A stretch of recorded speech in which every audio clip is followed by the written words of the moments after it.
Hello and welcome. I'm hmfriendly. This particular book was published in 1939, between World War I and World War II. And World War I in particular was an extremely brutal war. Soldiers would return with absolutely horrendous injuries.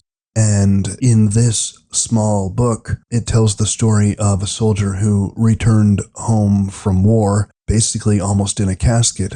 Most of his body essentially is obliterated, but his mind is perfectly functional. I hope you'll enjoy me reading it. By the way, in the first couple of chapters of this, you may have no idea what's going on. This is intentional because it represents the mental state of the main character, who is recovering from severe war wounds. Once we're a couple of chapters in, things will become more clear, so just stick with it for a little bit. If you enjoyed this, please consider supporting me on Patreon. I'll put the link in the description below. Thank you. Johnny Got His Gun by Dalton Trumbo, published in 1939. Book 1, The Dead. Chapter 1. He wished the phone would stop ringing. It was bad enough to be sick, let alone having a phone ring all night long. Boy, was he sick. Not from any of their sour French wine either. A man couldn't hold enough of it to get a head this big. His stomach was going round and round and round. Fine thing nobody'd answer that phone. It sounded like it was ringing in a room about 1,000,000 miles wide. His head was 1,000,000 miles wide too. The hell with the telephone. That damn bell must be at the other end of the world. He would have to walk for a couple of years to get to it. Ring, ring, ring all night long. Maybe somebody wanted something bad. Telephones ringing at night are important. You'd think they'd pay attention to it. How could they expect him to answer it anyhow? He was tired and his head was plenty big. You could stick a whole phone in his ear and he couldn't even feel it. He must have been drinking dynamite. Why didn't somebody answer that goddamn telephone? Hey Joe, front and center. Here he was, sick as hell, like a damned fool, making his way through the night shipping room toward the telephone. It was so noisy you wouldn't think anybody could hear a tiny sound like a phone ringing. Yet he had. He'd heard it above the click, click, click of the Battle Creek wrappers, and the rattle of the belt conveyors, and the howl of the rotary ovens upstairs, and the rumble of steel root bins being hauled into place, and the sputter of motors in the garage being tuned up against the morning's work, and the scream of dollies that needed oil. Why the hell didn't somebody oil them? He walked down the middle aisle between the steel bins that were being filled with bread. He threaded his way through the floor litter of dollies and boxes, and rumpled cartons and crippled loaves. The boys looked at him as he went. He remembered their faces floating by him as he moved toward the telephone. Dutch and Little Dutch and Whitey, who took shots in his spine, and Pablo and Rudy and all the boys. They looked at him curiously as he passed them. Maybe that was because he was scared inside and showed it outside. He got to the phone. Hello? Hello, son. Come on home now. All right, Mother, I'll be right there. He went into the lean-to office with the wide glass front where Jody Simmons, the night foreman, kept a close watch on his crew. Jody, I gotta go home. My father just died. Died? Gosh, kid, that's too bad. Sure, kid, you run along. Rudy. Hey, Rudy, grab a truck and drive Joe home. His father just died. Sure, kid, go on home. I'll have one of the boys punch you out. That's tough, kid. Go home. Rudy stepped on it. It was raining outside because it was December and Los Angeles just before Christmas. The tires sizzled against the wet pavement as they went. It was the quietest night he had ever heard, except for the tires sizzling and the clatter of the Ford echoing between deserted buildings in an empty street. Rudy sure stepped on it. There was a rattle somewhere back of them in the truck body that kept the same time no matter how fast they went. Rudy didn't say anything, he just drove. Way out Figueroa past big old houses and then smaller houses, and then out some more to the south end. Rudy stopped the car. Thanks, Rudy. I'll let you know when everything's finished. I'll be back to work in a couple days. Sure, Joe. That's all right. It's tough. I'm sorry. Good night. The Ford grabbed for traction. Then its motor roared and it went side-slipping down the street. Water bubbled along the curb. The rain pattered down steadily. He stood there for a moment to get a good breath, and then he started for the place. The place was on the alley above a garage behind a 2-story house. To get to it, he walked down a narrow driveway which was between 2 houses close together. It was black between the houses. Rain from the 2 roofs met there and splattered down into wide puddles with a queer wet echo like water being poured into a cistern. His feet squished in the water as he went. When he got out from between the 2 houses, he saw lights on over the garage. He opened the door. A rush of hot air swept over him. It was hot air perfumed with the soap and scented rubbing alcohol they used for bathing his father, and with the powder they put on him afterward to fight off bed sores.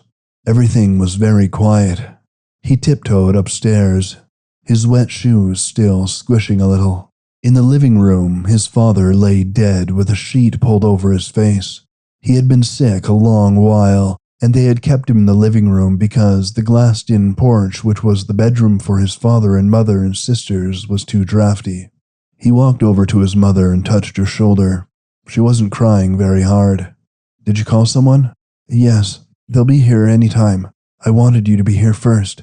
His younger sister was still asleep on the glassed-in porch, but his older sister, only 13, was crumpled in a corner in her bathrobe, catching her breath and sobbing quietly. He looked over at her. She was crying like a woman. He hadn't realized before that she was practically grown up. She had been growing up all the time, and he hadn't noticed until now when she was crying because her father was dead. A knock came on the door downstairs. "It's them. Let's go into the kitchen. It'll be better." They had a little trouble getting his sister into the kitchen, but she came quietly enough. It seemed she couldn't walk. Her face was blank. Her eyes were big and she was gasping more than crying. His mother sat on a stool in the kitchen and took his sister into her arms. Then he went to the head of the stairs and called down quietly, "Come in." 2 men in gleaming clean collars opened the door down there and started up the stairs. They carried a long wicker basket. Quickly, he stepped into the living room and pulled aside the sheets to have a look at his father before they reached the top of the stairs. He looked down at a tired face that was only 51 years old. He looked down and thought, "Dad, I feel lots older than you. I was sorry for you, Dad. Things weren't going well and they never would have gone well for you, and it's just as good you're dead. People have got to be quicker and harder these days than you were, Dad. Good night and good dreams. I won't forget you, and I'm not as sorry for you today as I was yesterday. I loved you, Dad. Good night." They came into the room. He turned and walked into the kitchen to his mother and sister. The other sister, who is only 7, still slept. There were sounds from the front room. The men's footsteps as they tiptoed around the bed. A faint whoosh of covers being thrown toward the foot. Then a sound of bed springs relaxing after 8 months' use. Then a sound of wicker squeaking as it took up the burden the bed had left off with. Then, after a heavy squeaking from all parts of the basket, a shuffling of feet moving out the front room and down the stairs.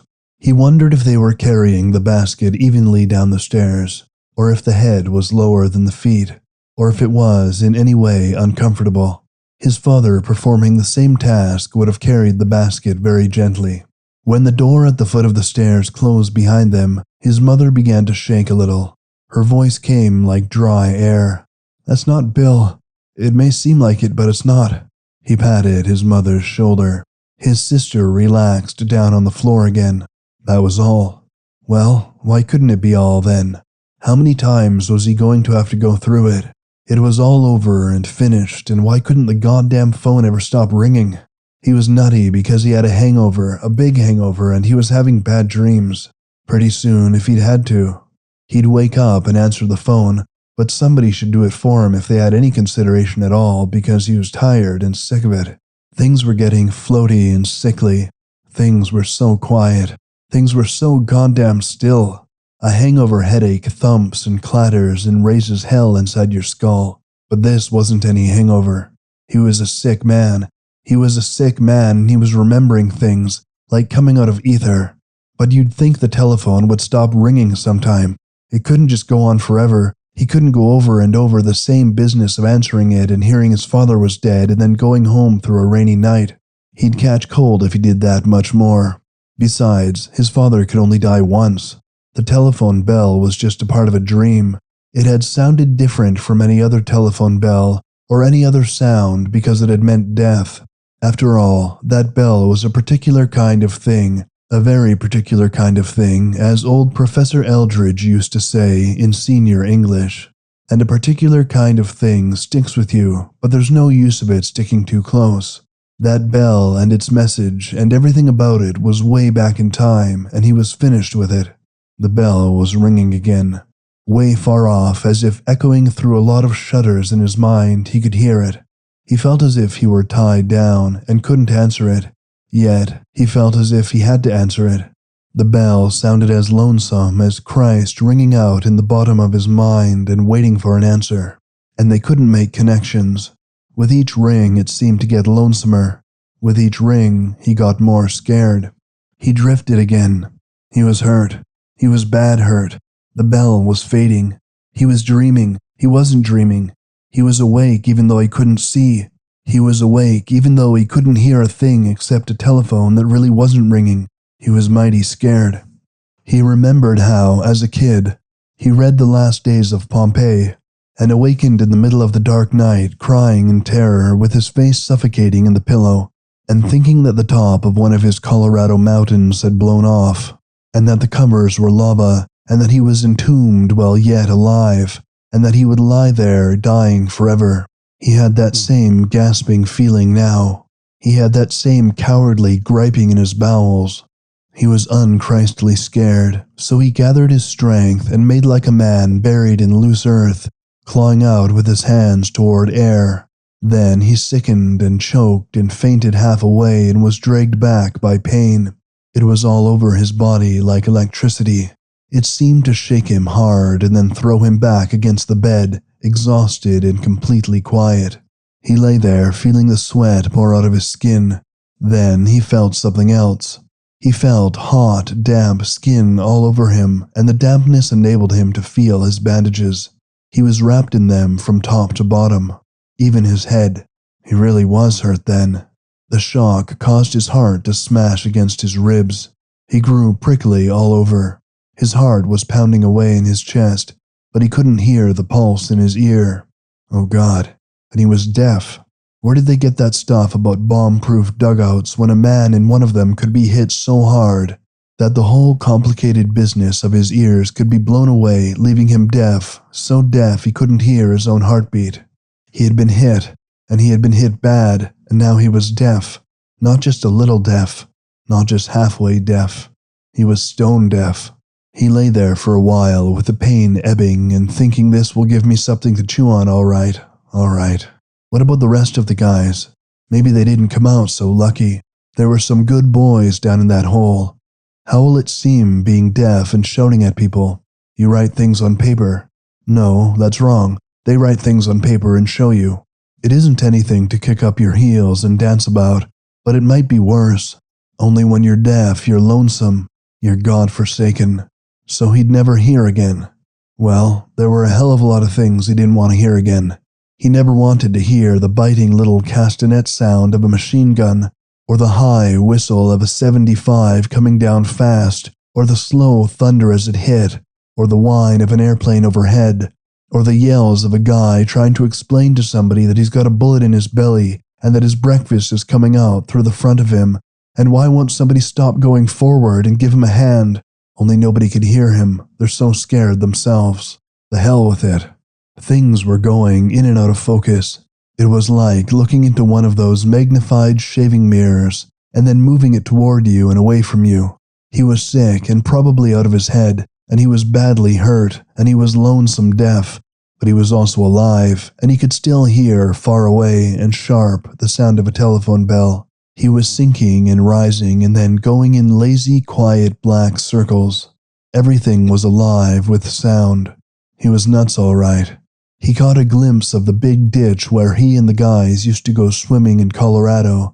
Before he came to Los Angeles, before he came to the bakery, he could hear the splash of water as Art did one of his high dives. He's a fool for diving so far. Why can't the rest of us do it? He looked out across the rolling meadows of Grand Mesa 11,000 feet in the sky and saw acres of columbines stirring in a cool August breeze and heard, far off, the roar of mountain streams. He saw his father pulling a sled with his mother on it one Christmas morning. He heard the fresh snow squealing under the runners of the sled. The sled was his Christmas present, and his mother was laughing like a girl, and his dad was grinning in his slow, wrinkly way. They seemed to have a good time, his mother and his father, especially then. They used to flirt with each other right in front of him before the girls were born. Do you remember this? Do you remember that? I cried. You talk like this. You wore your hair so. You picked me up and I remembered how strong you were. And you put me on Old Frank because he was gentle, and after that we rode across the river on the ice with Old Frank picking his way carefully like a dog. You remember the telephone when you were courting me. I remember everything when I was courting you, even the gander that used to rush and hiss at me when I took you in my arms. You remember the telephone when you were courting me, silly? I remember. Then you remember the party line going 18 miles along Coal Creek Valley and only 5 customers? I remember the way you looked with your big eyes and your smooth forehead. You haven't changed. You remember the telephone line and how new it was? It was lonely out there with nobody in 3 or 4 miles, and nobody really in the world but you, and me waiting for the telephone to ring. It rang 2 times for us, remember? 2 rings, and you were calling from the grocery store when the store was closed, and the receivers all along the line, all 5 of them going click click. Bill is calling Macia, and then your voice, how funny it was to hear your voice the first time over a telephone. How wonderful it always was. Hello, Macia. Hello, Bill, how are you? I'm fine, are you through with the work? We just finished the dishes.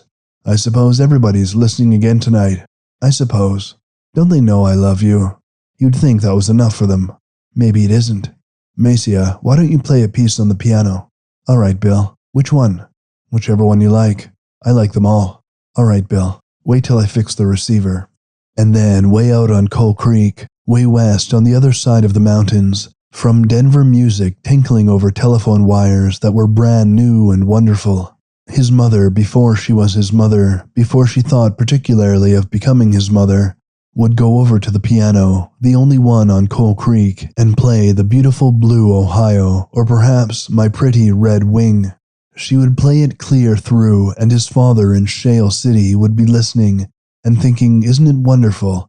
I can sit here 8 miles away and hold a little piece of black business to my ear and hear far off the music of Macia, my beautiful little Macia. Could you hear it, Bill? Yes, it was lovely. Then somebody else, maybe 6 miles up or down the line, would break into the conversation without being ashamed at all. Macia, I just picked up the hook and heard you playing. Why don't you play After the Ball is Over? Clem would like to hear it if you don't mind. His mother would go back to the piano and play After the Ball is Over, and Clem somewhere would be listening to music for maybe the first time in 3 or 4 months. Farmers' wives would be sitting with their work done and receivers to their ears listening to and getting dreamy and thinking about things their husbands wouldn't suspect. And so it went, with everybody up and down the lonesome bed of Coal Creek, asking his mother to play a favorite piece, and his father listening from Shale City, and liking it, but perhaps growing a little impatient occasionally, and saying to himself, I wish the people out on Coal Creek would understand that this is a courtship, not a concert. Sounds everywhere, with the bell fading out and returning, and him so sick and deaf he wanted to die. He was wallowing in blackness, and far away the telephone bell was still ringing with nobody there to answer it. A piano was tinkling far, far away, and he knew his mother was playing it for his dead father before his father was dead, and before she had any thought of him, her son. The piano kept time with the bell, and the bell with the piano, and in back of it, there was thick silence and a yearning to listen, and lonesomeness. Now the moon shines tonight on Pretty Red Wing. The birds are sighing, the night wind crying.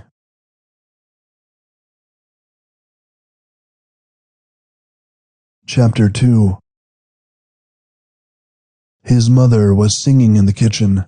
He could hear her singing there, and the sound of her voice was the sound of home. She sang the same tune over and over again. She never sang the words to it, just the tune in a kind of absent voice, as if she were thinking of something else, and the singing were only a way of killing time. When she was busiest, she always sang. It was the fall of the year. The poplars and cottonwoods had turned red and yellow. His mother was working and singing in the kitchen over the old coal-burning stove. She was stirring apple butter in a big crock, or she was canning peaches. The peaches sent a rich, spicy smell through the whole house. She was making jelly. The pulp from the fruit hung in a flour sack over the cooler part of the stove. Through the cloth, the juices oozed stickily down into a pan. The pan had a thick pinkish cream scum around its edges. In the center, the juice was clear and red. She was baking bread. She baked bread twice a week. She kept a jar of starter in the icebox from baking time to baking time, so she never had to worry about yeast. The bread was heavy and brown, and sometimes it swelled 2 or 3 inches over the top of the pan. When she took it out of the oven, she smeared the brown crust with butter and let it cool. But even better than the bread were the rolls. She baked them to come out of the oven just before supper. They were steaming hot, and you put butter inside them, and it melted, and then you put jam on them, or apricot preserves with nuts in the syrup. That was all you wanted for supper, although you had to eat other things, of course. On summer afternoons, you took a thick slice of the bread and put cold butter on it. Then you sprinkled sugar over the butter, and that was better than cake. Or you got a thick slice of sweet Bermuda onion and put it between 2 slabs of bread and butter, and nobody anywhere in the world had anything more delicious to eat. In the fall, his mother worked from day to day, and from week to week, scarcely ever getting out of the kitchen. She canned peaches and cherries and raspberries and blackberries and plums and apricots and made jams and jellies and preserves and chili sauces. And while she worked, she sang. She sang the same hymn in an absent voice without words, as if she were thinking of something else all the while. There was a hamburger man down on 5th and Main. He was slight and stooped and pasty-faced, and always glad to talk with anyone who stopped by his stand. He was the only hamburger man in Shale City, so he had a monopoly on the business. People said he was a dope fiend, and that sometimes he would get dangerous, but he never did, and he made the best hamburgers anyone ever ate. He had a glass flare over his glass plate, and you could smell the wonderful odor of onions frying there for a block on either side of his stand. He came out about 5 or 6 in the afternoons, and made hamburgers until 10 or 11. You had to wait if you wanted a sandwich. His mother loved the hamburger man's sandwiches.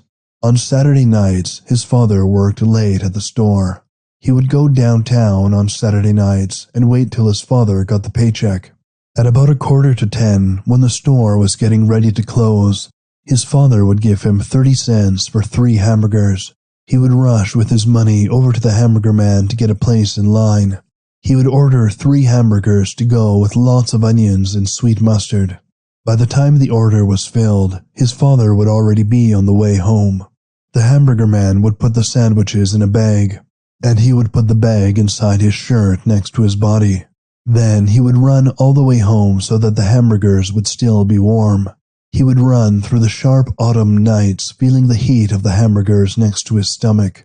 Each Saturday night, he tried to beat last Saturday's time so the sandwiches would be even warmer. He would get home and pull them out of his shirt front, and his mother would eat one right away. By that time, his father would be home too. It was a great Saturday night feast. The girls would be in bed so young, and it seemed to him that he had his father and mother completely to himself.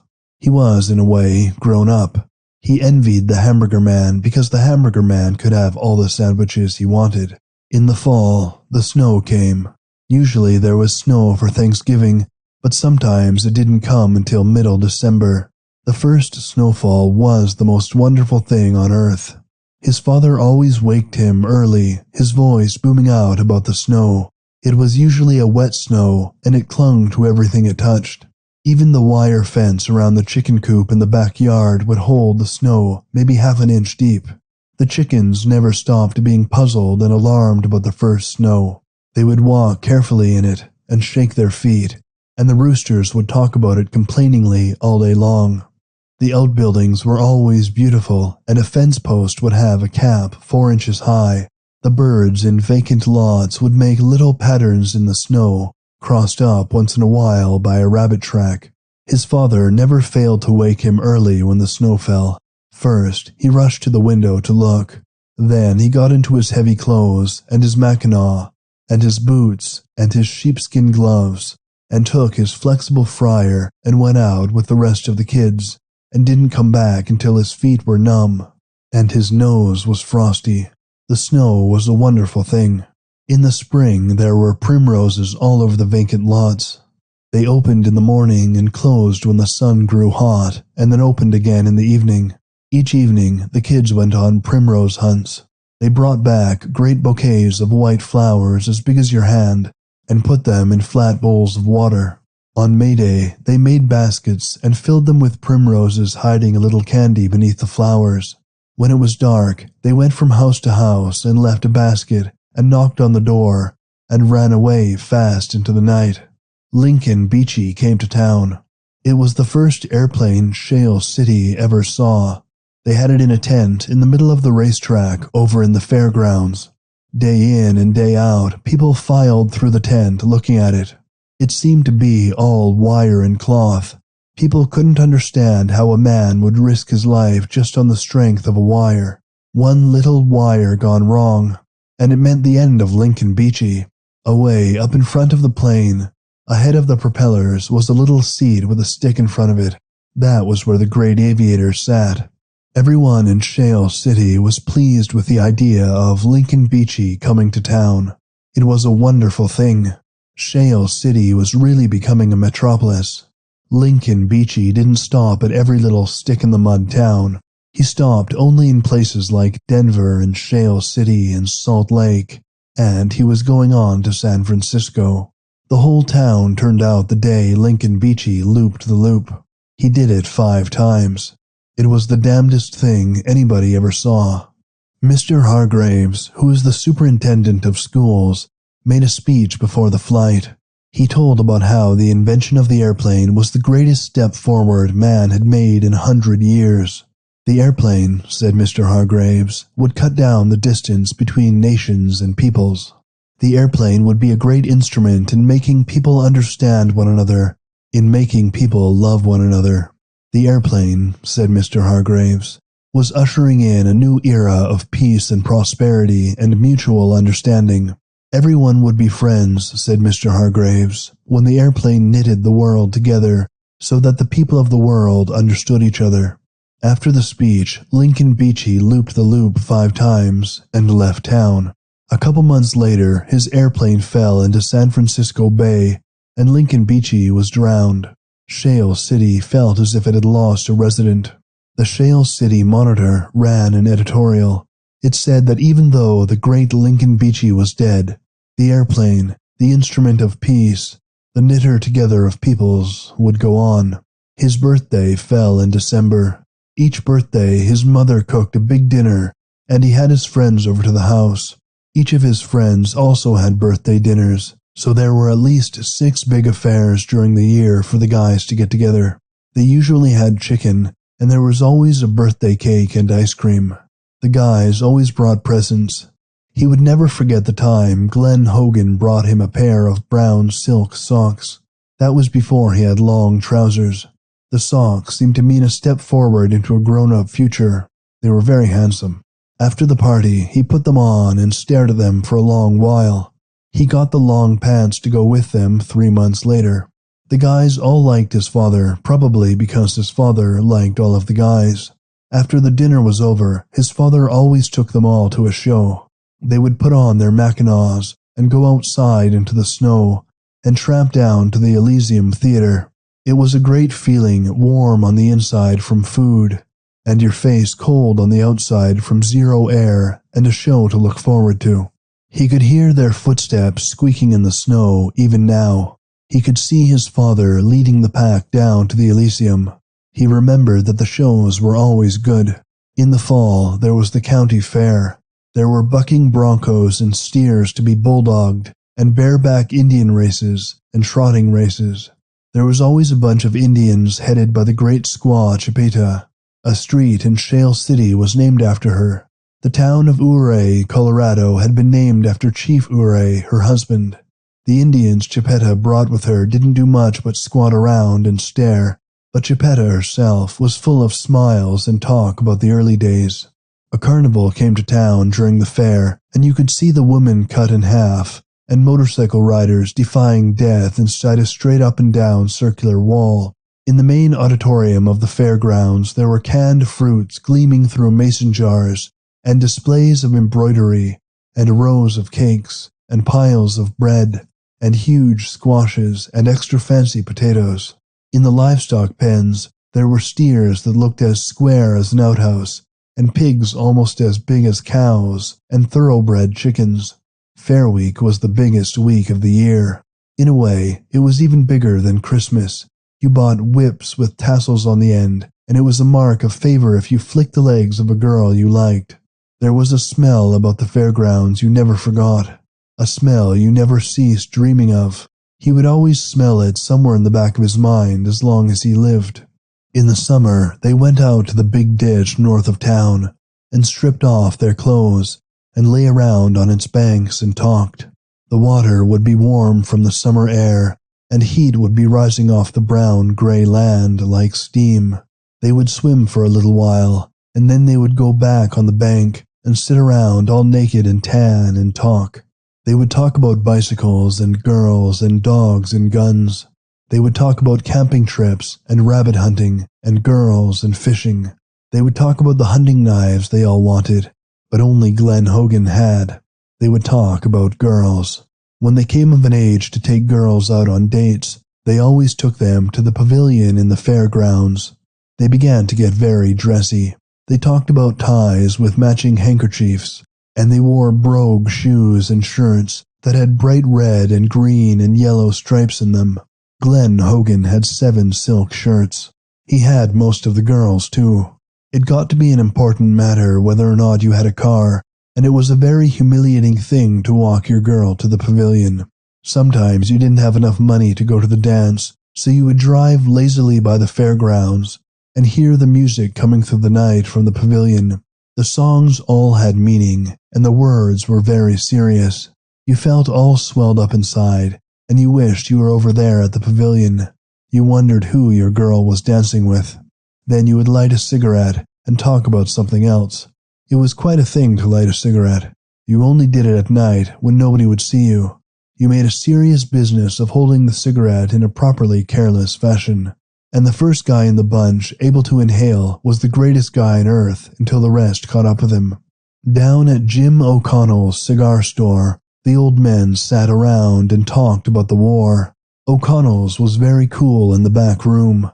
Before Colorado went dry, it was a saloon, and it still had the smell of beer in the floorboards on damp days.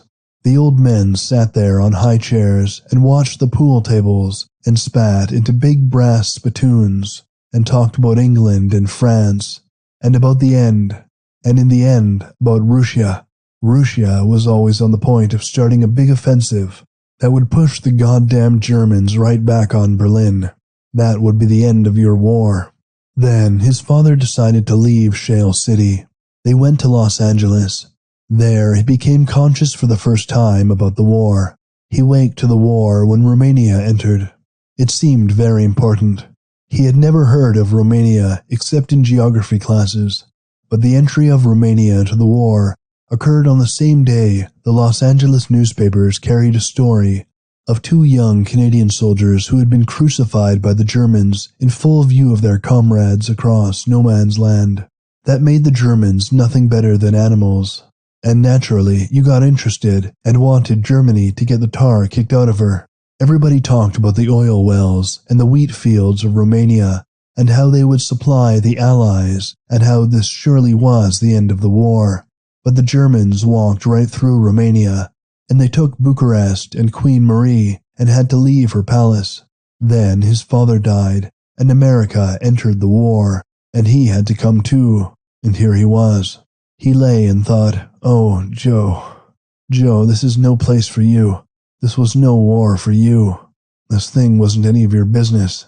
What do you care about making the world safe for democracy? All you wanted to do, Joe, was live. You were born and raised in the good, healthy country of Colorado, and you had no more to do with Germany or England or France or even with Washington, D.C. than you had to do with the man in the moon. Yet here you are, and it was none of your affair. Here you are, Joe, and you're hurt worse than you think. You're hurt bad. Maybe it would be a lot better if you were dead and buried on the hill across the river from Shale City. Maybe there are more things wrong with you than you suspect, Joe. Why the hell did you get into this mess anyhow? Because it wasn't your fight, Joe. You never really knew what the fight was all about."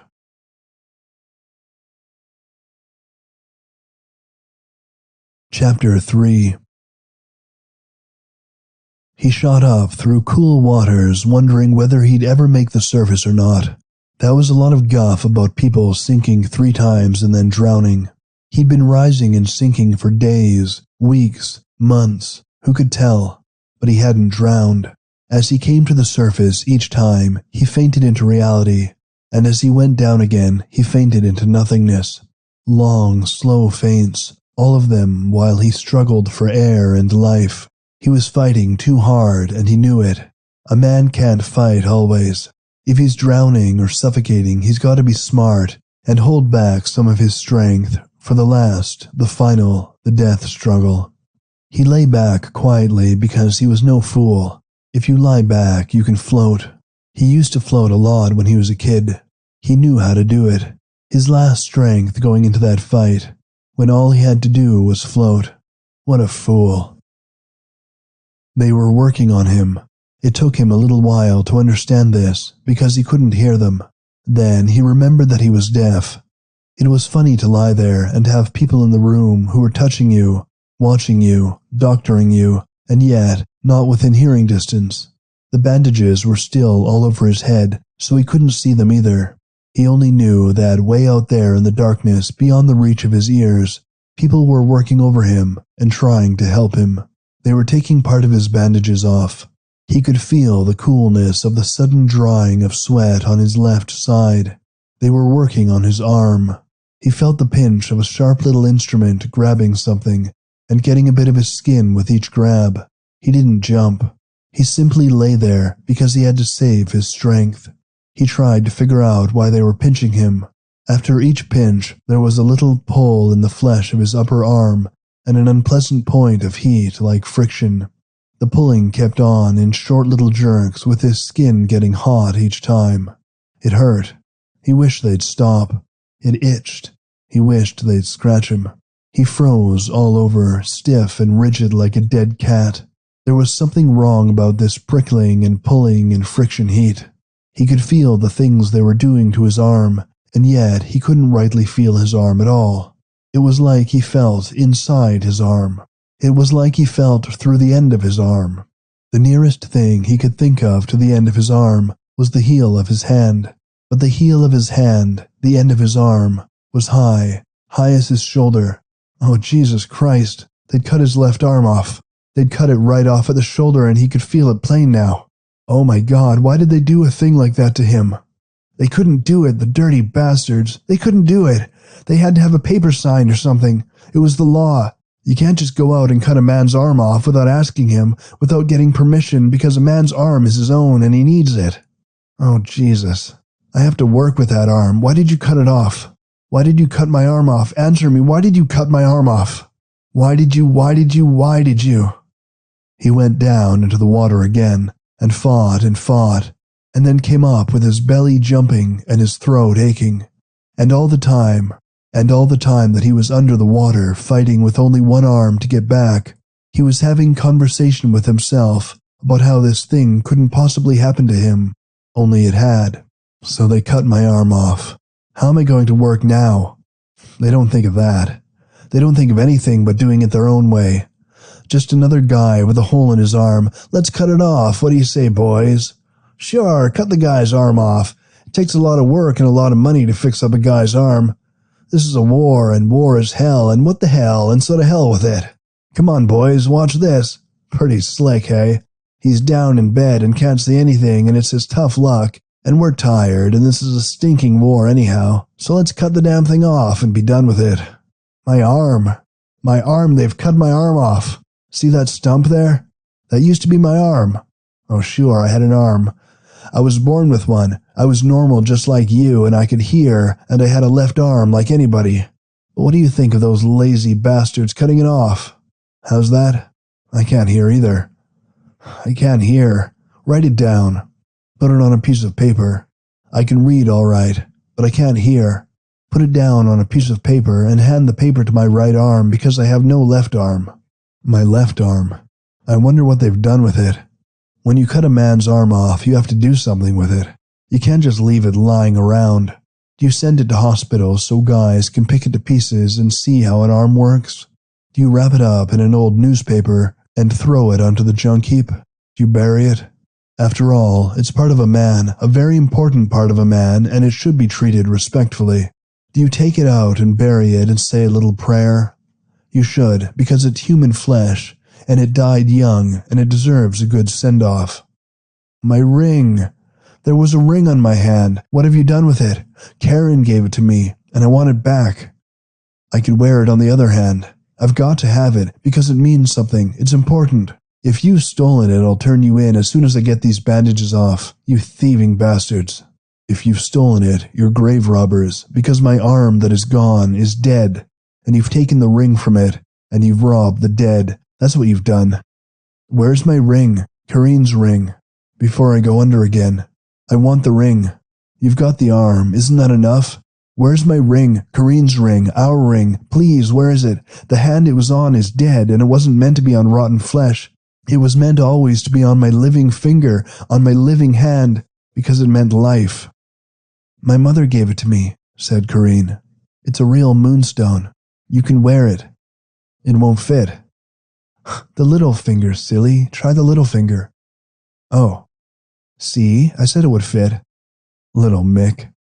Oh, Joe, I'm so scared. Kiss me again. We shouldn't have turned the lights out. Your old man will be sore. Kiss me. Mike won't even care. He understands. Little Mick, little Mick, little Mick, little Mick, little Mick, little Mick. Don't go, please. Don't go, Joe. When you're drafted, you gotta go. They'll kill you. Maybe. I don't think so. Lots of people get killed who don't think so don't go, Joe. Lots of people come back. I love you, Joe. Little Mick.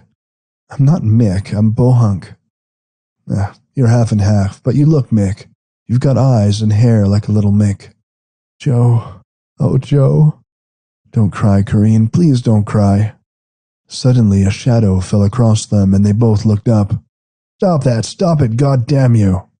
Old Mike Berkman, how did he get into the house so quietly, was standing above them in the darkness, glaring down. They both lay there on the sofa and stared up at him.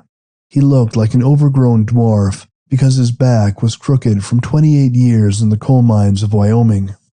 28 years in the mines with an IWW red card and damning everybody. He stood and glared down at them, and they made no move. I'll have none of this business going on in my house. You think this is the back seat of a flivver? Now get up like a couple decent people. Go on, get up from there, Kareen.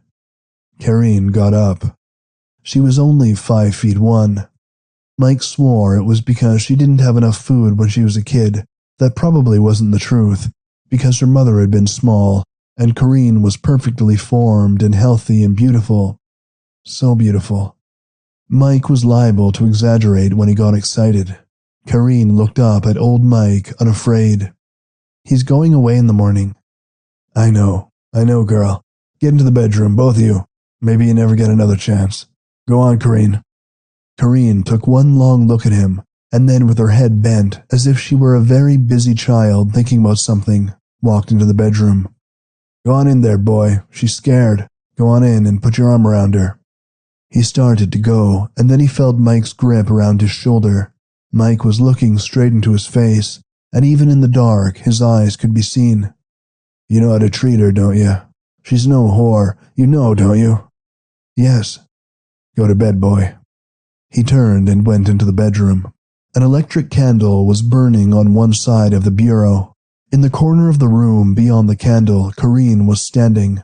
Her waist was off, lying in a chair beside her. She was wearing a slip. As he came in, she was twisted around and down a little toward her hip, where her hands were trying to undo the fastening of her skirt. She looked up and saw him, and just looked without moving her hands or anything. She looked at him like she was seeing him for the first time, and didn't know whether to like him or not. She looked at him in a way that made him want to cry. He walked over and put his hands around her carefully. She leaned to him with her forehead against his chest. Then she turned away and went over to the bed. She pulled the covers down and climbed in, clothes and all. She kept her eyes on him all the time, as if she was afraid he might say a sharp word or laugh or go away. She made quiet movements under the covers, and then her clothes began to drop over the side of the bed from between the covers. When they were all on the floor beside the bed, she smiled at him. He started slowly to take off his shirt, not moving his eyes from her. She looked around the room and frowned. Joe, turn your back. Why? I want to get out of bed. Why? There's something I forgot. Turn your back. No. Please? No, I'll get it for you. I want to get it myself. Turn your back. No, I want to see you. You can't, Joe. Get my robe. All right, I'll do that. It's in the closet. It's red. He went to the closet and got her robe. It was a thin little thing with flowers printed on it, and not enough to cover anybody, really. He took it over to the bed, holding it a little distance from her. Bring it closer. Reach for it. She laughed and then reached out quick and snatched it from him, back under the covers. She had to reach so far that he saw the curve of her breast. She laughed softly all the while she struggled under the covers, putting the robe on and pulling it down as if she had played a great joke on him. Then she threw the covers back and jumped out of bed and ran in her bare feet into the living room. He saw the bottoms of her feet as they whisked to the floor. They had two arches, one through the instep and another that crossed it, rising delicately in the ball of her foot and fading away toward the heel. He thought how beautiful her feet are, how strong and beautiful they are. She came back with a bowl filled with red geraniums. He took them over to a little table that stood in front of the window. She opened the window and then turned slowly around to face him. She was leaning against the little table and kind of hanging onto it with her hands at the same time. If you really want to see me, she said. But if you don't want me to, I don't want to, I told her. She walked over to the closet and turned her back and slipped off the robe. Then she turned around, watching her feet all the time, and went over to the bed and slipped in between the covers. He turned out the light and took off his clothes and got into bed beside her. He threw his arm around her a little carelessly, as if it were all an accident. She lay very quietly. He moved his leg. A little puff of air came up from between the covers, and he could smell her. Clean, clean flesh and the smell of soap and sheets. He put his leg next to hers. She whirled to him and threw both of her arms around his neck and held him tight. Oh, Joe, I don't want you to go. You think I want to go? I'm afraid. Of me? Oh, no. Little Mick. It's nice like this, isn't it? Mm-hmm. Were you ever like this with anybody before? Not with anybody I loved. I'm glad. It's the truth. You? You shouldn't ask that. Why? Because I'm a lady. You're a little Mick. I never was. I know. But you couldn't have known, really. Oh, Joe, I wish you'd run away and not go. There, my left arm under you, like a cushion. Kiss me. Sweet little Mick. Darling, oh, darling. Oh, my dear, my dear, my dear. They didn't sleep very much. Sometimes they dozed off and awakened and found that they were apart and came back to each other and held one another tight, very tight, as if they had been lost forever and had just found each other all over again. And all night long, Mike was stirring through the house and coughing and mumbling.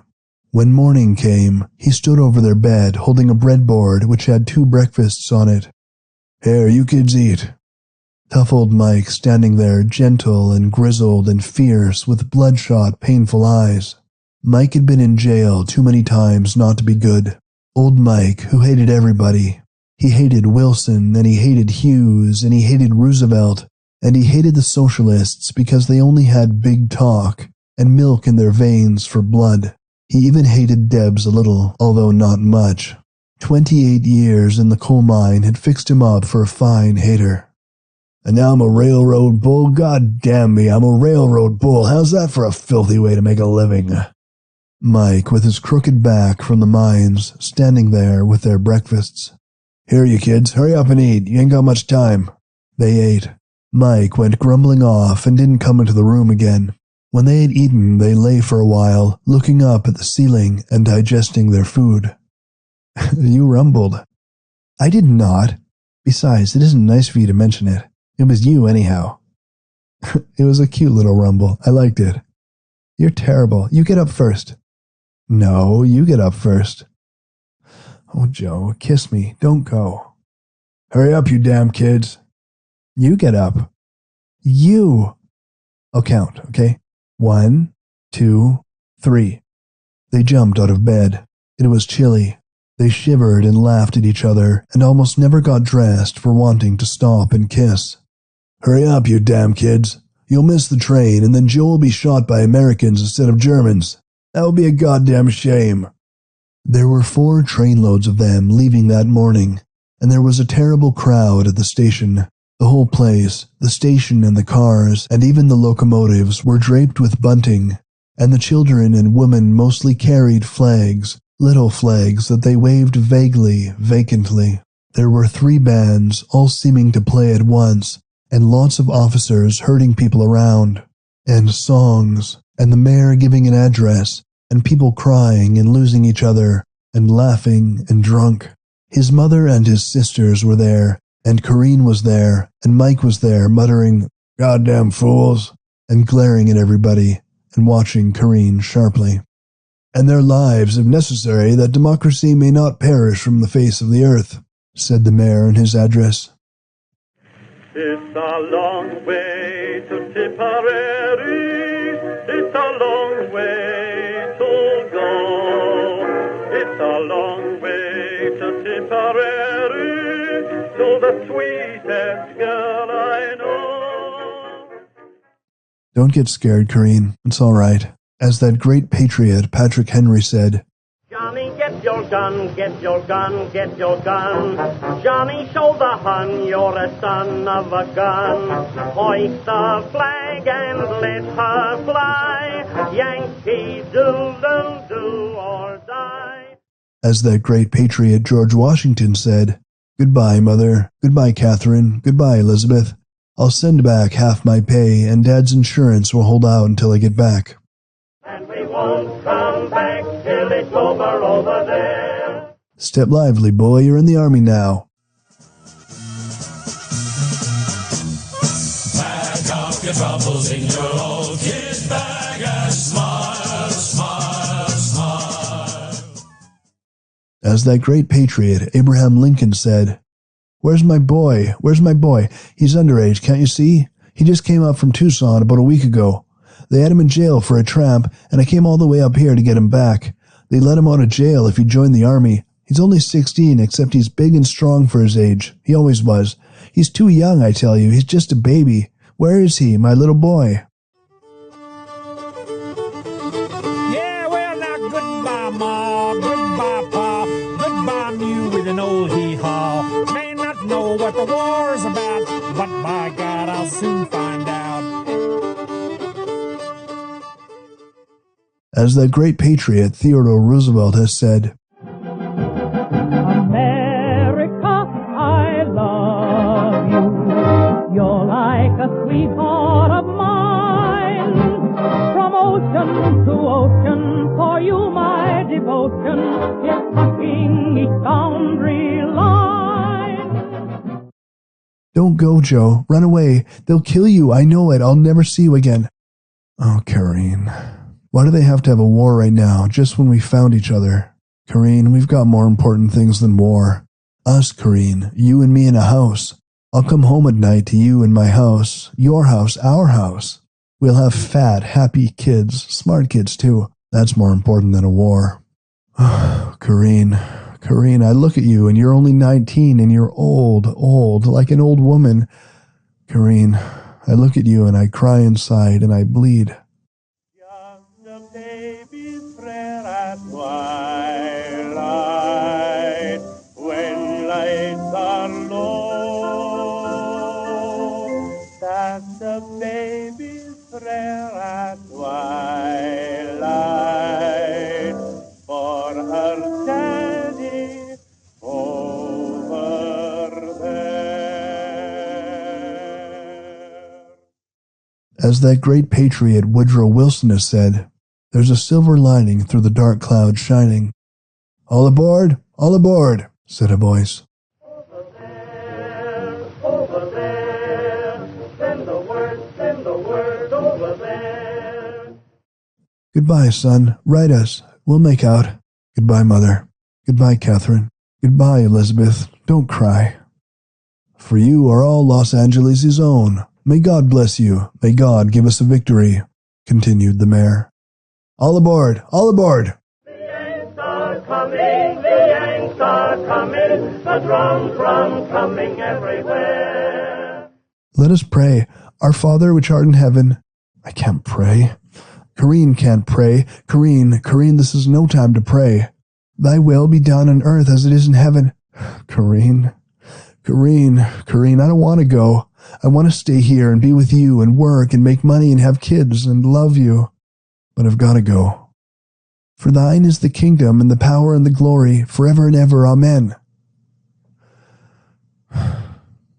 Goodbye, Mike. Goodbye, Kareen. I love you, Kareen. Oh, say can you see by the dawn's early light Goodbye, Mother. Goodbye, Catherine. Goodbye, Elizabeth. what so proudly we hailed as the twilight last gleaming? You in my arms, Kareem, forever. Whose stripes and bright stars through the perilous fight. Goodbye, everybody. Goodbye. Goodbye, my son, father, brother, lover, husband. Goodbye. Goodbye, goodbye, my mother, father, brother, sister, sweetheart, wife. Goodbye, and goodbye.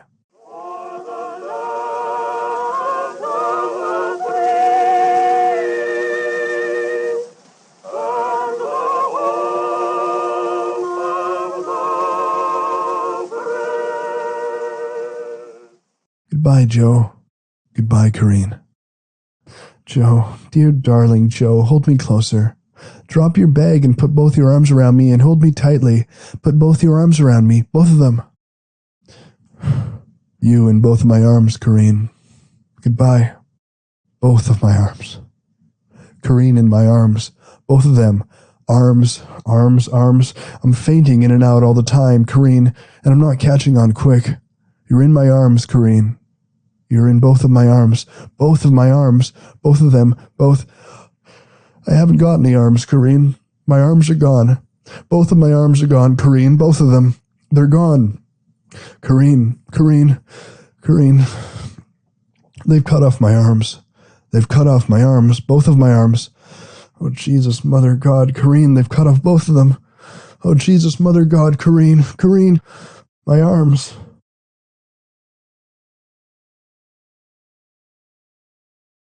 Chapter 4. It was hot, so hot that he seemed to be burning up inside and out. It was so hot he couldn't breathe. He could only gasp. Far off against the sky there was a foggy line of mountains, and moving straight across the desert was the railroad track, dancing and leaping in the heat. It seemed that he and Howie were working on the railroad. That was funny. Oh hell, things were getting mixed up again.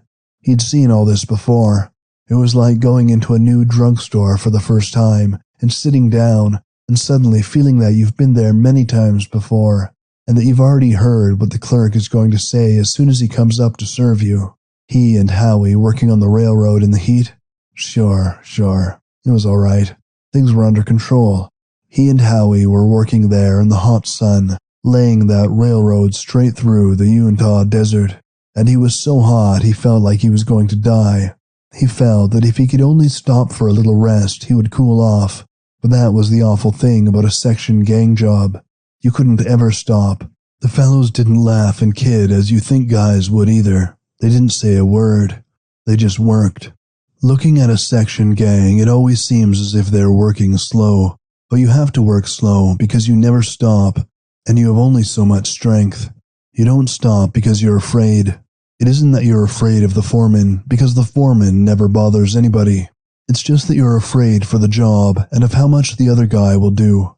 So he and Howie worked slow and steady, trying to keep up with the Mexicans. His head throbbed, and he could hear his heart pounding against his ribs, and even down in the calves of his legs.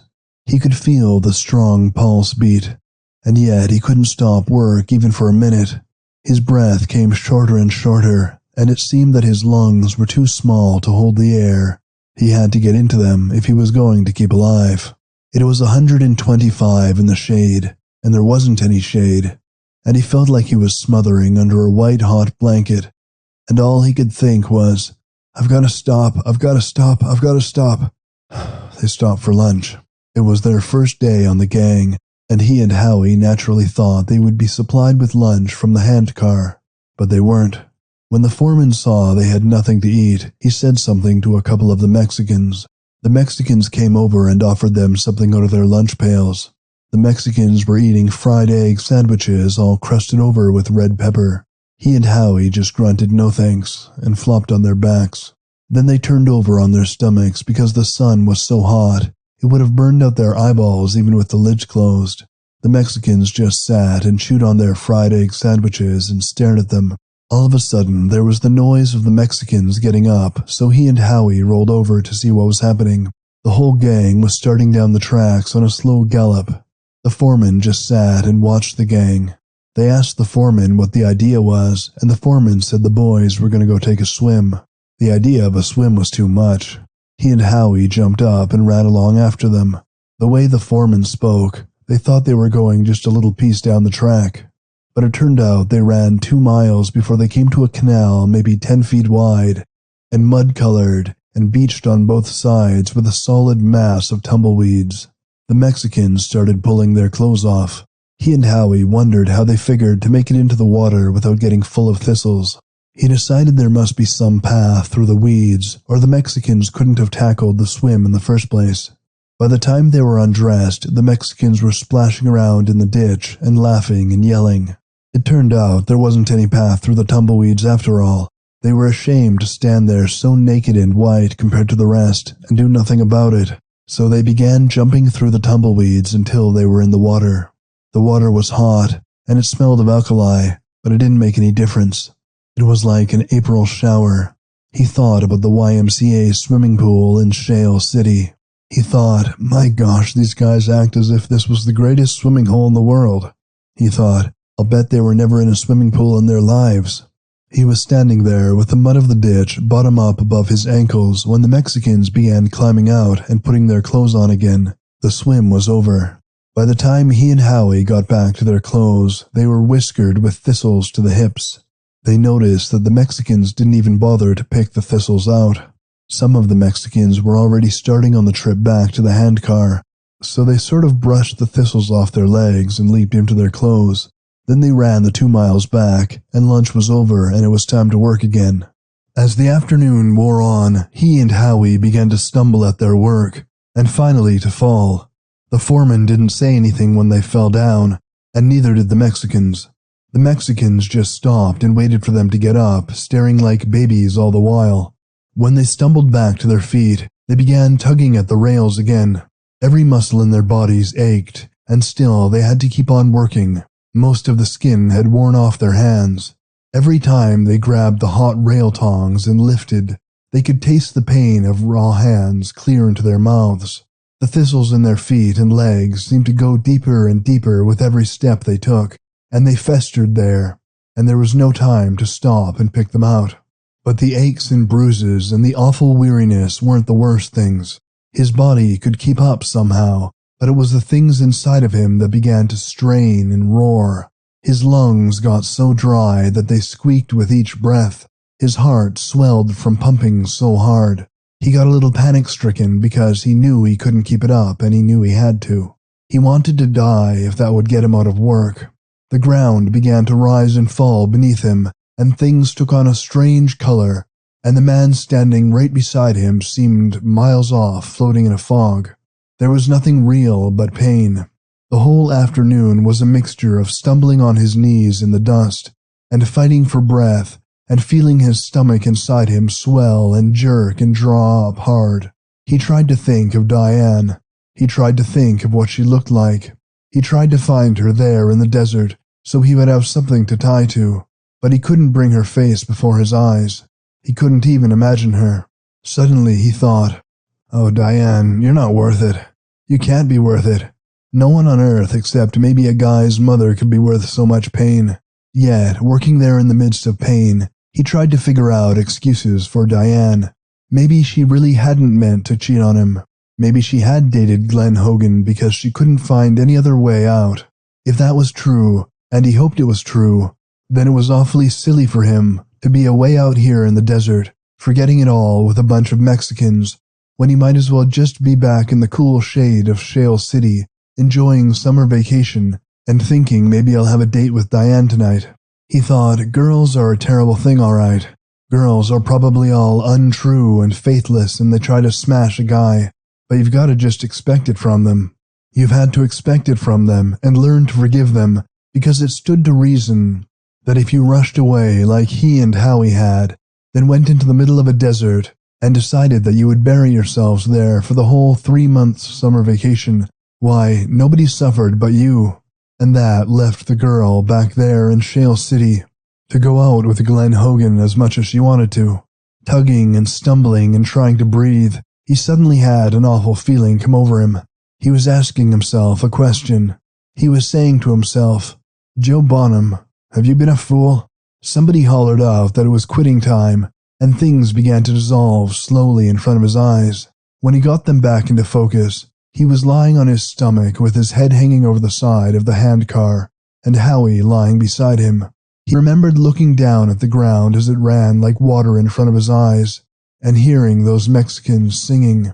They were taking turns pumping away on that handcar to get them back to the bunkhouse. He just lay there, gagging a little, and listening to them sing. The bunkhouse had a dirt floor. It was a sort of shed with a tin roof. It was so hot inside that he wanted to reach out with his hands for air to stuff into his lungs. The bunks were wood, one on top of the other. He and Howie staggered to a pair of bunks that were together. They didn't even bother to unroll their bedding. They just flopped on the bunks and lay there quiet and still. The foreman came up and asked if they wanted him to show them where they could get dinner, but they didn't pay any attention to him. They just lay back and closed their eyes. He had reached a funny state. It was the first time in his life he had ever felt that way. No one part of his body hurt more than any other part, so the pain everywhere stopped, and he was only numb and sleepy. He thought about Diane again. Not for very long, but she was the last thought on his mind before the darkness. He thought about Diane, tiny and cute and scared the first time he kissed her. "Oh, Diane," he thought, "how could you have done such a thing? How could you have done it?" And then somebody was shaking him. They might have been shaking him for hours for all he knew. He opened his eyes. He was still in the bunkhouse. It was dark and the air was filled with sighs. There was a smell of smoke in the place. The Mexicans had cooked their supper over a fire in the middle of the floor. There was a hole in the tin roof for the smoke to escape through. He could see the stars through it, flickering like something in a fever dream. He gagged. The smell of food and smoke in the air. Wasn't it just like a Mexican to want something piping hot for summer after spending a whole day in the bottom of hell? It was Howie shaking him. "Wake up, it's 10 o'clock. We didn't know whether it was night or whether his eye sockets had just burned out and he couldn't tell sunlight from dark. Morning or night? Night. Tonight or last night? Last night, I guess. Hey, look what I got. They just sent it over from the dispatcher's office." Howie stuck something in front of his face and turned his pocket flashlight on it. They had remembered to bring a flashlight even if they had forgotten gloves. It was a telegram Howie was showing him. The corners of it were all bloody where Howie had been holding it.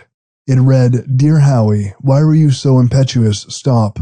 I am miserable, thinking, what have you done? Stop. Please forgive me and come home right back to Shale City. Stop. I hate Glen Hogan. Stop. Love, Oni." Even in the dimness of the bunkhouse, he could see the happiness on Howie's face. So Oni hated Glen Hogan, did she? Well, he knew why, and if Howie didn't know why, then Howie was a fool. Oni hated Glen Hogan because Glen had thrown her over for Diane. He thought about this for a little bit, and about how much prettier Diane was than Oni, and how the whole thing showed what good judgment Glen Hogan had. Then he saw that Howie was waiting for an answer. When he tried to answer, he found that he could only whisper, "Why you gotta wake up a guy who needs sleep as bad as I do just to show him that?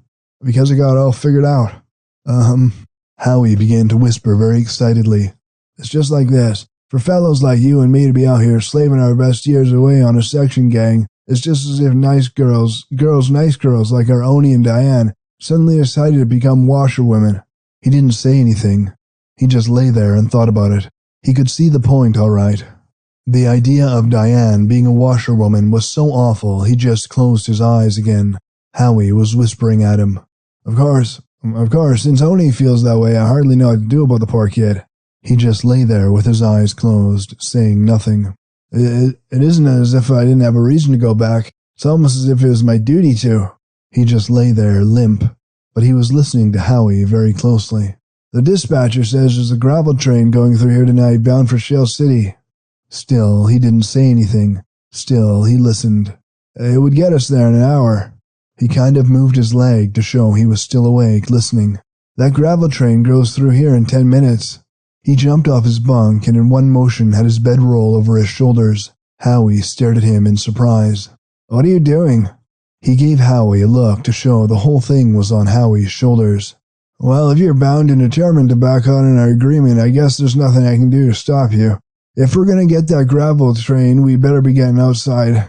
Most of the way riding into Shale City, he thought about Bill Harper. He thought to himself, only last night, "I hit Bill Harper." He thought to himself, "Bill Harper was my best friend, and he was telling me the truth, and I hit him for it."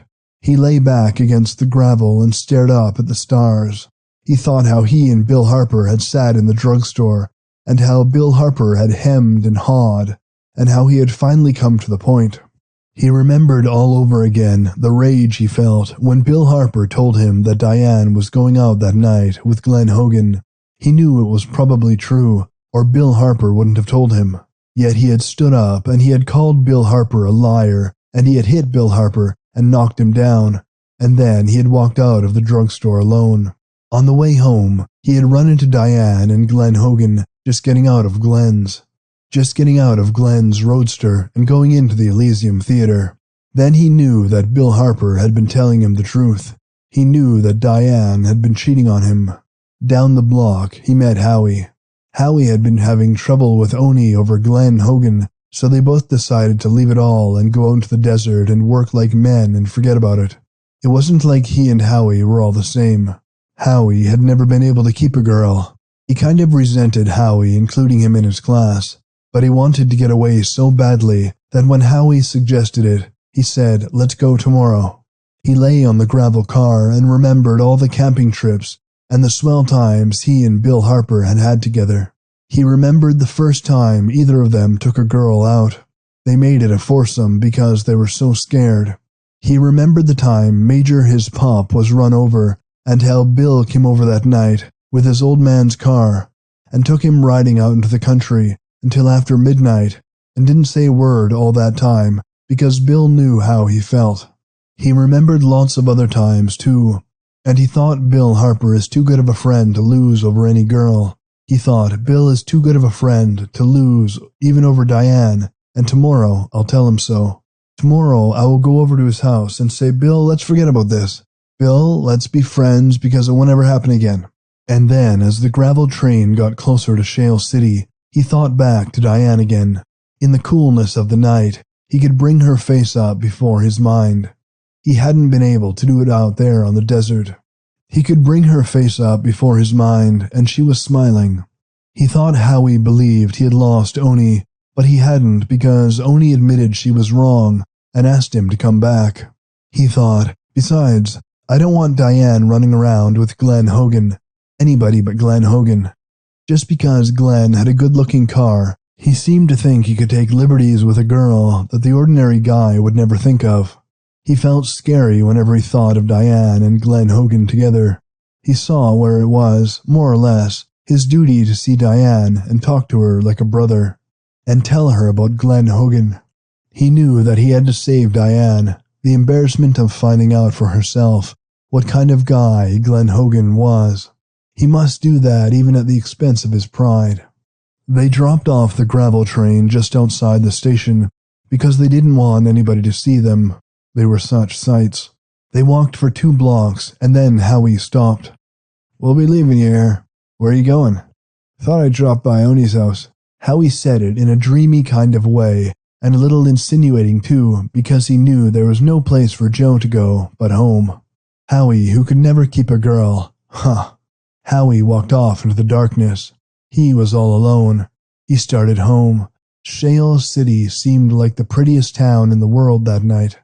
The sky was pale blue, and there were about 1,000,000 stars shining. The trees were all black-green, and a cool breeze was playing through them. It seemed all of a sudden as if the desert and the section gang had never existed at all. He was awfully tired, but there was no one watching him to see that he kept moving, and he knew he could stop and rest whenever he wanted to. And somehow, he had got his second wind, so he didn't even notice the weight of his bedroll. He just seemed to drift along there in the cool. It was a little after 11 o'clock. And then he suddenly knew why he felt so good when all the time he should be feeling bad. It was because he was on Diane Street.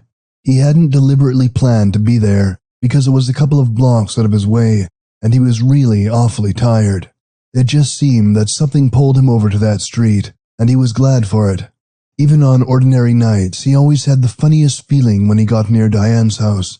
He always got tight in his throat, and halfway excited and halfway scared whenever he came near to where she lived. Then, all of a sudden, he thought, "Here, you can't be passing Diane's house, all bloody-handed and dirty like you are now.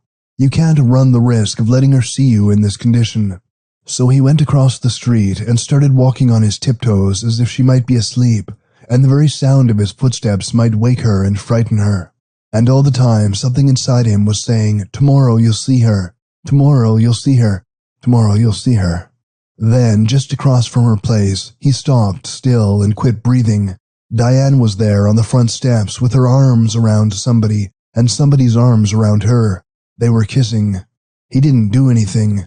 He just stood there a little behind a tree and watched. He didn't want to watch, and yet he wanted to watch more than anything else he could think of. He felt ashamed watching, and yet he couldn't move 1 inch from the spot. He just stood there and watched.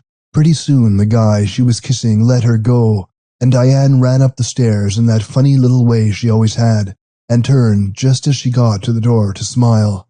He couldn't see her face, of course, but he knew she was smiling. A minute of that, and then whoever she'd been kissing turned away and began coming down the walk. He was whistling softly and kind of bouncing up and down as he walked away from having kissed Diane. When he got out from between the trees, the starlight fell on his face. It was Bill Harper. Still, he stood there. Bill Harper walked on down the street and turned the corner. The light in Diane's living room went on and off. Next, the light in her bedroom came on. He saw her shadow on the curtain twice as she crossed. Then the light went off. He stood there and thought, "Goodbye, Diane. Goodbye." Then he started walking home. Every muscle in his body was sore. His hands and his stomach and his head throbbed and burned. The bedroll seemed to weigh 100 pounds almost, but that wasn't what hurt him. It was something inside of him saying, "You're no good. You're just no good." People would ask, "Why don't I see you and Diane together anymore?" And there would be nothing he could say. People would ask, "What's the matter with you and Bill Harper that we don't see you around anymore?" And there would be nothing he could say. His dad would ask, "How come you got a job on the section gang and stayed only 1 day?" and there would be nothing he could say. It was all over. It was something he could never explain. Something nobody would understand. He had lost the only friend he might have told it to, because he knew that he and Bill could never be again what they had been. They might shake hands and say, "Forget it, old man," and start bumming around together a little, but it wouldn't be the same. And both of them would know it. Both of them would know that Diane was there between them. Both of them would also know that Diane probably didn't care, but that wouldn't make things any different for them. They'd never be able to explain it, even to themselves. But more than that, he thought about Diane. It seemed like dying to think he would never see her again, really, and that he would never be close to her again, and that they would never laugh and kid each other again. It wasn't Glenn Hogan who had done it. He could have forgiven her for Glenn Hogan. He could have forgiven her for that, and tried to make it all up. The awful thing was that she had done something he couldn't forgive her for, ever, no matter how much he wanted to. And he did want to. He did want to, awfully. But he never could. Going to bed, he thought, "Oh, why does a guy have to go through something like this?" He thought, "Why don't they take him out and shoot him while there's still something worthwhile in him?" He thought, "Why, everybody has a best friend. Even guys in the penitentiary probably have best friends somewhere, but I haven't." He thought, even Howie has a girl. Even those Mexicans singing on their way out of the desert have girls, but I haven't. He thought, why, everybody can find some little spark of self-respect inside himself. Even a murderer or a thief or a dog or an ant has something that keeps his head up and going, but I haven't. That night in bed was the first time he ever cried over a girl. He just lay there and bawled like a kid. His hands were bloody and his legs were full of thistles, and his eyes were full of tears, and he was sick at heart. It took him a long time to go to sleep. It all seemed so real at the time, and now it wasn't real at all. That was a long time ago. That was in Shale City. That was before he came to Los Angeles. That was when he was a kid in high school. It seems so long ago. Somewhere probably in Colorado, Glenn Hogan and Howie were still kicking around. He had got a letter once saying Bill Harper had been killed at Below Wood. Bill Harper was a lucky guy. Bill Harper had got Diane, and then he had been killed. Oh, Christ. He was all mixed up again. He didn't know where he was or what he was doing, but he was cooling off. He wasn't burning up anymore. He was just light-headed and confused, and he couldn't figure things out. Everything was a mess, but at least he was cool.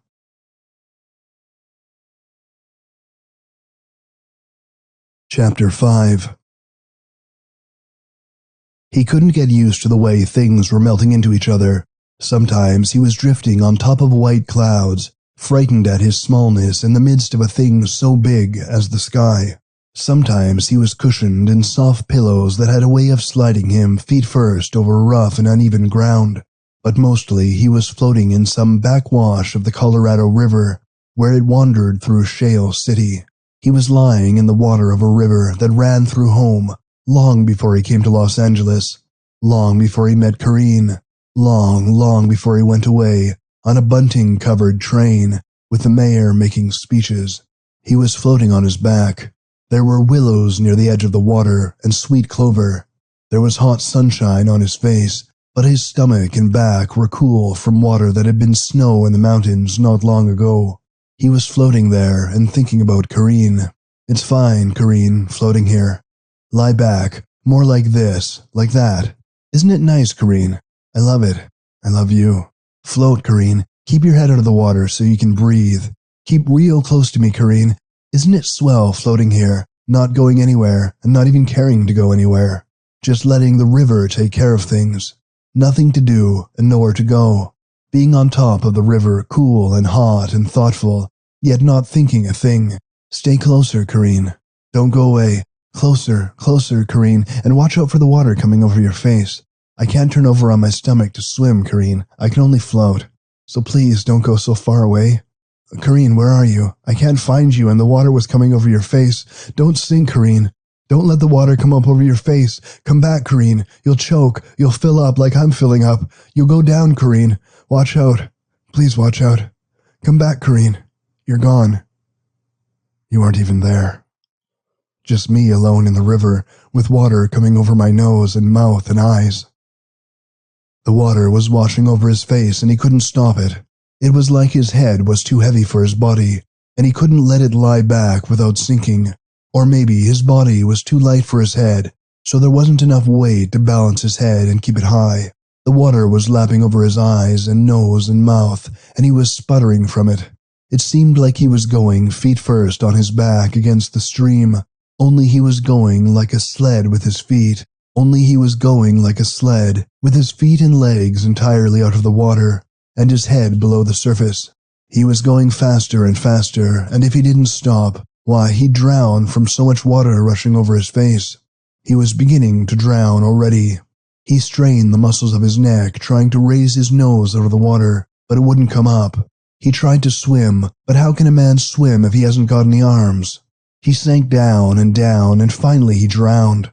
It seemed like he drowned without even a struggle, way down in the dark bottom of the river, while above him, maybe only 6 or 8 feet, there was sunlight, and willows, and sweet clover, and air. He drowned without a struggle, and because he couldn't struggle, he didn't seem to have anything to struggle with.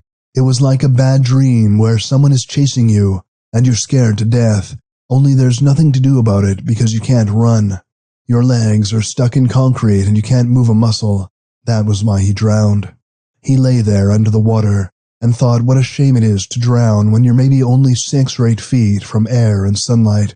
What a goddamn shame it is to drown when if you can only stand up and stretch above your head, you might touch a willow branch trailing in the water, like the hair of a girl, like Corinne's hair.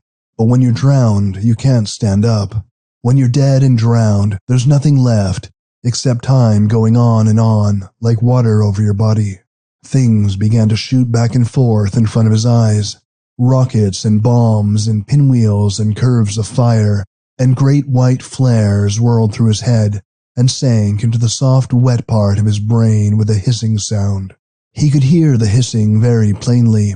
It was like the escape of steam from a locomotive. He could hear explosions and howls and whines and words that didn't mean anything and whistles too high and shrill that they cut through his eye and whistles too high and shrill that they cut through his ears like knives.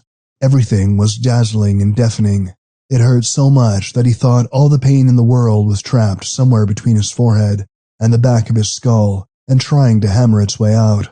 The pain was so bad that all he could think of was, please, please, I'd rather die. Then things quieted down all of a sudden. Everything went still inside of his head. The lights before his eyes snapped out as quickly as if someone had shut them off with a switch. The pain went away too. The only feeling he had was the strong throb of blood in his brain, swelling and contracting his head. But it was peaceful. It was painless. It was such a relief that he came out of his drowning. He could think. He thought, well, kid, you're deaf as a post, but there isn't pain. You've got no arms, but you don't hurt. You'll never burn your hand or cut your finger or smash a nail, you lucky stiff. You're alive and you don't hurt, and that's much better than being alive and hurting. There are lots of things a deaf guy without arms can do. If he doesn't hurt so much, he goes crazy from pain. He can get hooks or something for arms, and he can learn to read lips, and while that doesn't exactly put him on top of the world, he's still not drowned in the bottom of a river with pain tearing his brain to pieces. He's still got air, and he's not struggling, and he's got willow trees, and he can think, and he's not in pain. He couldn't understand why the nurses or whoever had charge of him wouldn't lay him out level. The lower half of him was light as a feather, while his head and chest were dead weights. That was why he had thought he was drowning. His head was too low. If he could move whatever was under his legs and bring his body to an even level, he'd feel better. He wouldn't have that drowning dream anymore. He started to kick out with his feet to move what was under his legs. He only started because he didn't have any legs to kick with. Somewhere just below his hip joints, they had cut both of his legs off. No legs. No more running, walking, crawling if you have no legs. No more working. No legs, you see. Never again to wiggle your toes. What a hell of a thing. What a wonderful, beautiful thing to wiggle your toes. No. If he could only think of real things, he would destroy this dream of having no legs. Steamships, loaves of bread, girls, Corinne, machine guns, books, chewing gum, pieces of wood, Corinne. But thinking of real things didn't help much because it wasn't a dream. It was the truth. That was why his head had seemed lower than his legs, because he had no legs. Naturally, they seemed light. Air is light too. Even a toenail is heavy compared to air. He had no arms or legs. He threw back his head and started to yell from fright, but he only started because he had no mouth to yell with. He was so surprised at not yelling when he tried that, he began to work his jaws like a man who has found something interesting and wants to test it. He was so sure the idea of no mouth was a dream that he could investigate it calmly. He tried to work his jaws, and he had no jaws. He tried to run his tongue around the inside of his teeth and over the roof of his mouth as if he were chasing a raspberry seed. But he didn't have any tongue, and he hadn't any teeth. There was no roof to his mouth, and there was no mouth. He tried to swallow, but he couldn't, because he had no palate, and there weren't any muscles left to swallow with. He began to smother and pant. It was as if someone had pushed a mattress over his face and was holding it there. He was breathing hard and fast now, but he wasn't really breathing because there wasn't any air passing through his nose. He didn't have a nose. He could feel his chest rise and fall and quiver, but not a breath of air was passing through the place where his nose used to be. He got a wild, panicky eagerness to die, to kill himself. He tried to calm his breathing, to stop breathing entirely so he would suffocate. He could feel the muscles at the bottom of his throat close tight against the air, but the breathing in his chest kept right on. There wasn't any air in his throat to stop. His lungs were sucking it in somewhere below his throat. He knew now that he was surely dying, but he was curious. He didn't want to die until he had found out everything. If a man has no nose and no mouth and no palate and no tongue, why, it stands to reason he might be shy of a few other parts as well. But that much was nonsense, because a man in that shape would be dead, surely. You couldn't lose that much of yourself and still keep on living. Yet if you knew you had lost them, and were thinking about it, then why, you must still be alive, because dead men don't think. Dead men aren't curious, and he was sick with curiosity, so he must not be dead yet. He began to reach out with the nerves of his face. He began to strain to feel the nothingness that was there. Where his mouth and nose had been, there must now be nothing but a hole covered with bandages. He was trying to find out how far up that hole went. He was trying to feel the edges of the hole. He was grasping with the nerves and pores of his face to follow the borders of that hole and see how far up they extended. It was like staring into complete darkness with your eyes popping out of your head. It was a process of feeling with his skin, of exploring with something that couldn't move where his mind told it to. The nerves and muscles of his face were crawling like snakes toward his forehead.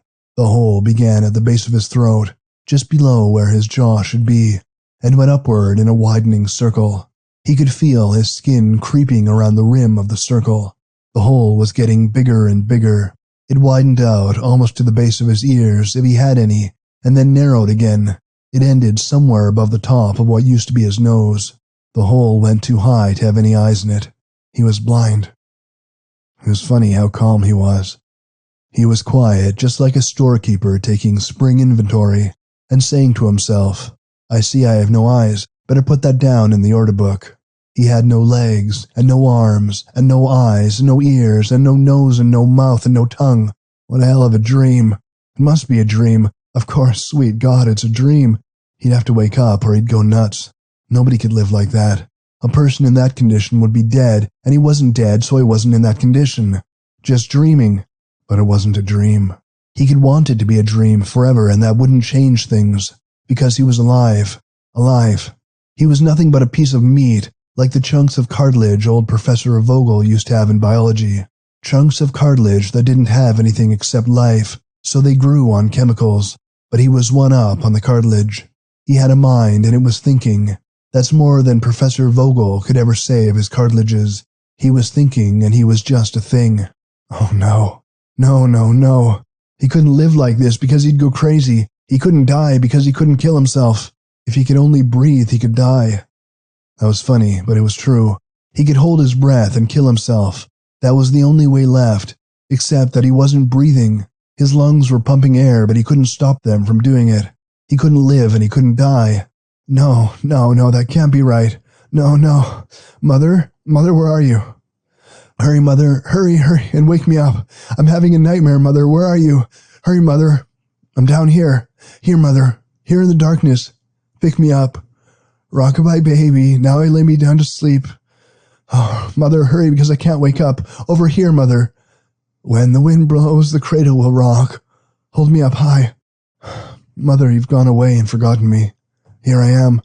I can't wake up, Mother. Wake me up. I can't move. Hold me. I'm scared.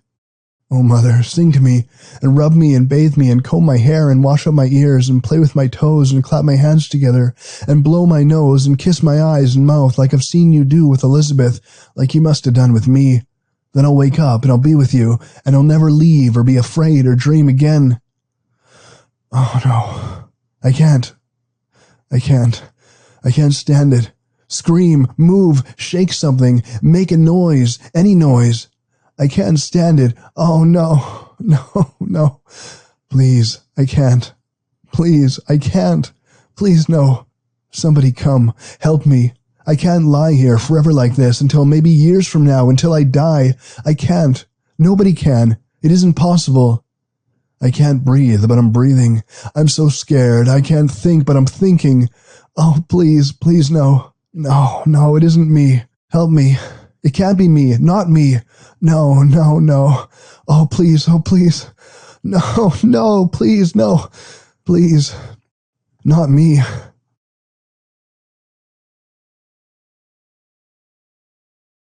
Chapter 6. At the bakery, he walked all night long. He walked 11 miles every night. He walked with his legs on the cement floor and his arms in the air, swinging free. He hardly ever got tired. When he got to thinking about it, it wasn't bad. Walking all night long and working hard and getting $18 at the end of the week for your trouble. Not bad.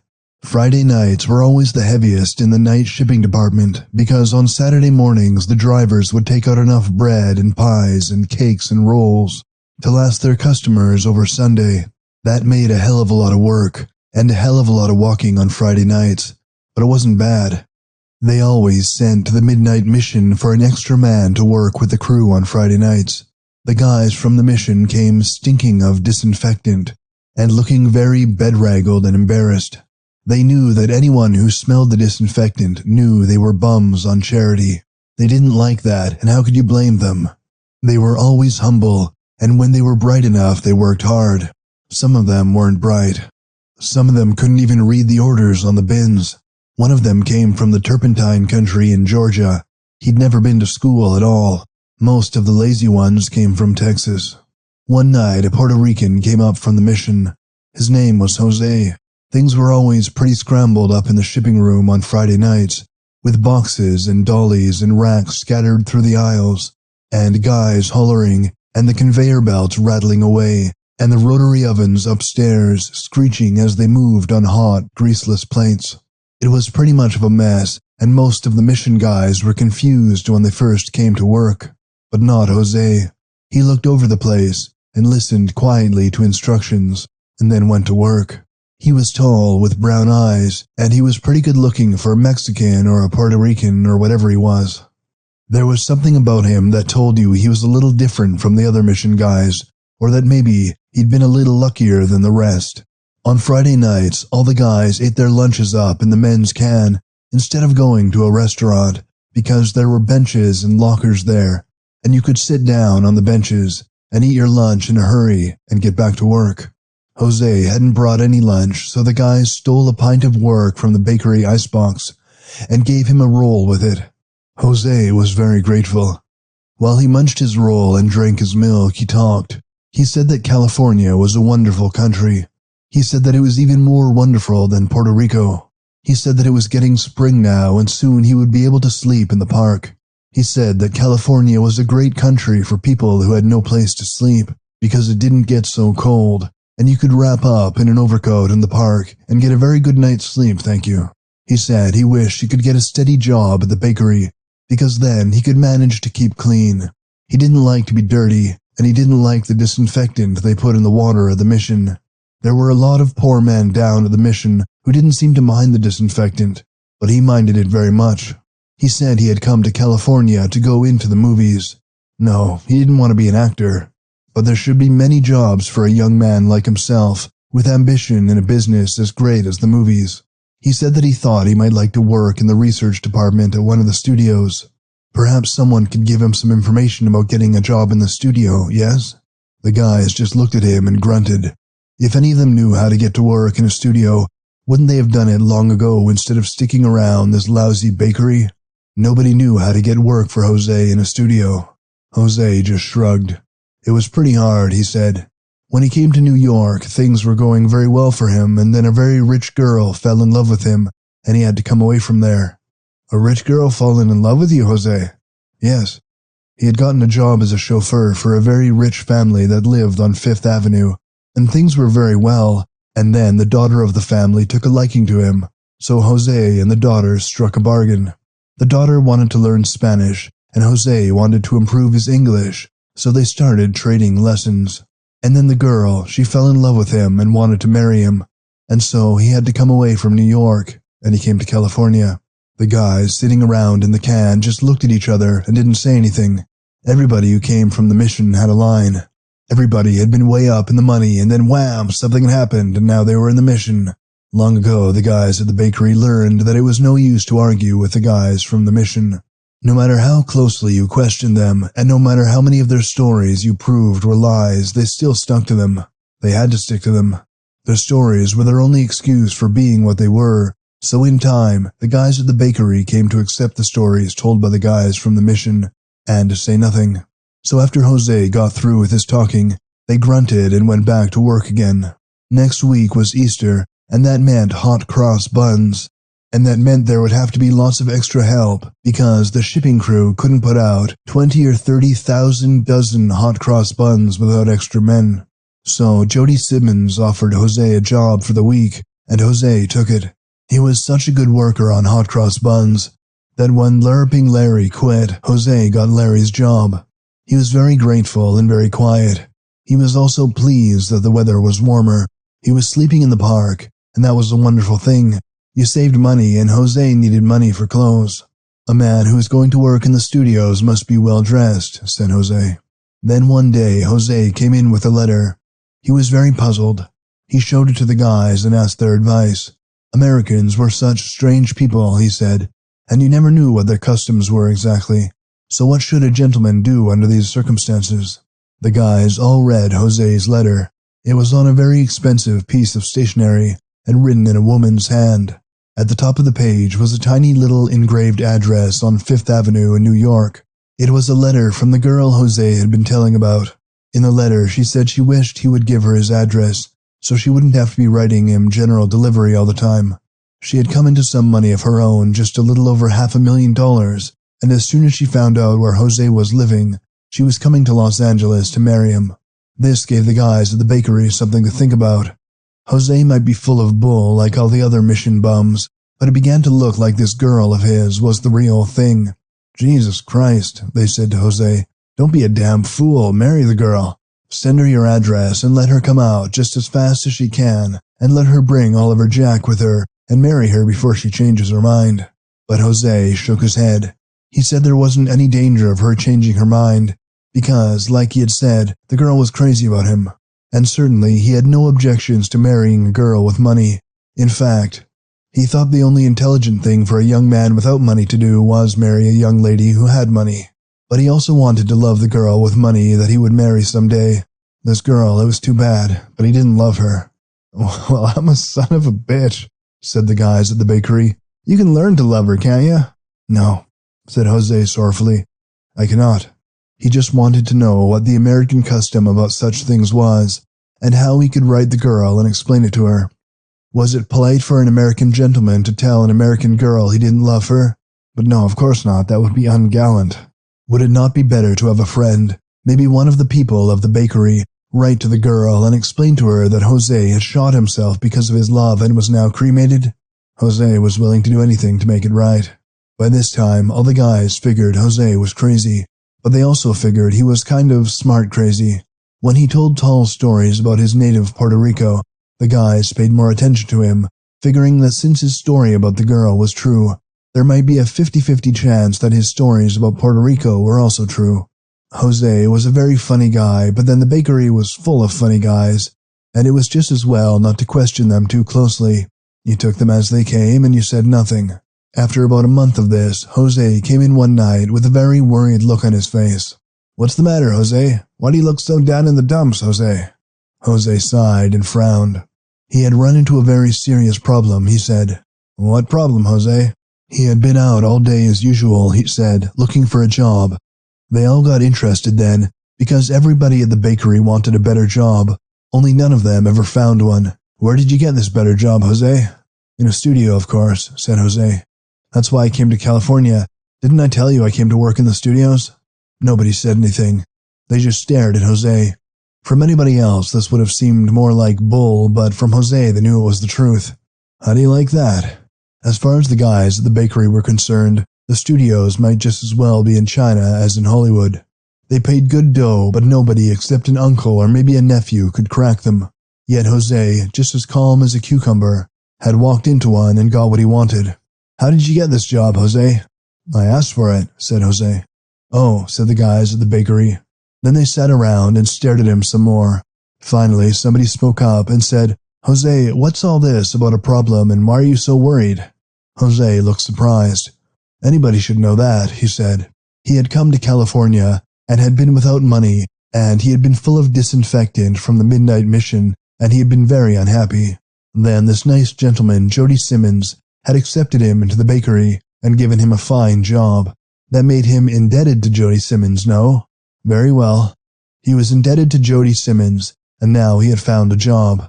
How was he to get out of the job Jody Simmons had given him in order to take the new job without offending his benefactor? All the guys began to get excited.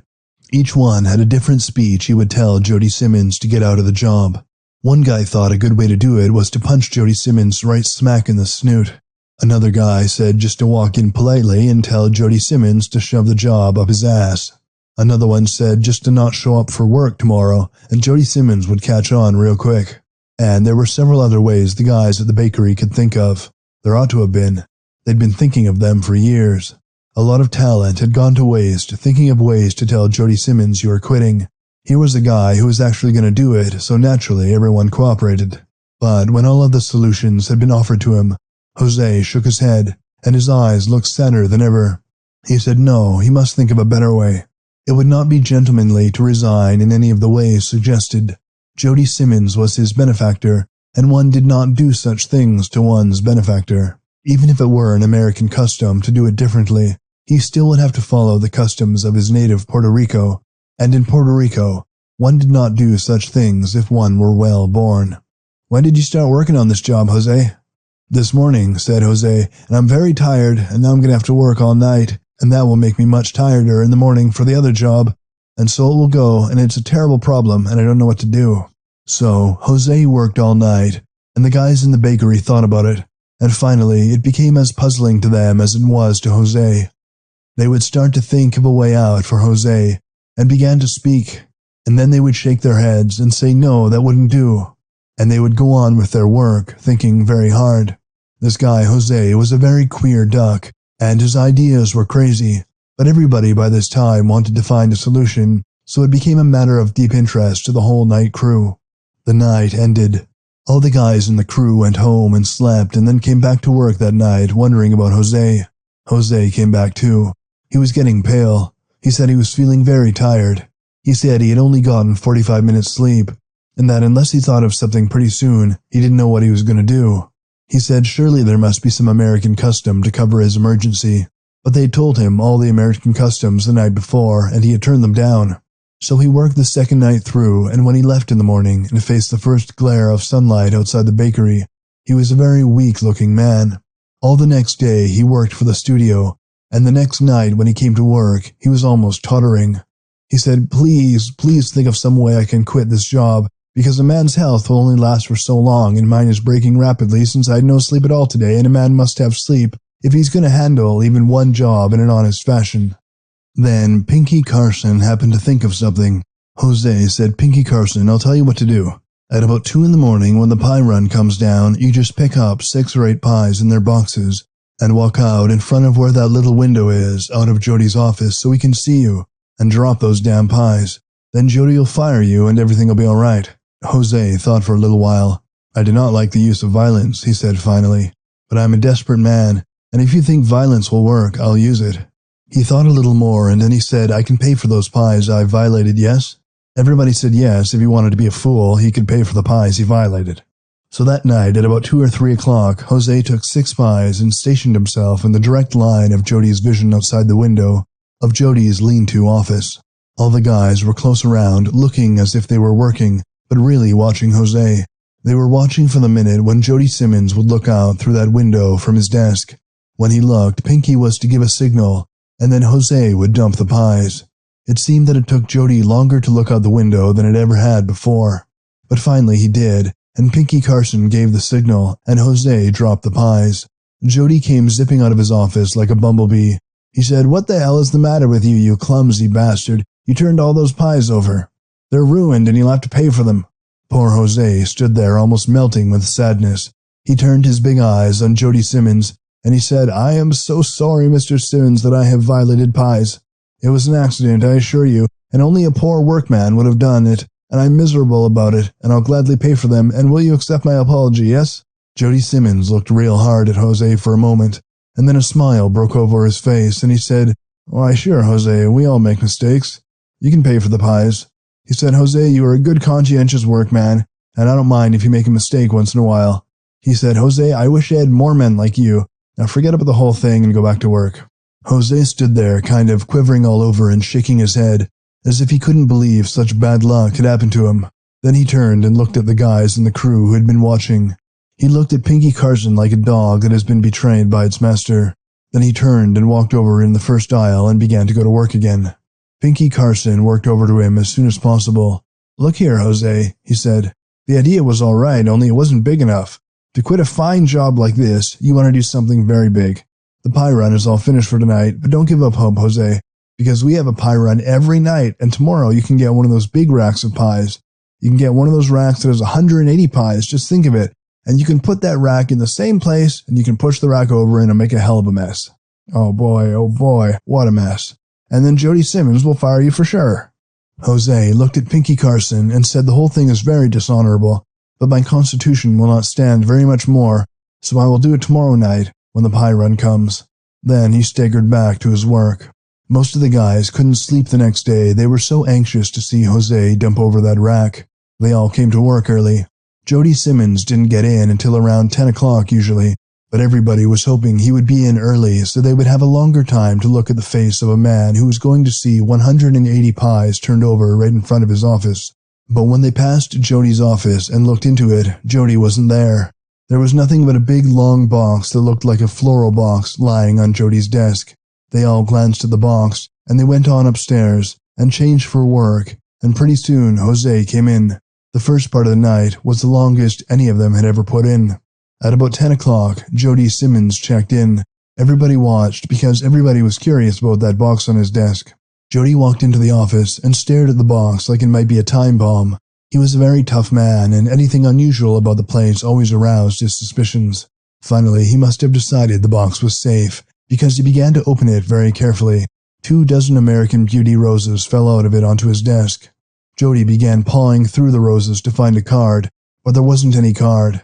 When Rudy went into Jody's office to get the night hot sheets, he looked at the flowers and said, I see you got some flowers, Jody?" Jody just glared at the flowers and said that somebody was pulling something funny. But he didn't care because the roses were good and he could take them to his wife. He sent Rudy out to get a can of water to put the roses in so they'd stay fresh. All that night, whenever the guys looked toward the little window in Jody's office, they saw Jody's bald little head looking as if it wore a wreath of roses. At 2 o'clock, the pie run began. Pinky Carson went upstairs to the bake shop while they were being boxed to check up on them. That night, they had apple and vanilla cream and blueberry and peach. Pinky Carson hefted each kind and tested its crust and the thickness of the filling. The crew was well up on its work that night, so they could catch the pie run while it was still hot. Pinky Carson decided that the blueberry pies would run the best if they were dumped, so he very carefully picked a rack of the hottest and brought them down on the freight elevator to Jose. Jose was trembling like a leaf. All the guys stationed near Jody Simmons' window looked like they were working, but they were really doing nothing but making motions. Very carefully, Pinky worked the pie rack over to the spot in front of Jody Simmons' window. Then he ducked to one side and began making signals to Jose. Jose came up looking like a whipped dog. He went to the pie rack and he put his hand up against the back of it. It wouldn't take much of a push to knock it over. Jose stood there just leaning against it and looking sad. Everybody was waiting for Jody Simmons to look out of the window. It seemed like hours. Finally he did, and Pinky Carson gave the signal. Jose just pushed a little harder with his hand, and the rack went down with a hell of a crash. 108 hot blueberry pies spread all over the shipping room floor. For a moment, Jody just sat in his chair and stared. He looked like he couldn't believe a thing like this could ever happen to him. Then it looked like someone gave him an electrical shock, because instead of pushing his chair back before getting up, he shot straight up like a man on a stove, and came running and hollering out of his office. Jose just stood there and looked at him. Jose was much taller than Jody Simmons. He looked down at Jody, and his eyes were the saddest things on earth. Jody began screaming at him, "You lousy speck bastard, last night I gave you another chance, and tonight what do? You smashed 180 blueberry pies. You know what this means, you son of a bitch? It means you're through, you're fired, get out. Get out and don't ever let me see you again, you lousy dirty spick, get out." Jose stood for a moment and looked at Jody Simmons, like he was forgiving him for everything he said. Then he turned and walked slowly up to the can. All the guys, as quick as they could, sneaked up there after him. Jose was almost talking to himself. "This is the first time I've ever done anything so dishonorable," said Jose. "Never have I thought I would stoop to such trickery. Mr. Simmons, he's quite right. He's a fine gentleman who gave me a job when I was in need. I have repaid him with ingratitude. I'm a wretch. There's nothing more to be said, no?" "Look here, Jose," said Rudy. "Maybe you know something about those flowers on Jody's desk." Jose nodded. "Yes," he said, "but it is what you call a secret. I have bought the flowers this afternoon and sent them to Mr. Simmons." "Well, you damn fool," said Rudy. "How's he going to know you sent them if you didn't put any name on them?" Jose said that is not a matter for discussion. The important thing is that Mr. Simmons receives the flowers. Flowers are beautiful. Mr. Simmons is a gentleman, and he will enjoy them. That he should know where they came from is quite beside the point. I know that I have expressed my gratitude with something beautiful. I know that I have tried to repay him for the splendid things he has done for me. It is not important that Mr. Simmons should know it. It is only important that he should receive the roses, yes? Jose put on his coat and walked out of the bakery, and nobody ever saw him again. Next day he didn't show up for his check. Instead, Jody Simmons received through the mail a money order from Jose for $19.87, which, with his paycheck, would pay for the pies. It seemed that Jose was standing in front of Joe now, weaving back and forth in a kind of fog. He was talking to Jose. He was saying, "How is everything with you, Jose? How are you doing? Talk right up, Jose, and tell me about how you're doing, and how you ever came out with that rich girl. Talk louder, Jose, because I don't seem to be hearing so well lately. Real loud, Jose, and come up close because I can't move much. Later on, yes, but right now you see I'm in bed. How's that, Jose? How's that? Wait a minute, Jose, excuse me. You see, I thought we were all in the bakery together again. I thought we were all there, but we're not. I must have been asleep. I must have been dreaming. So hard to tell. Just a minute, Jose, and I'll wake up. There, that's much better. I don't know where you are, Jose, but I know where I am, all right. I know where I am."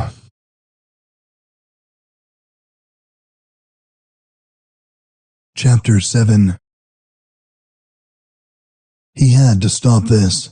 He had to stop things from fading away and then rushing back at him. He had to stop the smotherings and the sinkings and the risings.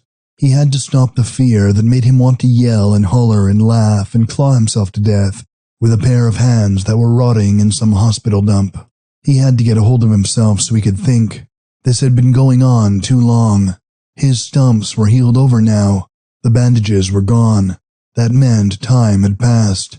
A lot of time. Enough time so that he had to come out of it and think. He had to think of himself, of Joe Bonham, and what he was going to do next. He had to figure things out all over again. It was like a full-grown man suddenly being stuffed back into his mother's body. He was lying in stillness.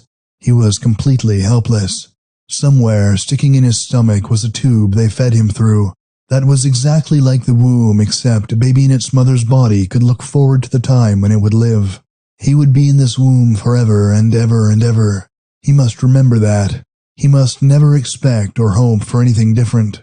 This was his life from now on, every day and every hour and every minute of it. He would never again be able to say, "Hello, how are you? I love you." He would never again be able to hear music or the whisper of the wind through trees or the chuckle of running water. He would never again breathe in the smell of a steak frying in his mother's kitchen, or the dampness of spring in the air, or the wonderful fragrance of sagebrush carried on the wind across a wide open plain. He would never again be able to see the faces of the people who made you glad just to look at them, of people like Corinne. He would never again be able to see sunlight, or the stars, or the little grasses that grow on a Colorado hillside. He would never walk with his legs on the ground. He would never run or jump or stretch out when he was tired. He would never be tired. If the place in which he lay were burning, he would simply stay there and let it burn. He would burn up with it and not be able to move. If he should feel an insect crawling over the stump of body that remained, he could not move one finger to destroy it. If it stung him, he could do nothing to ease the itch, except maybe to writhe a little against his covers. And this life wouldn't last only today or tomorrow, or until the end of next week. He was in his womb forever. It wasn't a dream. It was real. He wondered how he could have come through it alive. You heard about somebody scratching his thumb, and the next thing you knew he was dead. The mountain climber fell off the front stoop and fractured his skull and died by Thursday. Your best friend went to the hospital to have his appendix taken out, and 4 or 5 days later you were standing beside his grave. A little germ like influenza carried off 5, maybe 10 million people in a single winter. Then how could a guy lose his arms and legs and ears and eyes and nose and mouth and still be alive? How did you make sense out of it? Still, there were plenty of people who had lost just their legs or just their arms and were living. So maybe it was reasonable to think that a man could live all right if he lost both his legs and his arms. If one was possible, probably both were possible. The doctors were getting pretty smart, especially now that they had 3 or 4 years in the army, with plenty of raw material to experiment on. If they got to you quickly enough so you didn't bleed to death, they could save you from almost any kind of injury. Evidently, they had got to him quickly enough. It was fairly reasonable when you thought of it. Plenty guys had their hearing smashed from concussion. Nothing unusual about that. Lots of guys had been blinded. You even read in the papers once in a while about somebody trying to put a bullet through his temple and ending up healthy except he was blind. So his blindness made sense too. There were plenty guys in hospitals back of the lines who were breathing through tubes, and plenty without chins, and plenty without noses. The whole thing made sense, only he had combined them all.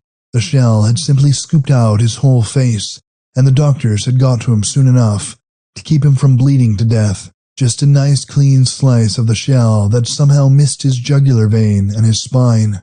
Things had been pretty quiet for a while just before he got his. That meant the doctors in back of the lines had more time to play with him than during an offensive when guys were being brought in by the truckload. That must be it. They had picked him up quickly and hauled him back to a base hospital, and all of them had rolled up their sleeves and rubbed their hands together and said, "Well, boys, here's a very interesting problem. Let's see what we can do." After all, they'd only carved up 10,000 guys back there learning how. Now they had come upon something that was a challenge, and they'd plenty of time, so they fixed him up and tucked him back into the womb. But why hadn't he bled to death?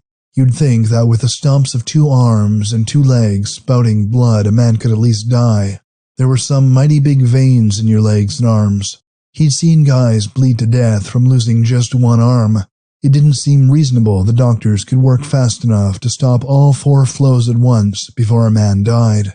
Then he thought, maybe I was only wounded in them, just wounded a little, and they were cut off later, maybe to save trouble, or maybe because they were infected. He remembered stories of gangrene, and of soldiers found with their wounds filled with maggots. That was a very good sign. If you had a bullet in your stomach, and a hole was squirming alive with maggots, then you were all right because the maggots ate away the pus and kept the wound clean. But if you had the same hole and no maggots, you simply festered for a while, and then you had gangrene. Perhaps he had no maggots. Maybe if he had been able to scare up just a handful of little white worms, he might right now have legs and arms. Just a handful of little white worms. Perhaps when he had been picked up, he still had his legs and arms with only a few wounds in them. But by the time they got the important things like his eyes and nose and ears and mouth fixed up, the gangrene had started in his legs and arms. Then they started hacking. A toe here, a wrist joint there. Oh hell, let's take it off at the hip. That was probably the way. When doctors are only chopping things off, they have ways of stopping the blood so a man doesn't necessarily die from loss of it. Maybe if the doctors had known how he would end up, they would have let him die. But it happened gradually, joint by joint. And so here he was alive, and they couldn't kill him now, because that would be murder. Oh hell. There were a lot of funny things that happened in this man's war. Anything could be true. You heard about them all the time. One guy had the whole top of his stomach shot away, so they took skin and meat from a dead man, and they made a flap over the first guy's stomach. They could lift the flap like a window and watch him digest his food. There were rooms filled with men who breathed through tubes, and other wards where men ate through tubes, and would eat through them for the rest of their lives. Tubes were important. A lot of guys would piss through tubes as long as they lived, and there were plenty who had their rear ends shot off. Now their bowels were connected up with holes in their sides or stomachs. The holes were covered with absorbent bandages because they had no muscles there to control themselves. And that wasn't all. There was a place in southern France where they kept the crazy ones. There were guys who couldn't talk even though they were in perfect shape. They had just got scared and forgotten how to talk. They were healthy, able-bodied men who ran around on all fours and stuck their heads in corners when they were frightened, and smelled each other and lifted their legs like dogs and couldn't do anything but whimper. There was a guy, a coal miner, went back to his wife and 3 kids in Cardiff. His face had been burnt off by a flare one night, and when his wife saw him, she let out a screech and grabbed a hatchet and chopped his head off and then killed the 3 kids. They found her drinking beer just as cool as a cucumber down in a saloon that same night. Only thing was, she was trying to eat the glass the beer came in. How can you believe or disbelieve anything anymore? 4 or maybe 5 million men killed, and none of them wanting to die, while hundreds, maybe thousands were left crazy or blind or crippled and couldn't die no matter how hard they tried. But there weren't many like him. There weren't many guys the doctors could point to and say, "Here's the last word, here's our triumph, here's the greatest thing we ever did, and we did plenty. Here's a man without legs or arms or ears or eyes or nose or mouth who breathes and eats and is just as alive as you or me." The war had been a wonderful thing for the doctors, and he was the lucky guy who had profited by everything they learned. But there was one thing they couldn't do. They might be able to put a guy back into the womb, but they couldn't let him out again. He was there for good. All the parts that were gone from him were gone forever. That was the thing he must remember. That was the thing he must try to believe. When that sank in, he could calm down and think. It was like reading in the paper that someone has won a lottery and saying to yourself, "There's a guy who won 1,000,000 to 1 shot." You never quite believed that a man could win against such odds, yet you knew he had. Certainly you never expected to win yourself, even if you bought a ticket. Now he was just the reverse. He had lost 1,000,000 to 1 shot, yet if he read about himself in a newspaper, he wouldn't be able to believe it, even though he knew it was true, and he would never expect it to happen to him. Nobody expected it, but he could believe anything from now on out. 1,000,000 to 1, 10,000,000 to 1. There was always the one, and he was it. He was the guy who had lost. He was beginning to quiet down now. His thoughts were coming through a little clearer, a little more connectedly. He could lie here against his sheet and put things together. He could figure out the small things that were wrong with him in addition to the great. Down somewhere near the base of his throat, there was a scab that was sticking to something. By tossing his head slightly to the right and then to the left, he could feel the pull of the scab. He could also feel a little tug at his forehead, as if a cord had been tied around there, halfway between his eye sockets and his hairline. He began to puzzle about the cord and why it pulled when he tossed his head and get the feel of the scab near his neck. In the hole which was the middle of the face, he could feel nothing, so it made a nice little problem. He lay there tossing to the right, tossing to the left, feeling the pressure and feeling the scab pull. Then he got it. They had put a mask over his face, and it was tied at the top around his forehead. The mask was evidently some sort of soft cloth, and the lower part of it had stuck to the raw mucus of his face wound. That explained the whole thing. The mask was just a square of cloth tied securely and pulled down toward his throat, so that the nurse in her comings and goings wouldn't vomit at the sight of her patient. It was a very thoughtful arrangement. Now that he understood the purpose and mechanics of the mask, the scab became an irritation instead of merely a curious thing. Even when he was a kid, he could never let a scab quite heal over. He was always picking at it. Now he was picking at this scab by tossing his head and drawing the mask tight. But he couldn't dislodge the mask or start the scab to peeling. The task became a kind of mania with him. The place where the cloth stuck to the scab didn't hurt. It wasn't that. But the whole thing was an annoyance and a challenge and an issue of strength. If he could dislodge the mask, then he was not completely helpless.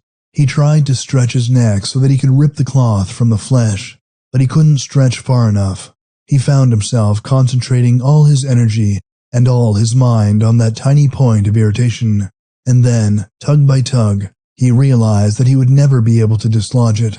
Just so small a thing as a piece of cloth stuck to his skin, yet all the muscles of his body and all the power of his brain couldn't budge it. That was worse than being in the womb. Babies sometimes kicked. They sometimes turned over in their dark, silent, watery resting places. But he had no legs to kick with, and no arms to thrash with, and he couldn't turn over because he had no leverage in his body to start him rolling.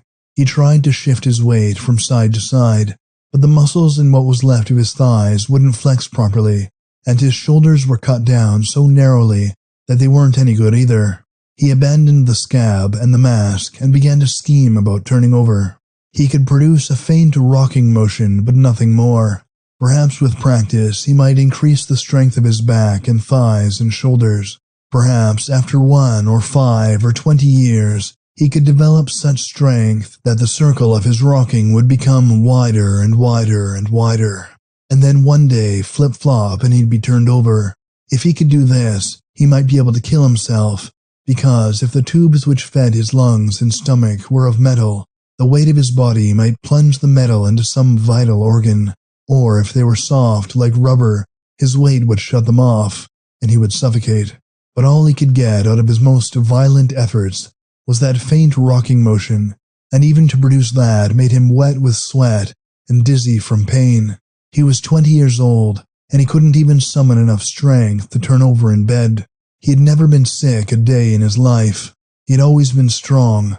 He had been able to lift a box packed with 60 loaves of bread, with each loaf weighing 1.5 pounds. He had been able to throw such a box over his shoulder and on top of a 7-foot root bin without even thinking about it. He had been able to do this not only once, but hundreds of times each night, until his shoulders and biceps were hard as iron, and now he could only flex his thighs weakly and make a little rolling motion like a child rocking itself to sleep. Suddenly he was very tired. He lay back quietly and thought about the hole in his side. It was just a small hole, but evidently it wouldn't heal. His arms and legs were healed, and that took a lot of time. But during all that time of healing, during all those weeks or months when he had been fainting in and out of things, the hole in his side had remained open. He had been noticing it little by little for a long while, and now he could feel it plainly. It was a patch of moisture inside a bandage, and from it moisture was slipping down his left side in a slick little trail. He remembered the time he visited Jim Tift at the military hospital in Lille. Jim had been put in a ward where there were a lot of guys who had holes here and there that wouldn't heal. Some of them had been lying there draining and stinking for months. The smell of that ward when you hit it was like the smell of a corpse you stumble over on patrol duty, like the smell of a rich, ripe corpse that falls open at the touch of a boot and sends up a stench of dead flesh like a cloud of gas. Maybe he was lucky his nose was shot off. It would be pretty bad to have to lie and smell the perfume of your own body as it rotted away. Maybe he was a lucky guy after all, because with a smell like that constantly in your nose, you wouldn't have much of an appetite. But then that wouldn't bother him anyway. He ate regular. He could feel them sliding stuff into his belly, and he knew he was eating all right. Flavor didn't matter to him. Things were getting dimmer and dimmer now. He knew he wasn't fainting again. He was slipping away. It seemed that the blackness in his eyes was changing to something purple, something like twilight blue. He was resting. He was simply lying back after a lot of thinking and hard work, and saying, "Let it run, let it fester, because I can't smell it anyhow. When you have so little left, why should you care if part of it is dying?" You lie back. The darkness changes to another shade of darkness, starless twilight and starless night. Like at home in the evenings with crickets and frogs and a cow lowing somewhere and a dog barking way off and the sounds of children playing. Wonderful, beautiful sounds and darkness and peace and sleep. Only no stars. The rat came crawling over him stealthily. It came with its sharp little claws up his left leg. It was a great brown trench rat, like the ones they used to throw shovels at. It came crawling and sniffing and smelling and tearing away at the bandage over his side. He could feel its whiskers as they tickled the edges of the draining wound. He could feel its long whiskers as they trailed in the pus from the hole, and there was nothing he could do about it. He remembered the face of a Prussian officer they discovered one day. They had stormed the outer trenches of the German position. It was a trench that had been abandoned a week, maybe 2 weeks before. They all swarmed into it, a whole company on their way forward. There they came upon the Prussian officer. He was a captain. He was lying with one leg straight up in the air. The leg was swelled so much the pants looked as if they were ready to burst open. His face was swelled too. His mustache was still waxed. Sitting on his neck and chewing away at his face was a fat, contented rat. As they came jumping over into the trench, they got the whole picture. The entrance to a dugout toward which the Prussian had been heading when he was hit. The Prussian with his leg up in the air. The rat chewing. Somebody let out a yell, and then they were all yelling like crazy men. The rat sat up and looked at them. Then the rat started for the dugout entrance, but he started too slow. Yelling and screaming, the whole pack of them were after him. Somebody ripped off a helmet, and it hit the rat in its hindquarters. The rat squealed and turned to snap at the helmet. Then it dragged itself into the dugout with all of them after it. They caught it there in the dim light, and they beat it into red jelly. Then they were all still for a second. They felt kind of foolish. They left the dugout and went on with the war. He thought about it afterward. It didn't matter whether the rat was gnawing on your buddy or a damned German, it was all the same. Your real enemy was the rat, and when you saw it there, fat and well-fed, chewing on something that might be you, why, you went nuts. The rat was eating on him now. He could feel its sharp little teeth as they bit into the edge of the wound, and then he could feel the quick little movements through the rat's body as it chewed. Then it would dig its feet in and scoop out a bit more of flesh, and that would hurt, and then it would chew again. He wondered where the nurse was. It was a hell of a hospital where they let rats come right into the wards and chew the customers where they were trying to get some sleep. He wiggled and twisted, but the rat hung on tight. There wasn't anything he could do to scare it. He couldn't hit it or kick at it, and he couldn't yell or whistle to frighten it. The only thing he could do was go into that slow rocking motion, but the rat evidently liked that because it stayed right where it was. The rat was eating very carefully now, taking only the choicest parts, and then squatting flat on its stomach, with its little jaws chewing. He began to realize that the chewing of the rat was not a thing that would last only for 10 or 15 minutes. Rats were smart animals. They knew their way around. This one wouldn't be content to go away and not come back again. It would return from day to day, and from night to night, to feed at his carcass until he went crazy.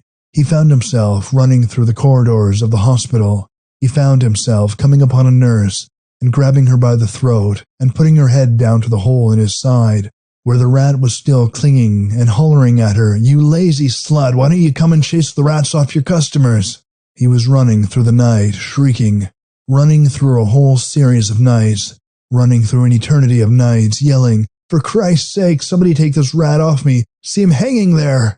Running through a lifetime of nights, and shrieking and trying to push the rat off. and feeling the rat sink its teeth deeper and deeper. When he had run without legs until he was tired, and when he had screamed without a voice until his throat hurt, he fell back into the womb, back into the quietude, back into the loneliness and the blackness and the terrible silence.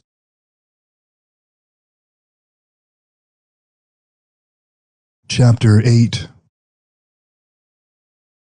The nurse's hands were on him.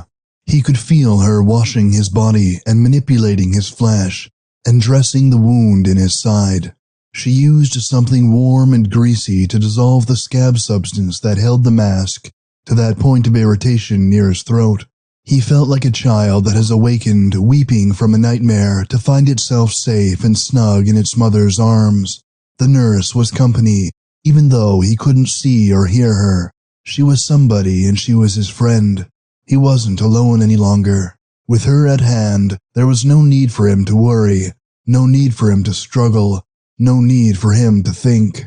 The responsibility was completely hers, and he had nothing to fear as long as she was close to him. Instead of the rat gnawing at his side, he felt her cool fingers and the cleanliness of new bandages and fresh linen. He knew now that the rat had only been a dream. He was so relieved to discover this that for a few minutes he almost forgot his fear. And then, relaxing under the nurse's care, he suddenly chilled all over at the realization that the rat dream might come again. It was almost a certainty to come again. He knew that the whole dream was started by his thinking of the wound in his side. His awareness of the wound as he fell asleep brought on the dream of the rat feeding at it. Since the wound remained, it seemed almost certain that the same chain of thought would bring the rat back to him again in his sleep. Each time he fell asleep, the rat would come, and sleep, instead of being forgetfulness, would become as bad as being awake. A guy could stand a lot when he was awake, but when sleep came, he deserved to forget everything. Sleep should be like death. He knew the rat was a dream. He was sure of that. All he had to do was find some way of getting himself out of the dream when it came. He could remember when he was a kid he used to have nightmares. Funny thing about them was that they weren't particularly awful ones either. The worst one was where he seemed to be an ant walking across a sidewalk, and the sidewalk was so big and he was so small that sometimes he awakened yelling he was so scared. That was the way to stop nightmares, by yelling so hard you waked yourself up. But hell, that wouldn't work for him now. In the first place, he couldn't yell, and in the second place, he was so deaf he couldn't hear the noise anyhow. That was no good. He would have to find some other way. He remembered as he got older and different nightmares came that he used to be able to think himself out of them. Just when it seemed the awful thing that was after him was going to get him, he could think in his sleep, "Here, Joe, this is just a dream. It's just a dream, Joe, understand?" And then, in a little bit, he would open his eyes and look into the darkness around him, and the dream would be gone. That system might work with the rat. Instead of imagining himself running and yelling for help the next time the rat came, he would just think to himself, "This is a dream," and then he would open. Oh, but that wouldn't work. He couldn't open his eyes. In his sleep, in the middle of the rat dream, he might think himself out of it, but how would he be able to prove he was awake if he couldn't open his eyes and look around into the darkness? He thought, "Jesus, Joe, there must be some other way." He thought, it's asking very little for a man just to want to be able to prove that he's awake. He thought, "Come on, Joe, this is the only way you can lick the rat, and you've got to do that, so you'd better figure out some way, quick, to prove whether you're asleep or awake. Maybe he'd better start from the beginning." He was awake now, he was sure of that. He had just felt the nurse's hands, and the nurse's hands were real. So, when he felt them, he was awake. Even though the nurse was gone now, he was still awake because he was thinking about the rat dream. If you're thinking about a dream, that's proof you're awake. That's clear enough, Joe. You're awake. And you're trying to get rid of a dream that will come when you go to sleep. You can't wake yourself out of your sleep by yelling, because you can't yell. You can't think yourself out of it and then prove it's gone by opening your eyes because you haven't gotten the eyes. Better start in before you go to sleep, Joe. That's the business. Start in right now. The minute you feel sleepy, like you're going to topple off, why, just kind of stiffen yourself and tell yourself that you're not going to have any dreams about rats. then maybe you'll be so ready for it that it won't come. Because once it comes, it's got you till you wake up. And you can't be sure that you're awake until you feel the nurse's hands. You can't be absolutely sure until then. So when you feel like you're getting sleepy, you just think hard that you're not going to dream about the… Hold on there. How are you going to know when you begin to feel sleepy, Joe? What's going to tell you that you're sleepy? Just how does a guy feel before he topples off to sleep? Well, maybe he's all tired out from working, and he just relaxes in bed, and the first thing he knows, he's asleep. But that's no good for you, Joe, because you never get that tired, and you're in bed all the time. That's no good. Well then, maybe his eyes burn a little, and he yawns and stretches, and finally his lids drop down. But that's no good either. Your eyes don't ever burn, and you can't yawn and stretch, and you've got no eyelids. You're never tired, Joe. You don't need any sleep because you're practically sleeping all the time. So how can you get sleepy? If you can't get sleepy, you've got no warning. And if you've got no warning, you can't stiffen yourself in advance against the rat. Jesus, he was in an awful mess. He was in an awful mess if he couldn't even tell whether he was awake or asleep. But there wasn't any way to tell he could think of. When you're going to sleep, you're tired, and you lie down and you close your eyes, and sound dies away, and then you're asleep. Maybe even a normal guy, a guy with eyes to close and ears to hear with, can't tell the actual minute he falls asleep. Maybe nobody can. There's a little space between being awake and being asleep that isn't either one. The two things just melt together so that without knowing it, you're asleep. And then, without realizing that you're waking up, all of a sudden you're awake. It was a hell of a thing. If even a normal guy couldn't tell, how was he going to tell when everything about him was like sleep all the time, 24 hours a day? For all he knew, he might be slipping in and out of sleep every 5 minutes or so. His whole life was like so much sleep that he had no way of keeping track. Of course, it stood to reason that he was awake a lot of the time, but the only time he could be positive he was awake was when he felt the nurse's hands. And now that he knew the rat was a dream, and since it was the only dream he could absolutely tie down, why, the only time he could be sure he was asleep was when the rat was gnawing at his wound. Of course, he might have other dreams beside this rat, just as he might be awake lots of times when the nurse's hands weren't touching him. But how in the hell could he tell?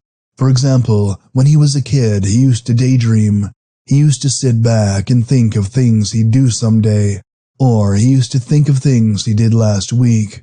But all the time he would be awake. He knew that. Yet with him lying here in bed in blackness and silence, it was different. In thinking over something that happened a long while ago, what seemed like a daydream might become a real dream, so that as he thought of the past, he fell asleep and dreamed about it. Maybe there wasn't any way. Maybe for the rest of his life, he would just have to guess whether he was awake or asleep. How is he ever going to be able to say, well, I guess I'll go to sleep now, or I just woke up? How is he going to know? And a guy had to know. And a guy had to know. That was important. It was the most important thing left. All he had was a mind, and he would like to feel that it was thinking clearly. But how was he going to do it except when there was a nurse at hand, or a rat on him? He had to do it, that was all. Guys were supposed to develop extra powers when they lost parts of themselves. Maybe if he concentrated on thinking, he would know he was awake, just like he knew he was awake now. Then, when he stopped concentrating, he would know he was going to fall asleep. That meant no more dreaming about the past. That meant no more of anything but thinking. Then he'd get so tired of thinking that he'd be drowsy and he'd fall asleep. He had a mind left by God, and that was all. It was the only thing he could use, so he must use it every minute he was awake. He must think till he was tired, tireder than he had ever been before. He must think all the time, and then he must sleep. He saw he had to do it, because if he couldn't tell being awake from being asleep, why, he couldn't even consider himself a grown-up person. It was bad enough to be shot back into the womb. It was bad enough to think of going on for years and years in loneliness and silence and blackness. But this latest thing, his inability to tell dreams from thoughts, was oblivion. It made him nothing and less than nothing. It robbed him of the only thing that distinguished a normal person from a crazy man. It meant that he might be lying and thinking very solemnly about something that seemed important, while all the time he might really be asleep and dreaming the idiotic dreams of a 2-year-old. It robbed him of any respect for his own thoughts, and that was the worst thing that could happen to anybody. He was so mixed up that he wasn't sure whether the nurse or the rat was real. Maybe neither were real. Maybe both were real. Maybe nothing was real, not even himself. Oh God. And wouldn't that be wonderful?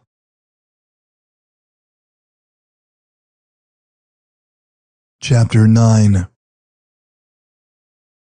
The campfire was built in front of a tent, and the tent was under an enormous pine. When you slept inside the tent, it seemed always that it was raining outside because the needles from the pine kept falling. Sitting across from him and staring into the fire was his father. Each summer they came to this place, which was 9,000 feet high and covered with pine trees and dotted with lakes. They fished in the lakes, and when they slept at night, the roar of water from the streams which connected the lakes sounded in their ears all night long. They had been coming to this place ever since he was 7. Now he was 15, and Bill Harper was going to come tomorrow. He sat in front of the fire and looked across at his father and wondered just how he was going to tell him. It was a very serious thing. Tomorrow, for the first time in all their trips together, he wanted to go fishing with someone other than his father. On previous trips, the idea had never occurred to him. His father had always preferred his company to that of men, and he had always preferred his father's company to that of the other guys. But now Bill Harper was coming up tomorrow, and he wanted to go fishing with him. He knew it was something that had to happen sometime. Yet he also knew that it was the end of something. It was an ending and a beginning, and he wondered just how he should tell his father about it. So he told him very casually. He said, "Bill Harper's coming up tomorrow, and I thought maybe I'd go out with him." He said, "Bill Harper doesn't know very much about fishing, and I do, so I think if you don't mind, I'll get up early in the morning and meet Harper, and he and I will go fishing." For a little while, his father didn't say a thing. Then he said, "Why sure, go along, Joe."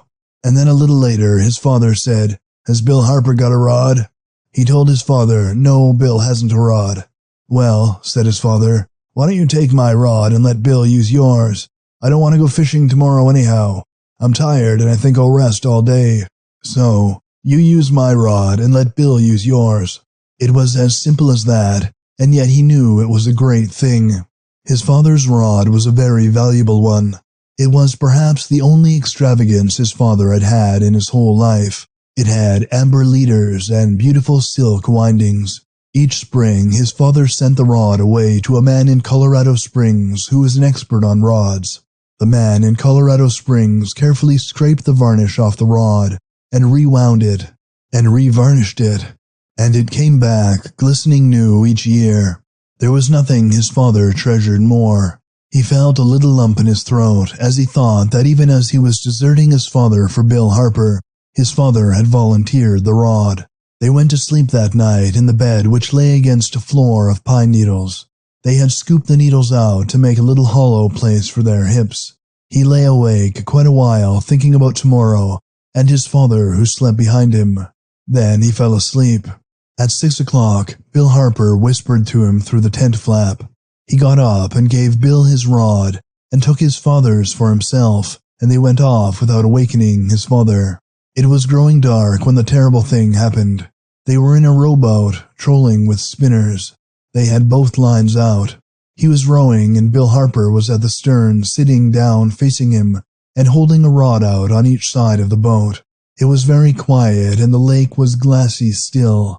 They were both feeling a little dreamy because they had had such a wonderful time all day. Then there was a sharp whirring sound as the fish struck. The rod leaped out of Bill Harper's hand and disappeared into the water. Both of them made wild grabs for it, but they were too late. It was his father's rod. They fished around for more than an hour with the other rod and with the oars of the boat, hoping to raise it, but they knew all the while there was no chance. His father's wonderful rod was gone, and they would never see it again. They beached the boat and cleaned the fish they had caught, and then they went over to the general store for a root beer. They drank their root beer and talked in hushed tones about the rod. Then he left Bill Harper. all the way to the tent, walking under pine needles and over soft needle carpets, and hearing the sound of the streams rushing down the mountain and seeing the stars in the sky. He thought about his father. His father and mother never had much money, but they seemed to get along all right. They had a little house set far back on a wide lot near the edge of town. In front of the house, there was a space of lawn, and between the lawn and the sidewalk, his father had a lot of room for gardening. People would come from all over town to admire his father's garden. His father would get up at 5 or 5:30 in the mornings to go out and irrigate the garden. He would come home from work in the evenings, eager to return to it. The garden, in a way, was his father's escape from bills and success stories and the job at the store. It was his father's way of creating something. It was his father's way of being an artist. At first, they had lettuce and beans and peas and carrots and onions and beets and radishes. Then his father got consent from the man who owned the vacant lot next door to use the lot for gardening space also. The man was glad enough to have his father use it because it would save him the expense of burning the weeds off in the fall. So, on the vacant lot, his father raised sweet corn and summer squash and cantaloupes and watermelons and cucumbers. He had a great hedge of sunflowers around it. The sunflower hearts were sometimes a foot across. The seeds made fine food for the chickens. In a little patch that had shade half the day, his father planted ever-bearing strawberries so they had fresh berries from spring until late fall. In the back of the house in Shale City, they had chickens and rabbits, and he had some bantams for pets. 2, maybe 3 times a week, they had fried chicken for dinner, and it didn't seem like a luxury. In the winter, they had stewing hens with dumplings and potatoes from their own vines. During the season when the chickens laid a lot of eggs, and eggs were cheap at the store, his mother took the extra eggs from the hen house and put them up in big crocks of water glass. Then, when winter came, and eggs were expensive, and the hens weren't laying, she just went down into the cellar and got her eggs for nothing. They kept a cow, and his mother churned their own butter, and they had buttermilk. The milk set in pans on the back porch, and in the morning the milk from the night before was covered with yellow cream, almost as heavy as leather. On hot summer Sundays, they made ice cream using their own cream and their own strawberries, and practically everything else their own except the ice. On the far side of the vacant lot, his father had 6 stands of bees, so that every fall they had plenty of honey. His father would go out to the bee stands and pull out the sections and check on the cells, and if the stand was weak, he would destroy all the queen cells, and perhaps even clip the queen's wings so that she wouldn't swarm and split the hive. As soon as the weather got below freezing, his father went out to some nearby farmers and bought fresh meat. There would be a quarter of beef and maybe half a hog hanging on the back porch, frozen through and always fresh.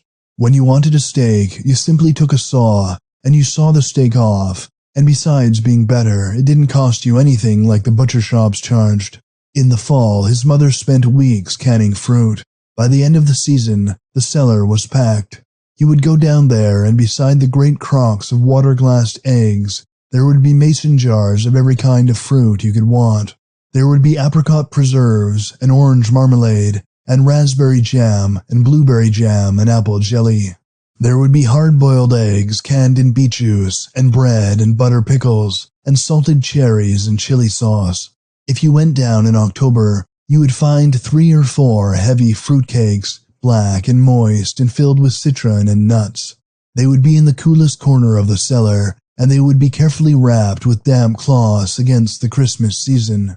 All of these things they had, and yet his father was a failure. His father couldn't make any money. Sometimes his father and mother talked together in the evenings about it. So-and-so had gone to California and had made a lot of money in real estate. So-and-so had gone and made a lot of money just by working in a chain shoe store until he got to be manager.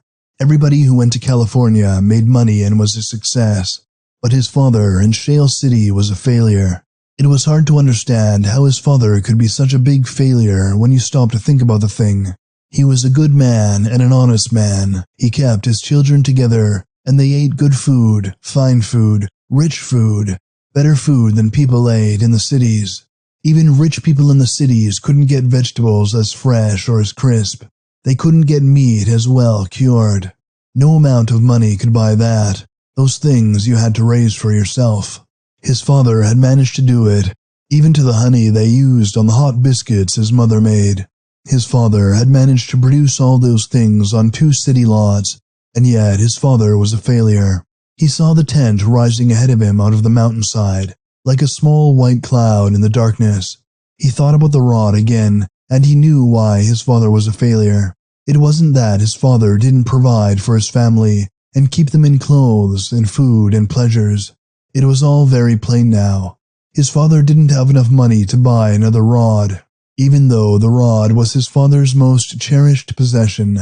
Now that it was gone, he wouldn't have enough money to buy another, and so he was a failure. When he got to the tent, his father was in bed and asleep. He stood for a minute looking down at his father. Then he went out and strung up his fish.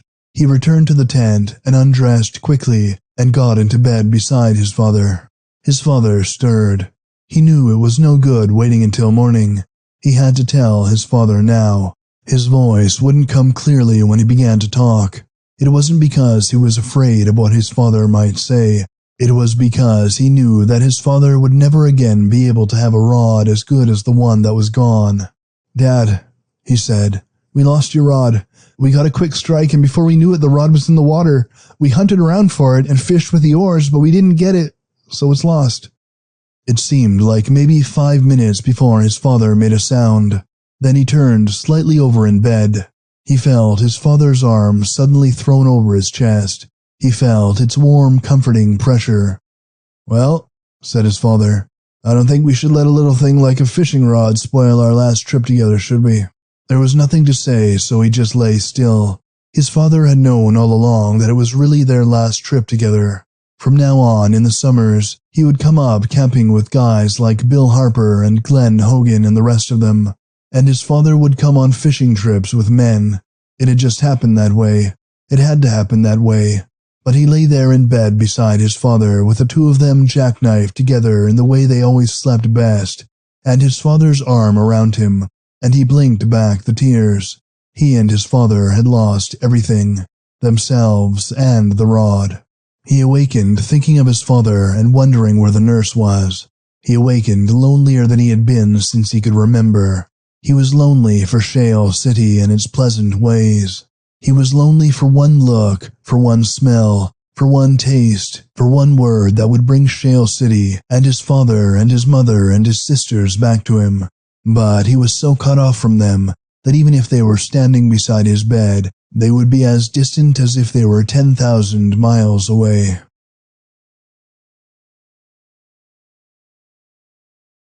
Chapter 10. Lying on your back without anything to do and anywhere to go was kind of like being on a high hill far away from noise and people. It was like being on a camping trip all by yourself. You had plenty of time to think. You had time to figure things out, things you'd never thought of before. Things like, for example, going to war. You were so completely alone on your hill that noise and people didn't enter into your figuring of things at all. You figured only for yourself without considering a single little thing outside yourself. It seemed that you thought clear and that your answers made more sense. And even if they didn't make sense, it didn't matter because you weren't ever going to be able to do anything about them anyhow. He thought, here you are, Joe Bonham, lying like a side of beef all the rest of your life, and for what? Somebody tapped you on the shoulder and said, "Come along, son, we're going to war." And so you went. But why? In any other deal, even like buying a car or running an errand, you had the right to say, "What's there in it for me?" Otherwise, you'd be buying bad cars for too much money or running errands for fools and starving to death. It was a kind of duty you owed yourself that when anybody said, "Come on, son, do this or do that," you should stand up and say, "Look, mister, why should I do this? For who am I doing it? And what am I going to get out of it in the end?" But when a guy comes along and says, "Here, come with me and risk your life, and maybe die or be crippled," why then you've got no rights. You haven't even the right to say yes or no, or "I'll think it over." There are plenty of laws to protect a guy's money even in wartime, but there's nothing on the books says a man's life is his own. Of course, a lot of guys were ashamed. Somebody said, let's go out and fight for liberty, and so they went and got killed without ever once thinking about liberty. And what kind of liberty were they fighting for anyhow? How much liberty and whose idea of liberty?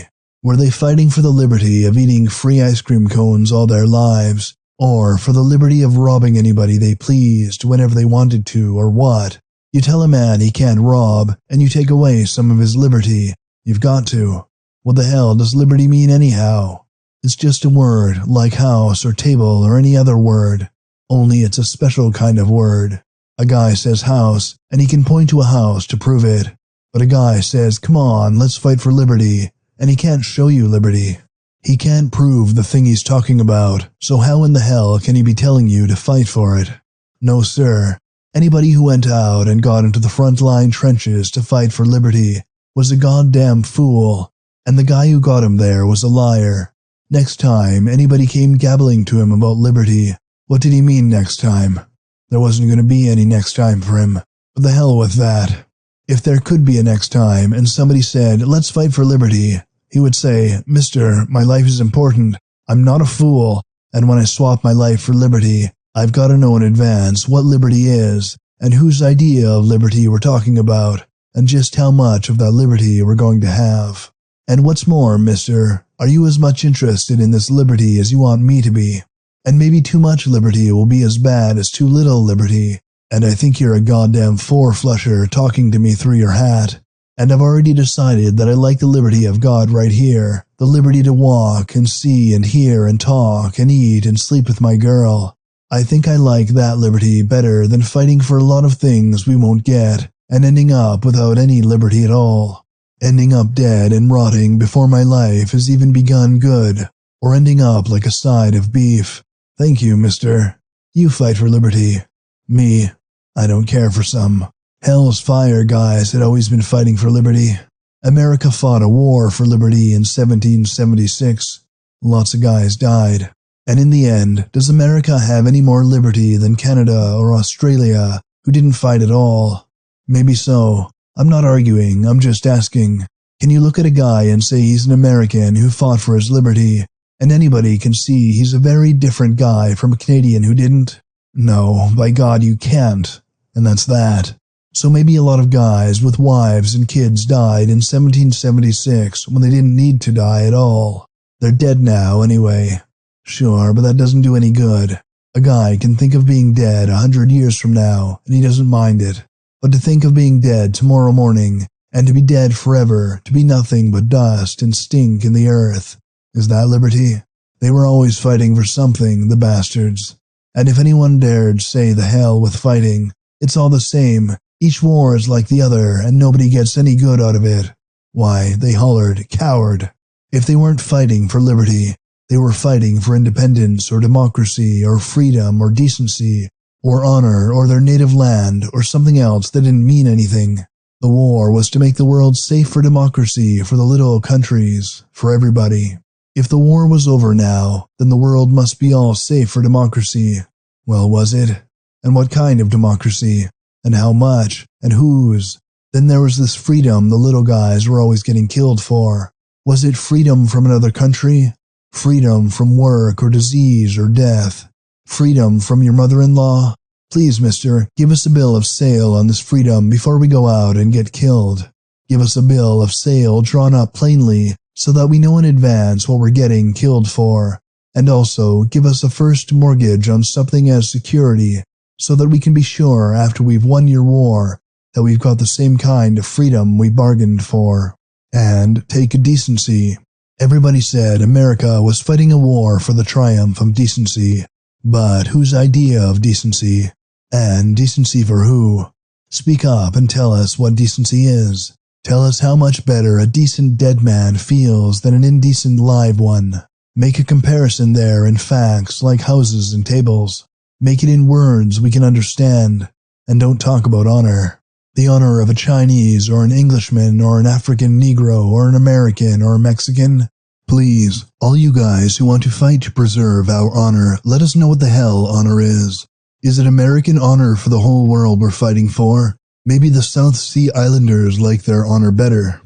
For Christ's sake, give us things to fight for we can see and feel and pin down and understand. No more highfalutin words that mean nothing like native land, motherland, fatherland, homeland, native land, it's all the same. What the hell good to you is your native land after you're dead? Whose native land is it after you're dead? If you get killed fighting for your native land, you've bought a pig in a poke. You've paid for something you'll never collect. And when they couldn't hook the little guys into fighting for liberty or freedom or democracy or independence or decency or honor, they tried the women. Look at the dirty Huns, they would say. Look at them, how they rape the beautiful French and Belgian girls. Somebody's got to stop all that raping. So come on, little guy. Join the army and save the beautiful French and Belgian girls. So the little guy got bewildered and he signed up, and in a little while a shell hit him and his life spattered all out of him in a red meat pulp, and he was dead. Dead for another word. And all the fierce old bats of the DAR get out and hurrah themselves hoarse over his grave because he died for womanhood. Now it might be that a guy would risk getting killed if his woman were being raped, but if he did, why, he was only striking a bargain. He was simply saying that according to the way he felt at the time, the safety of his woman was worth more than his own life. But there wasn't anything particularly noble or heroic about it. It was a straight deal, his life for something he valued more. It was more or less like any other deal a man might make. But when you change your women to all the women in the world, why, you begin to defend women in the bulk. To do that, you have to fight in the bulk. And by that time, you're fighting for a word again. When armies began to move and flags wave and slogans pop up, watch out, little guy, because it's somebody else's chestnuts in the fire, not yours. It's words you're fighting for, and you're not making an honest deal, your life or something better. You're being noble, and after you're killed, the thing you traded your life for won't do you any good, and chances are, it won't do anybody else any good either. Maybe that's a bad way to think. There are lots of idealists around who will say, have we got so low that nothing is more precious than life? Surely there are ideals worth fighting for, even dying for. If not, then we are worse than the beasts of the field and have sunk into barbarity.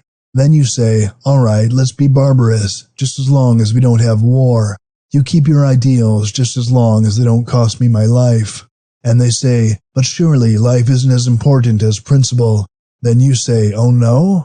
Maybe not yours, but mine is. What the hell is principle? Name it and you can have it. You can always hear the people who are willing to sacrifice somebody else's life. They're plenty loud and they talk all the time. You can find them in churches and schools and newspapers and legislatures and Congress. That's their business. They sound wonderful. Death before dishonor. This ground sanctified by blood.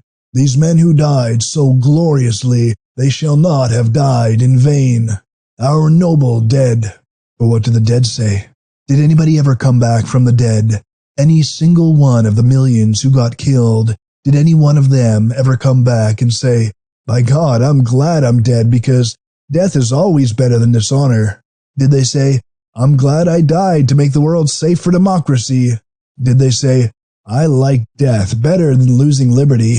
Did any of them ever say, it's good to think I got my guts blown out for the honor of my country?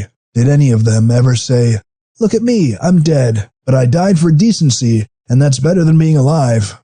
Did any of them ever say, here I am, I've been rotting for 2 years in a foreign grave, but it's wonderful to die for your native land? Did any of them say, hooray, I died for womanhood and I'm happy, see how I sing even though my mouth is choked with worms? Nobody but the dead know whether all these things people talk about are worth dying for or not, and the dead can't talk. So the words about noble deaths and sacred blood and honor and such are all put into dead lips by grave robbers and fakes who have no right to speak for the dead. If a man says death before dishonor, he is either a fool or a liar because he doesn't know what death is. He isn't able to judge.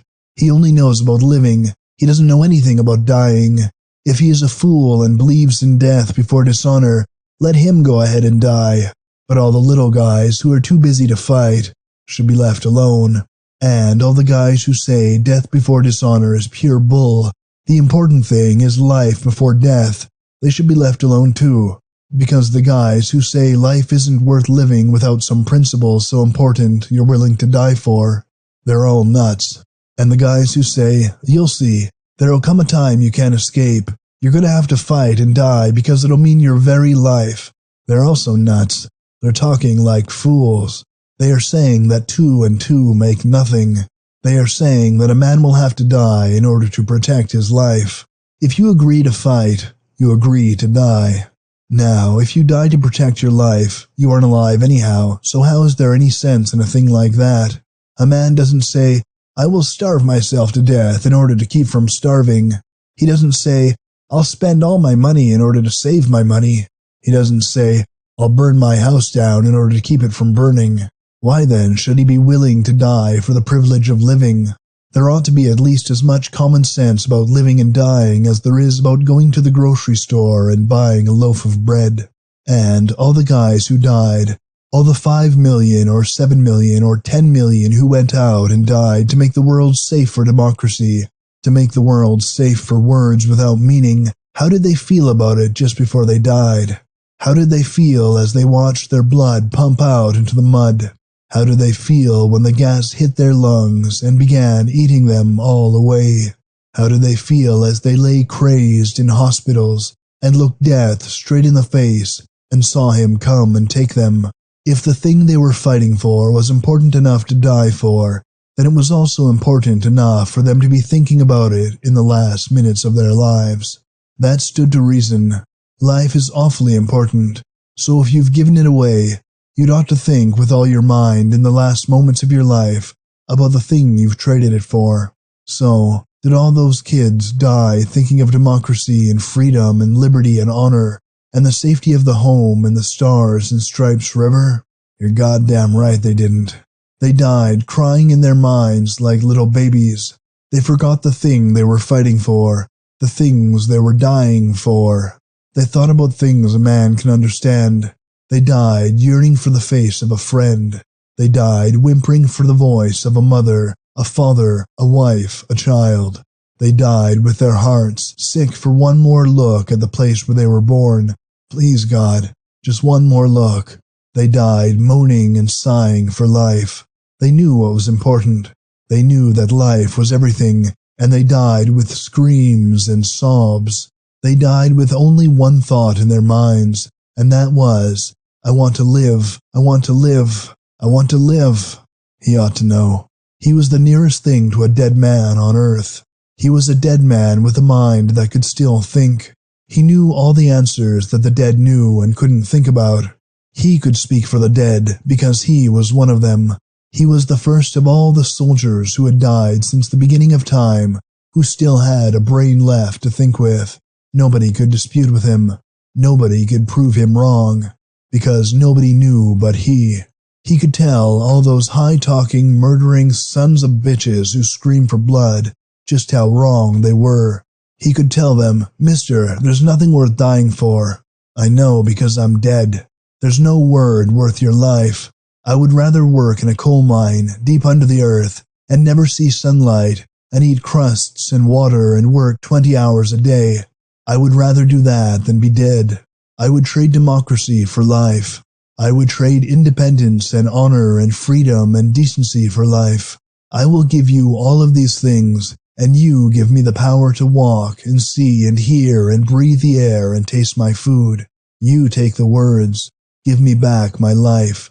I'm not asking for a happy life now. I'm not asking for a decent life or an honorable life or even a free life. I'm beyond that. I'm dead, so I'm simply asking for life, to live, to feel, to be something that moves over the ground and isn't dead. I know what death is, and all you people who talk about dying for words don't even know what life is. There's nothing noble about dying, not even if you die for honor, not even if you die the greatest hero the world ever saw, not even if you're so great your name will never be forgotten. And who's that great? The most important is your life, little guys. You're worth nothing dead except for speeches. Don't let them kid you anymore. Pay no attention when they tap you on the shoulder and say, "Come along, we've got to fight for liberty," or whatever their word is. There's always a word. Just say, "Mister, I'm sorry, I got no time to die. I'm too busy," and then turn around and run like hell. If they say, "Coward," why, don't pay any attention because it's your job to live, not to die. If they talk about dying for principles that are bigger than life, you say, "Mister, you're a liar. Nothing is bigger than life. There's nothing noble in death. What's noble about lying in the ground and rotting? What's noble about never seeing the sunshine again? What's noble about having your legs and arms blown off? What's noble about being an idiot? What's noble about being blind and deaf and dumb? What's noble about being dead? Because when you're dead, mister, it's all over. It's the end. You're less than a dog, less than a rat, less than a bee or an ant, less than a white maggot crawling around on a dung heap. You're dead, mister, and you died for nothing. You're dead, mister. Dead.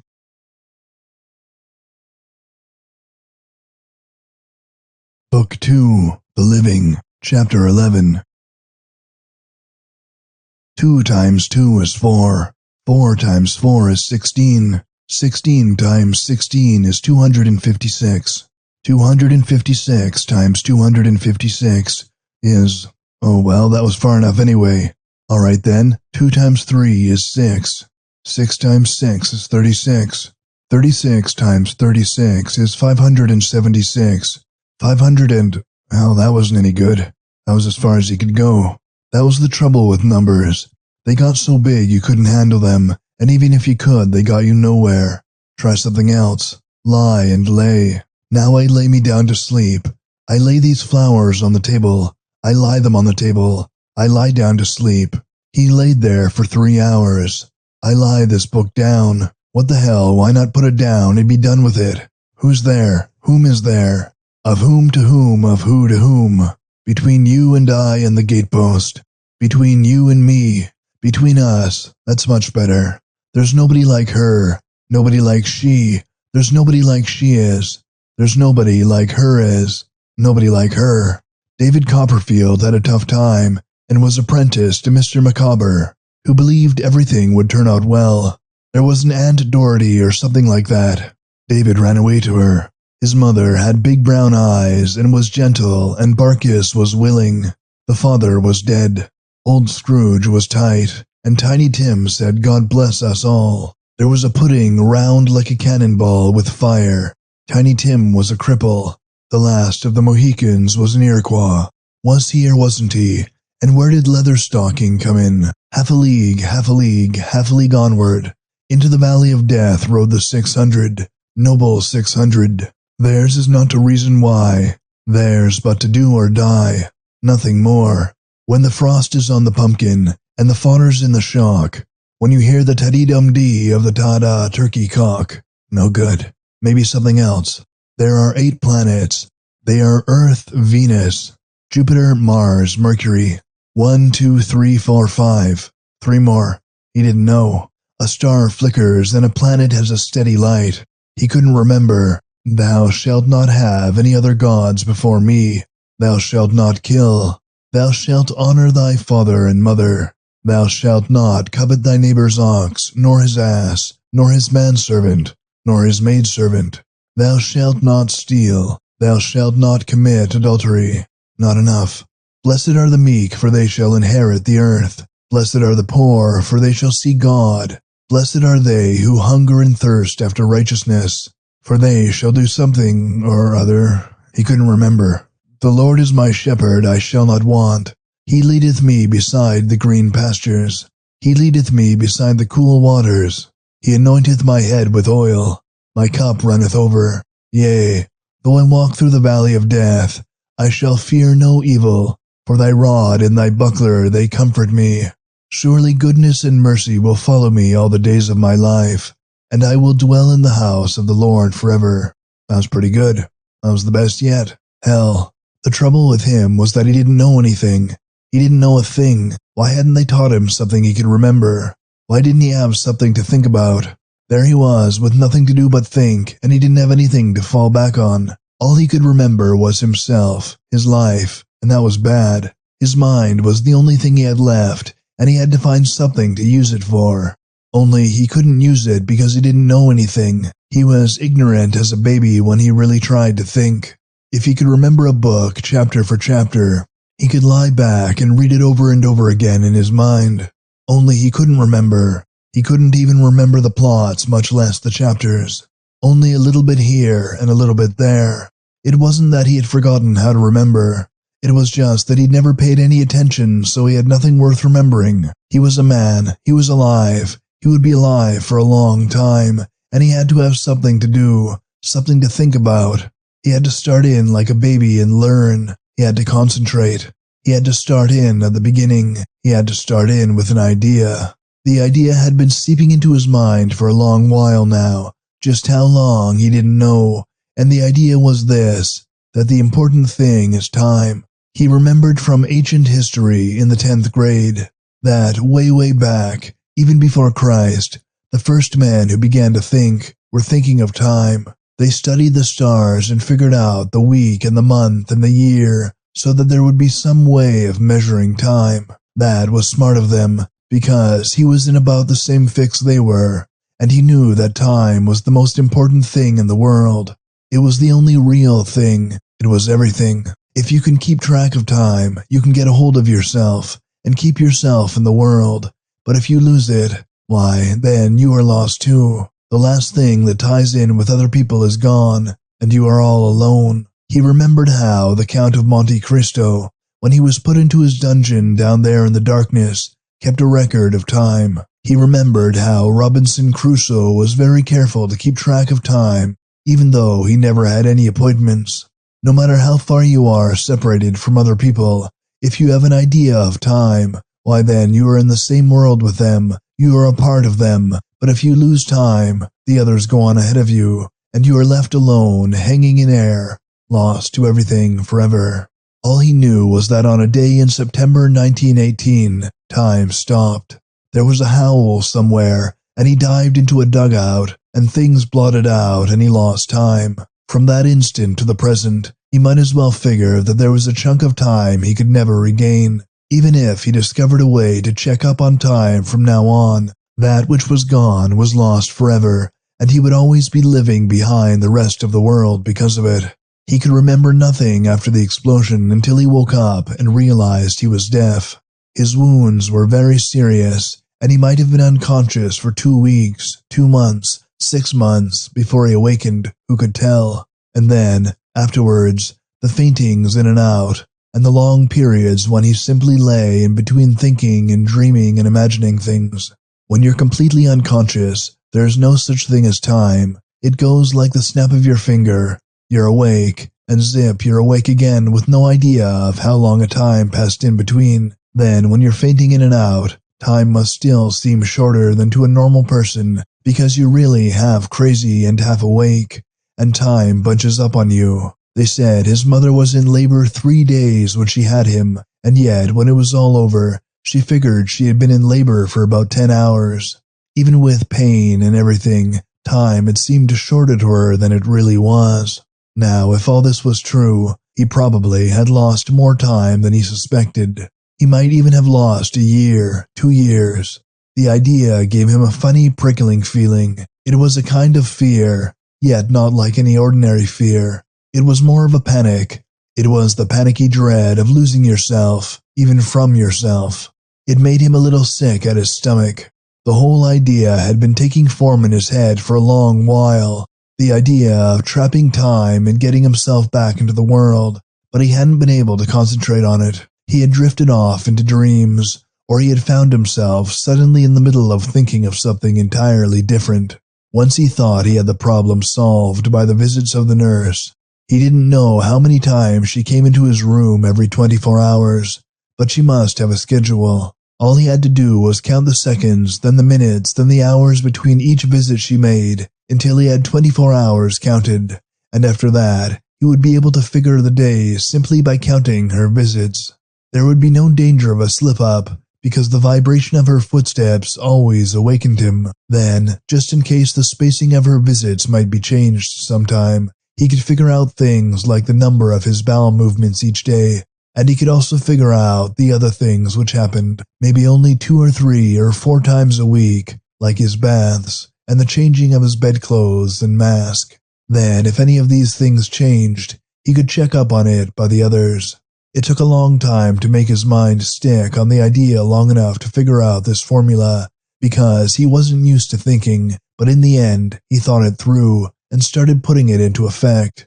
The instant the nurse left him, he began to count. He counted to 60, which meant a minute, as nearly as he would ever be able to figure it. Then, in one side of his mind, he checked up the minute he had measured and began counting from 1 to 60 again. The first time he tried, he got up to 11 minutes before his mind slipped off track and his figures were lost.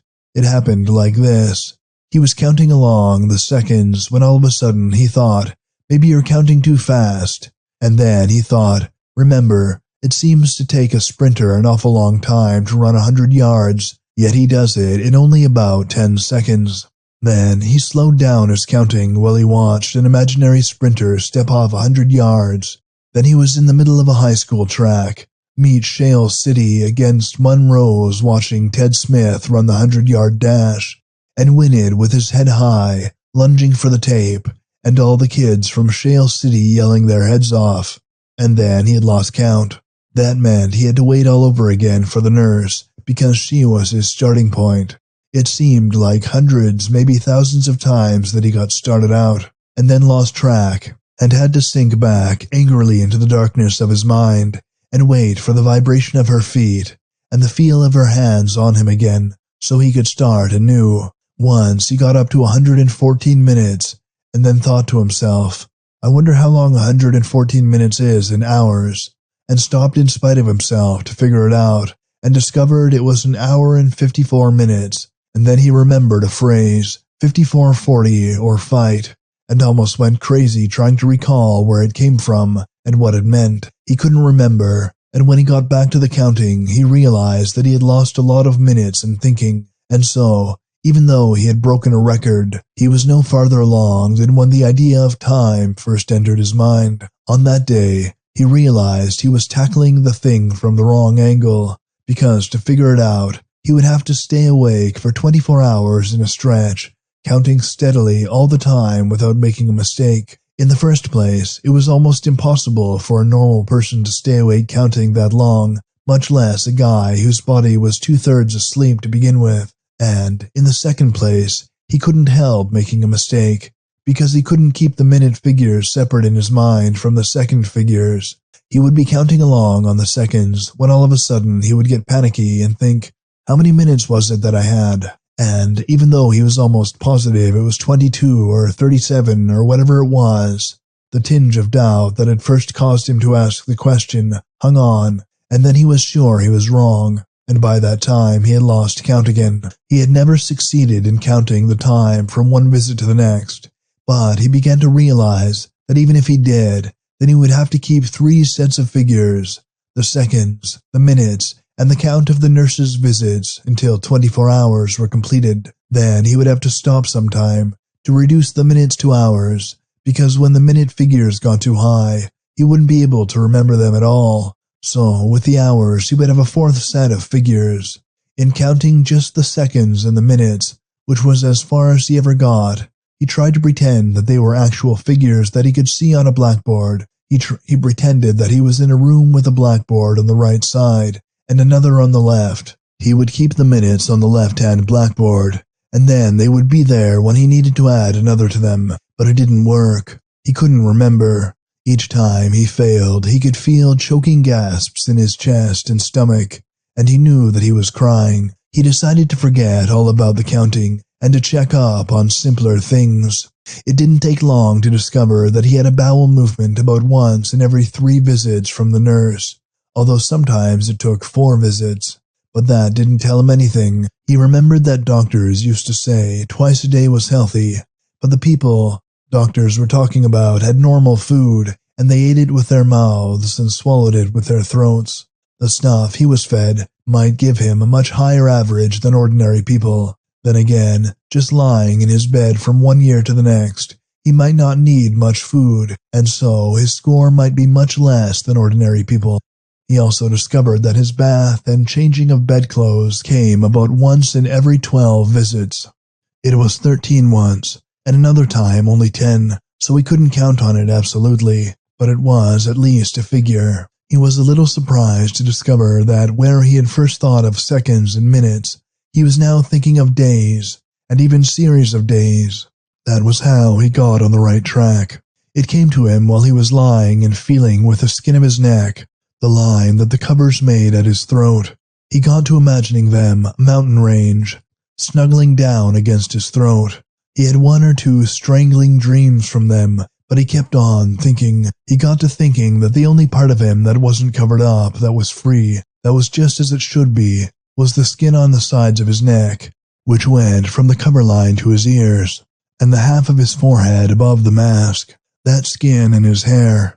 He says to himself, maybe there is some way you could use those patches of skin. They are free to the air, and they are healthy, and a guy with as few healthy things as you've got should put them to use. So he got to thinking of what a man did with the skin, and he realized that it was used to feel with, but that didn't seem enough.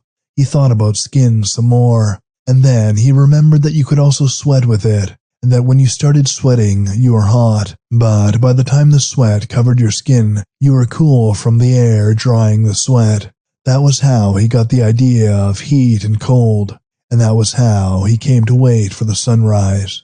The whole thing was so simple that his stomach grew hard with excitement just from thinking about it.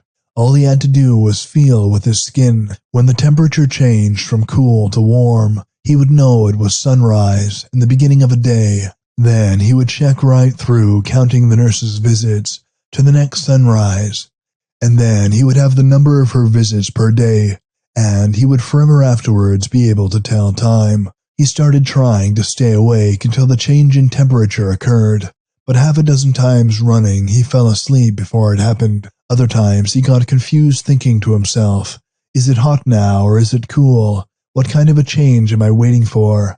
Maybe I'm running a fever.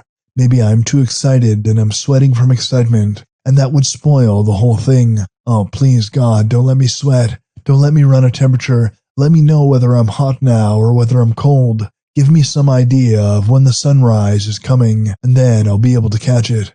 And then, after a long, long while with a lot of false starts, he said to himself, here, sit down and think this thing over seriously.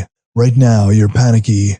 You're too anxious and you're blundering. Each time you make a mistake, you've lost more time, and that is one thing you can't afford to lose.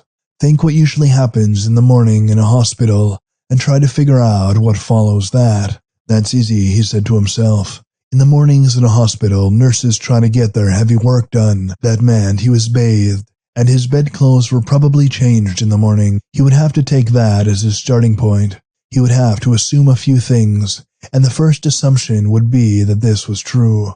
He already knew that the bath and change of bedding came on average of once in every 12 visits. Now he had to begin assuming again. You would think in a hospital like this that your bedding would be changed at least every other day.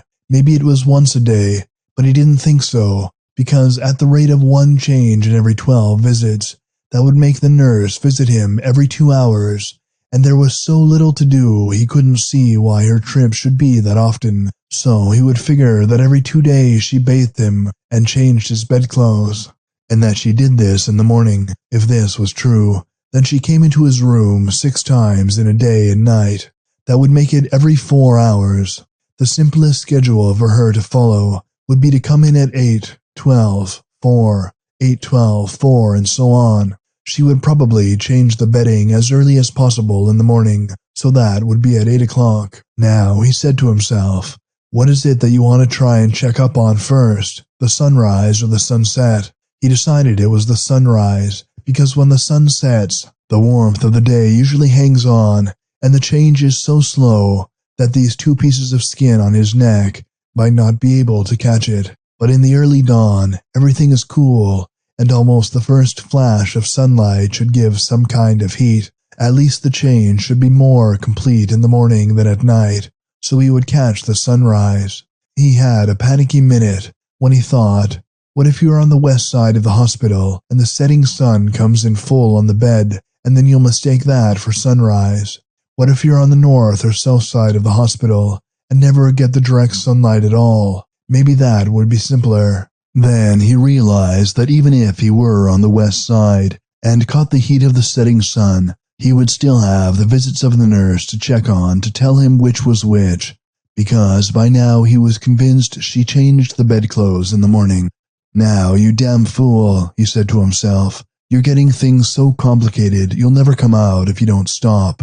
The first thing to do is catch the sunrise. Next time the nurse comes into the room and bathes you and changes the bedclothes, you are going to assume it is 8 o'clock in the morning. Then you can think about anything you want to without worrying, or you can even go to sleep, because each time she comes in, she awakens you. You will wait and count 5 more visits, and that should make the 5th one somewhere around 4 o'clock in the morning. 4 o'clock in the morning is just before sunrise. So, after the 5th visit from the nurse, you will stay awake and concentrate every bit of your mind and skin on the job of catching the temperature change when it comes. Maybe it'll work, and maybe it won't. If it does, all you have to do is wait 6 more trips and see if there's another sunrise. And if there is, you'll have the number of trips every 24 hours, and that will give you a way of setting up a calendar around the nurse's visits. The important thing is to catch 2 sunrises in a row, and then you have trapped time forever, and you can begin to catch up with the world. It was 8 visits later before he felt the nurse's hands on him as she took off his nightshirt and began to sponge his stump with warm water. He felt his heart quicken and his blood send a warm glow of excitement to his skin, because he was going to start out once more to trap time. Only now he was doing it smartly. He was doing it wisely. He felt himself rolled over on his side and held there while the bed quivered from the nurse's work. Then he was rolled back between crisp, cool sheets. The nurse thumped around at the foot of the bed for a minute. He felt the vibrations of her footsteps as she walked from place to place in the room. Then the vibrations receded, and there was a sharp little tremor of the door closing, and he knew he was alone. Calm down, he said to himself. Calm down, because you haven't proved anything yet. You may have this thing doped out all wrong. Maybe the things you've assumed are all wrong. If they are, then you've got to make a whole new set of assumptions, so don't get so cocky. Just calm down and lie back and count 5 more visits. He dozed a little, and he thought of a lot of things, but always on the blackboard in his mind. He kept the number 2 or 3 or whatever it was, and finally the 5th visit came with the nurse's feet vibrating against the floor, and her hands on him and on the bed. According to the things he had figured out, it should now be 4 o'clock in the morning, and in a little while, depending on whether it was winter or summer or fall or spring, the sun would rise. When she left, he began concentrating. He didn't dare fall asleep. He didn't dare permit his mind to wander for 1 minute. He didn't dare let the suffocating excitement that was all over him and inside of him interfere with his thinking and feeling as he lay there waiting for the sunrise. He had come on the trail of something so precious and so exciting that it was almost like being born all over again into the world. He lay there and thought, in 1 hour, 3 hours, certainly in 10 hours, I will feel a change on my skin, and then I will know whether it is day or night. It seemed that time was standing perfectly still just to spite him. He got panicky little spasms when he felt sure the change had occurred without him catching it, and with each little spasm, he seemed to get sick to his stomach. Then there would be a clear period when he would very calmly feel with his skin and convince himself that he was sane, that he hadn't fallen asleep and missed it, that his mind hadn't wandered, that the change was still ahead. And then, all of a sudden, he realized it was coming. The muscles in his back and thighs and stomach stiffened because he knew it was coming. He could almost feel the sweat squeeze out of his body as he tried to hold his breath lest he missed it. The pieces of skin on each side of his neck and the half of his forehead seemed to tingle as if they had been paralyzed and now were getting a fresh supply of blood.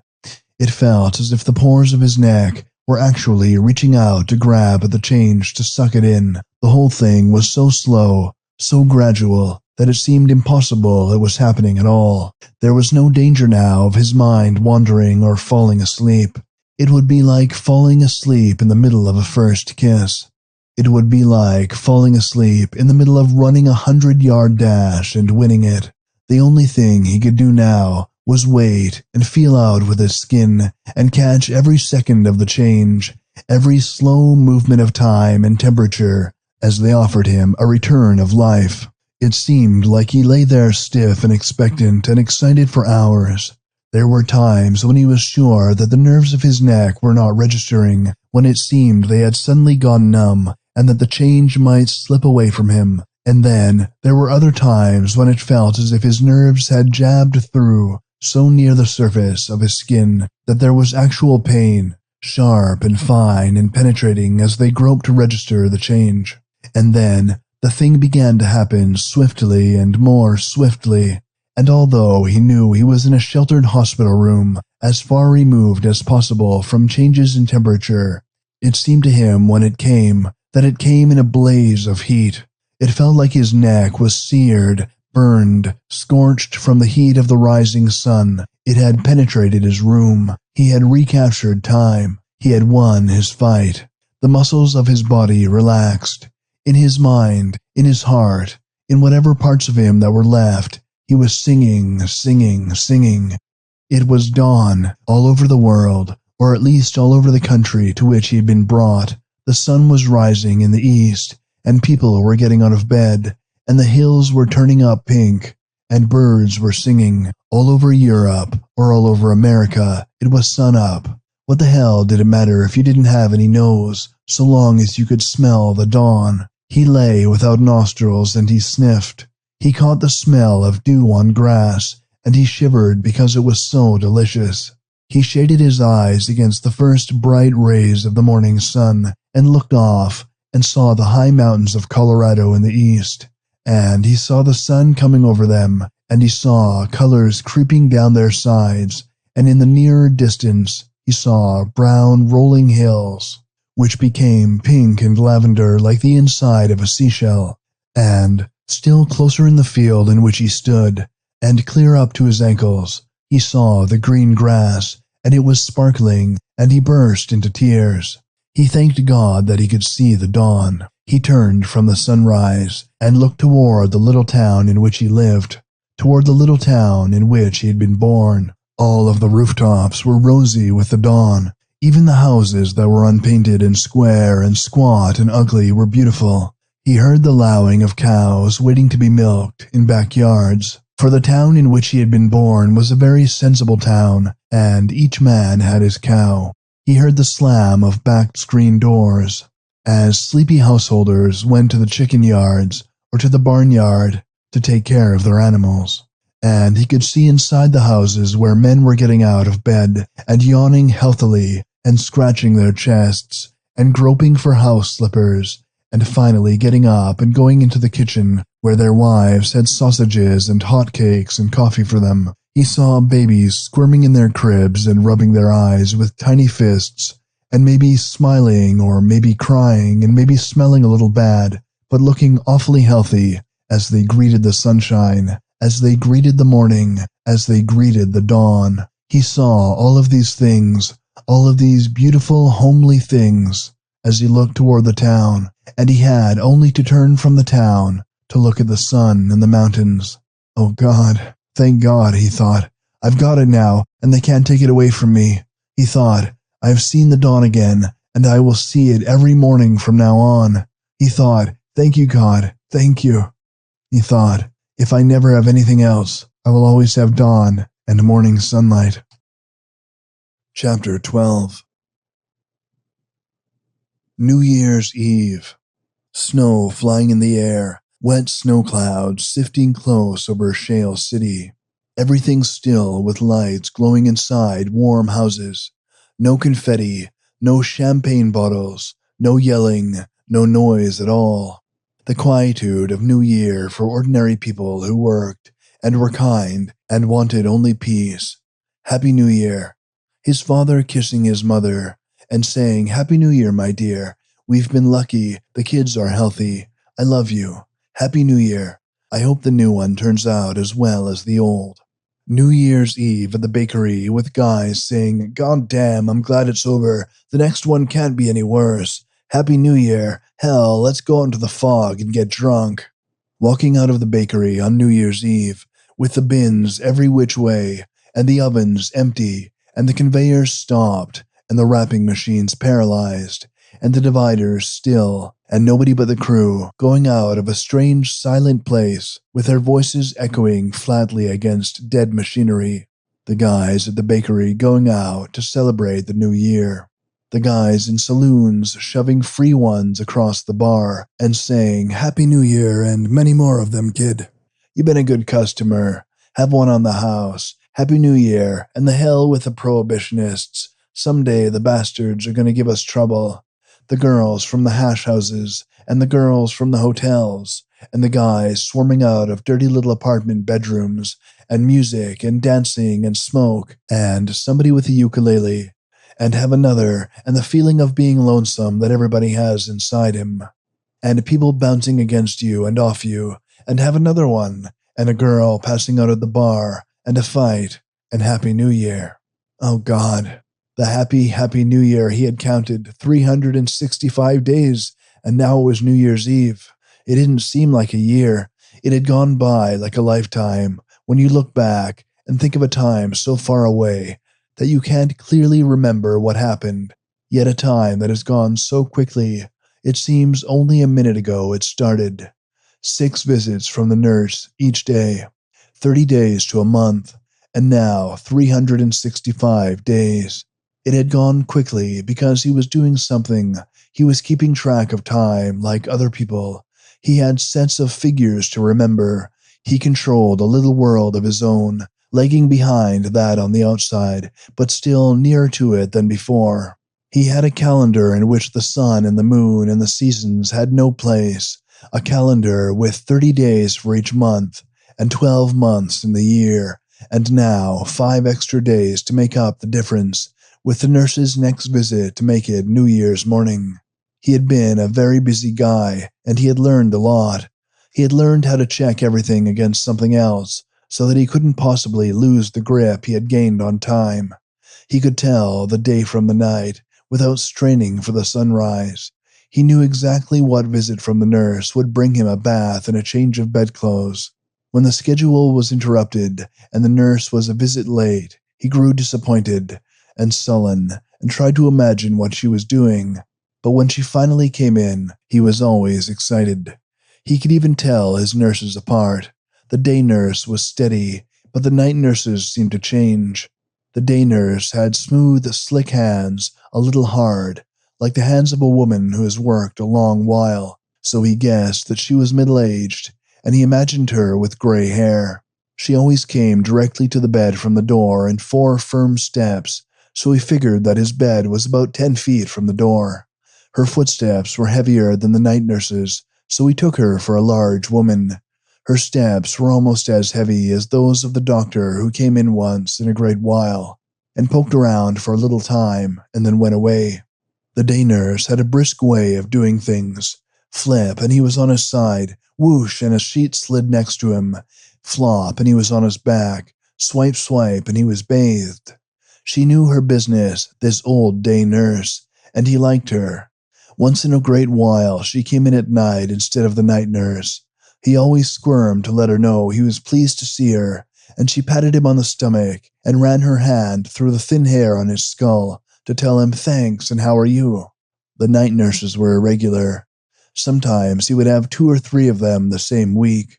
Most of them took more steps from the door to the bed than the day nurse, and their treads were lighter.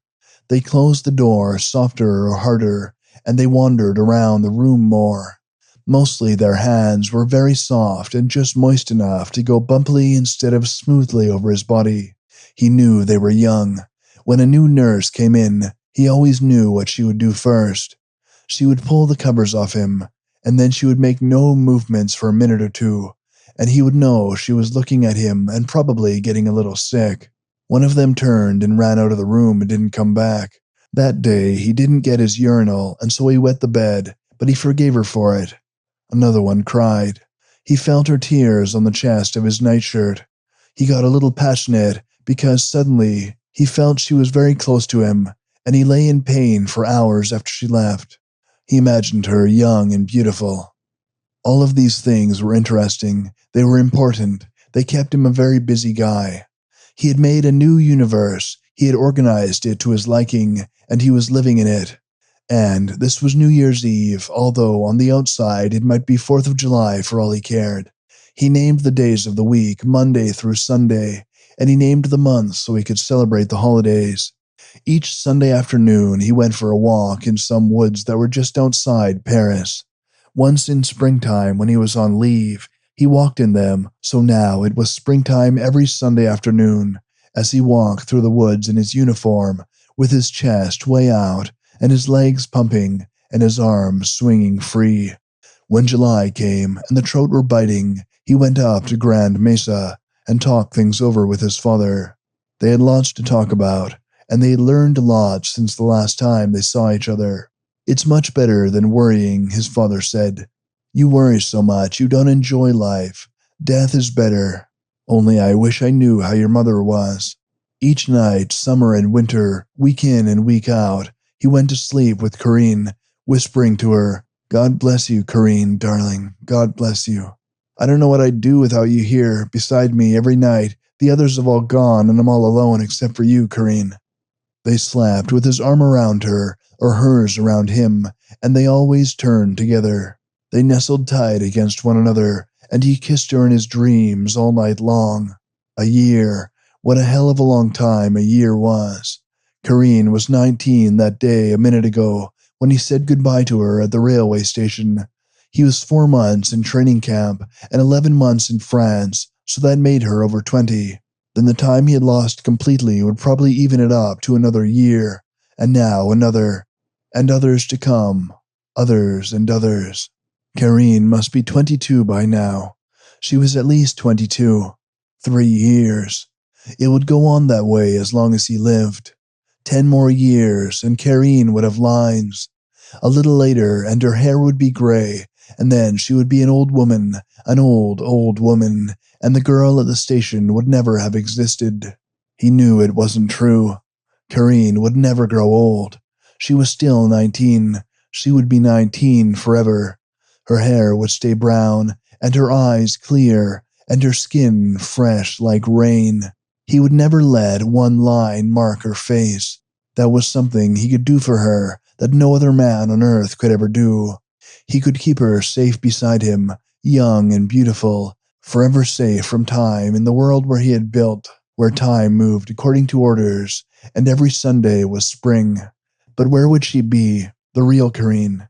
The Corinne out in the world, out in time. While he slept with the 19-year-old Corinne every night, was the real Corinne with somebody else now, a woman now, perhaps with a baby. Corinne grown up and far away, having forgotten him. He wished he could be near her. Not that he could ever see her, not that he wanted her to see him, but he would like to feel that he was breathing the same air as she breathed, that he was in the same country she was in. He remembered the funny excitement inside him when he used to start out for Mike's house, for Corinne's house. The closer he got, the sweeter the air seemed. He used to tell himself, although he knew it wasn't true, that the air around her house was different because it was near to her. He had never cared particularly where he was, where they had taken him, but thinking now of Corinne, he got homesick. His mind was wailing, "I wish to God I was in America. I wish I was home." It seemed that an American, any American, was a friend compared to any Englishman or Frenchman.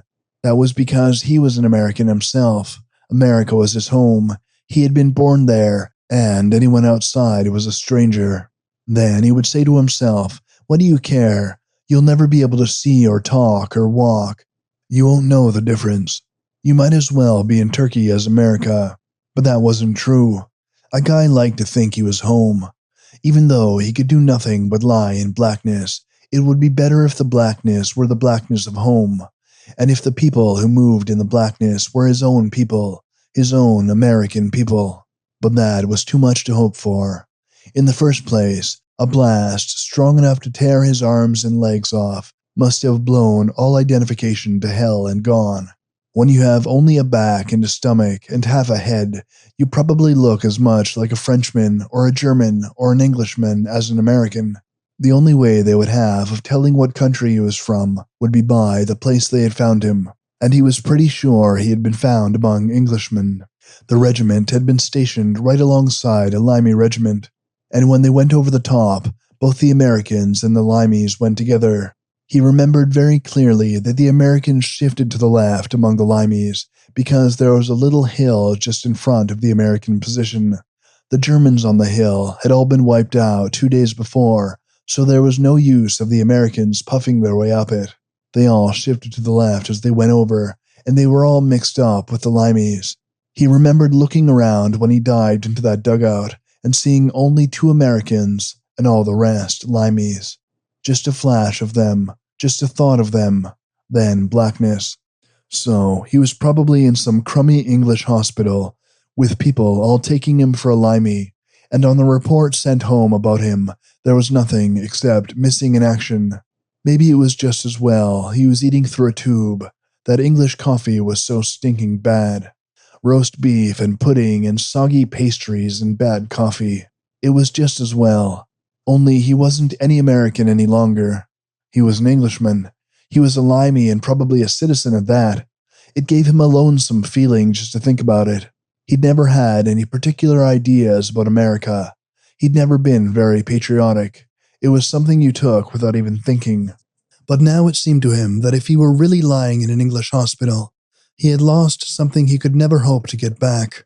For the first time in his whole life, he felt that it would be a little pleasant, a little comforting, to be in the hands of his own people. Those Limeys were a funny bunch of guys. They were more like foreigners than the Frenchmen. A Frenchman you could understand, but a Limey was always twitching his nose and you couldn't understand him at all.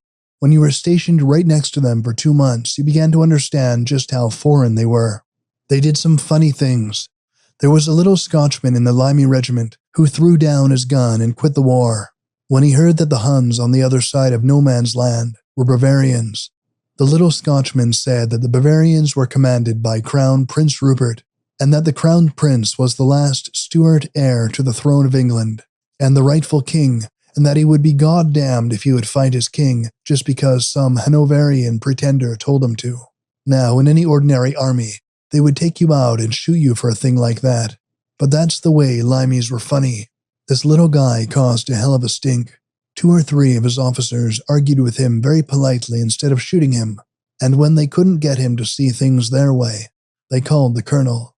So the colonel came and had a long talk with the Scotchman, and everybody seemed puzzled, and the Scotchman got tougher and tougher, and dared them to shoot him, because he said his court-martial would bring out the truth, that everything was a fraud, and King George would have to resign, and how would Lloyd George like that? The colonel went away, and the Scotchman stayed sitting down on the bottom of that trench, and pretty soon there came an order from GHQ transferring him back of the lines for 6 weeks, or until the Bavarians went away, so he wouldn't have to fire in the direction of troops commanded by his king. That was how funny Limeys were, and that was how both the Americans and the Limeys knew there were Bavarians across from them. Then take Lazarus. He showed up one gray morning when nothing was happening. All of a sudden, out of the fog, loomed this big fat Hun coming toward the British lines. Afterwards, there was a lot of talk about what he was doing there, all alone in the first place. Probably he was on patrol duty, and he had lost his way, or else he was trying to desert. Or maybe he had gone a little crazy, and was just wandering around out there among the barbed wire and the shell holes just for the hell of it. He had a kind of aimless way of pitching from side to side. He would hit a line of barbed wire and stumble and try to feel his way along it for a minute. Finally, he would climb it awkwardly like a drunk and come jerking on toward the Limeys. It was a pretty dull morning, and the Limeys were cold and uncomfortable and sore about the war, so somebody took a shot at the Hun. The poor guy stood stock still, peering through the fog, like he was surprised anybody would want to shoot him. Then the whole Limey regiment began to pop off at him. Even as his body sagged, he had a kind of hurt and puzzled look. They let him lie out there with one arm hung over the barbed wire, like a sentry who is pointing the way for someone else. Nobody paid any attention to him for several days, and then both the Americans and the Limeys began to notice that when the wind was right, that Hun was raising quite a stink. But it was only when the wind was just so, and nobody cared much until one day, when the colonel who had sent the little Scotchman back of the lines came through on inspection. The colonel was a great guy to stand on form. Corporal Timlin, who came from Manchester, always swore that in a pinch the colonel would execute 9 men to keep up the morale of the 10th. Anyhow, the colonel was walking along with his mustache waxed and his bony old nose high in the wind, when all of a sudden he got a sniff of the Hun. "That's a very strong odor," he said to Corporal Timlin. "He's a Bavarian, sir," said Corporal Timlin. "They always smell worse." The colonel coughed and blew his nose and said, "That's very bad for the morale of the men, very bad. Take a squad out tonight and bury him, Corporal." Corporal Timlin started to explain that things were pretty fidgety out there, even at night, but the colonel interrupted him. "And Corporal," he said, stuffing his handkerchief back in his pocket, "don't forget, a word of prayer." Corporal Timlin said, "Yes, sir," and then looked hard at his men to see who was grinning so that he could figure out who to take on the burial squad. So that night, Corporal Timlin took a detail of 8 men. They dug a hole and pushed that Bavarian into it, and the corporal said a word of prayer like the colonel told him, and they filled the hole and came on back. The air was pretty well cleaned up next day, but the day after that, Heine got a little nervous and began dropping shells all around the Limey regiment. The Limeys weren't hurt any, but one of the big ones happened to catch the Bavarian. He leaped into the air like in a slow-motion picture and landed high and dry on the wire again, with his finger pointing toward the Limey regiment, exactly like a stool pigeon. That was when Corporal Timlin started calling him Lazarus. Things were pretty busy that day and all through the night. Every time the Limeys had an idle half an hour, they would shoot at Lazarus in a kind of lazy way, hoping they might knock him off the wire, because they knew the nearer he was to the ground, the less he would smell, and that Bavarian was getting awfully gamey. But he managed to hang on to the wire, and the next morning the colonel came through again. First thing he did was sniff the air and get a strong flavor of Lazarus. He turned to Corporal Timlin and said, "Corporal Timlin, when I was subaltern, an order was an order and not just an interesting suggestion." "Yes, sir," said Corporal Timlin.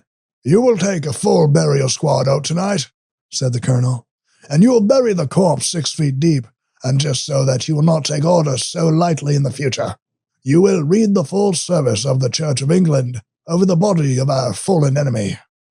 But sir," said Corporal Timlin, "you see things have been pretty heavy here, and—" That night, Corporal Timlin took a full burial squad out. They also took a sheet to wrap Lazarus in. It wasn't very tasty work because Lazarus had gotten to the runny stage by that time, but they wrapped him in the sheet and planted him 6 feet deep, and then all of them stood around the grave while Corporal Timlin read the burial service, maybe skipping over a few ands and ors, but getting the general idea across pretty well. About the middle of the service, a couple of flares went up from the other side, and just as the corporal was throwing the 3rd handful of dirt into Lazarus's face, somebody got a beat on him and shot him right smack through the bottom. Corporal Timlin hollered out, "God have mercy on your soul, our men! Those bloody bastards have shot me in the arse. That's what they've done. Make for cover, men!" And they all scrambled back to the lines. Corporal Timlin got 8 weeks hospital leave, which was lucky for him because the whole Limey regiment was almost wiped out 3 weeks later. A couple days after Corporal Timlin was shot, Lazarus stopped another one and hit the fence again with his sheets flapping in the wind and parts of him dripping toward the ground. One of the Limeys said that was to be expected because Bavarians never held up very well after the first week. The whole regiment opened fire on poor Lazarus and managed to shoot him off the wire. You could still smell him, but you couldn't see him anymore, so everybody tried to forget him. They would have, too, if it hadn't been for the new subaltern. He was just a kid, only 18, with wavy blonde hair and blue eyes, looking like a 6-foot baby, anxious as hell to win the war all by himself. He was a cousin of the captain or something, and the officers made a regular pet out of him. He came up to the front 2 days after Lazarus was shot off the wire. The Limeys were so fond of him they kept him pretty well under cover, and the kids somehow got the idea he was being picked on, and that the men would think he was a coward. He begged all the time to be assigned to night patrol duty, and when it was no go, he sneaked out on his own one night. They missed him about 3 o'clock in the morning, and it was almost dawn before they found him. Somehow he had wandered out beyond the first line of barbed wire. When they came upon him, he was lying on his stomach in a pool of vomit. In stumbling through the barbed wire, he had fallen and struck his right arm clean up to the shoulder through Lazarus. The detail that found him brought him to the officer's dugout. He was babbling and crying and smelling to high heaven. The captain sent him back that same night. He said it was a penalty for befouling the officer's dugout, and he got very stern when anyone inquired as to what happened to the kid. When Corporal Timlin came back with a seat repaired, and someone told him the story, he asked, "Well, how's the kid getting along?" A little guy named Johnston, who kept the whole regiment posted on such things, said, "Oh, hell, he's as mad as a hatter. They haven't even let him out of the straitjacket yet." "Well," said Corporal Timlin, "when is he going to get better?" "Well, doctors say he ain't never going to get better," said Johnston. "He's bad off, that one." Poor young blonde English guy wanting to win the war so bad, and going stark crazy before he even got into action. Poor limey kid somewhere in a hospital behind barred windows, yelling and crying and brooding forever. That was a funny thing. The young limey had legs and arms, and he could talk and see and hear, only he didn't know it. He couldn't get any fun out of it. There was no meaning to it for him. And lying in another English hospital was a guy who wasn't a bit crazy, but who wished he was. He and the young limey should swap minds. Then they'd both be happy, somewhere crying and sobbing in the dark. It was night now, almost New Year's. There was the young limey, and here he was in the dark, sobbing and crying too, on New Year's Eve. Poor young limey, don't cry. It's just New Year's Eve. Just think, a whole fresh year stretching out in front of both of us. Wherever you are, limey, and maybe you're right here in this same hospital. Wherever you are, we have lots in common. We are brothers, young limey. Happy New Year to you. Happy, happy New Year.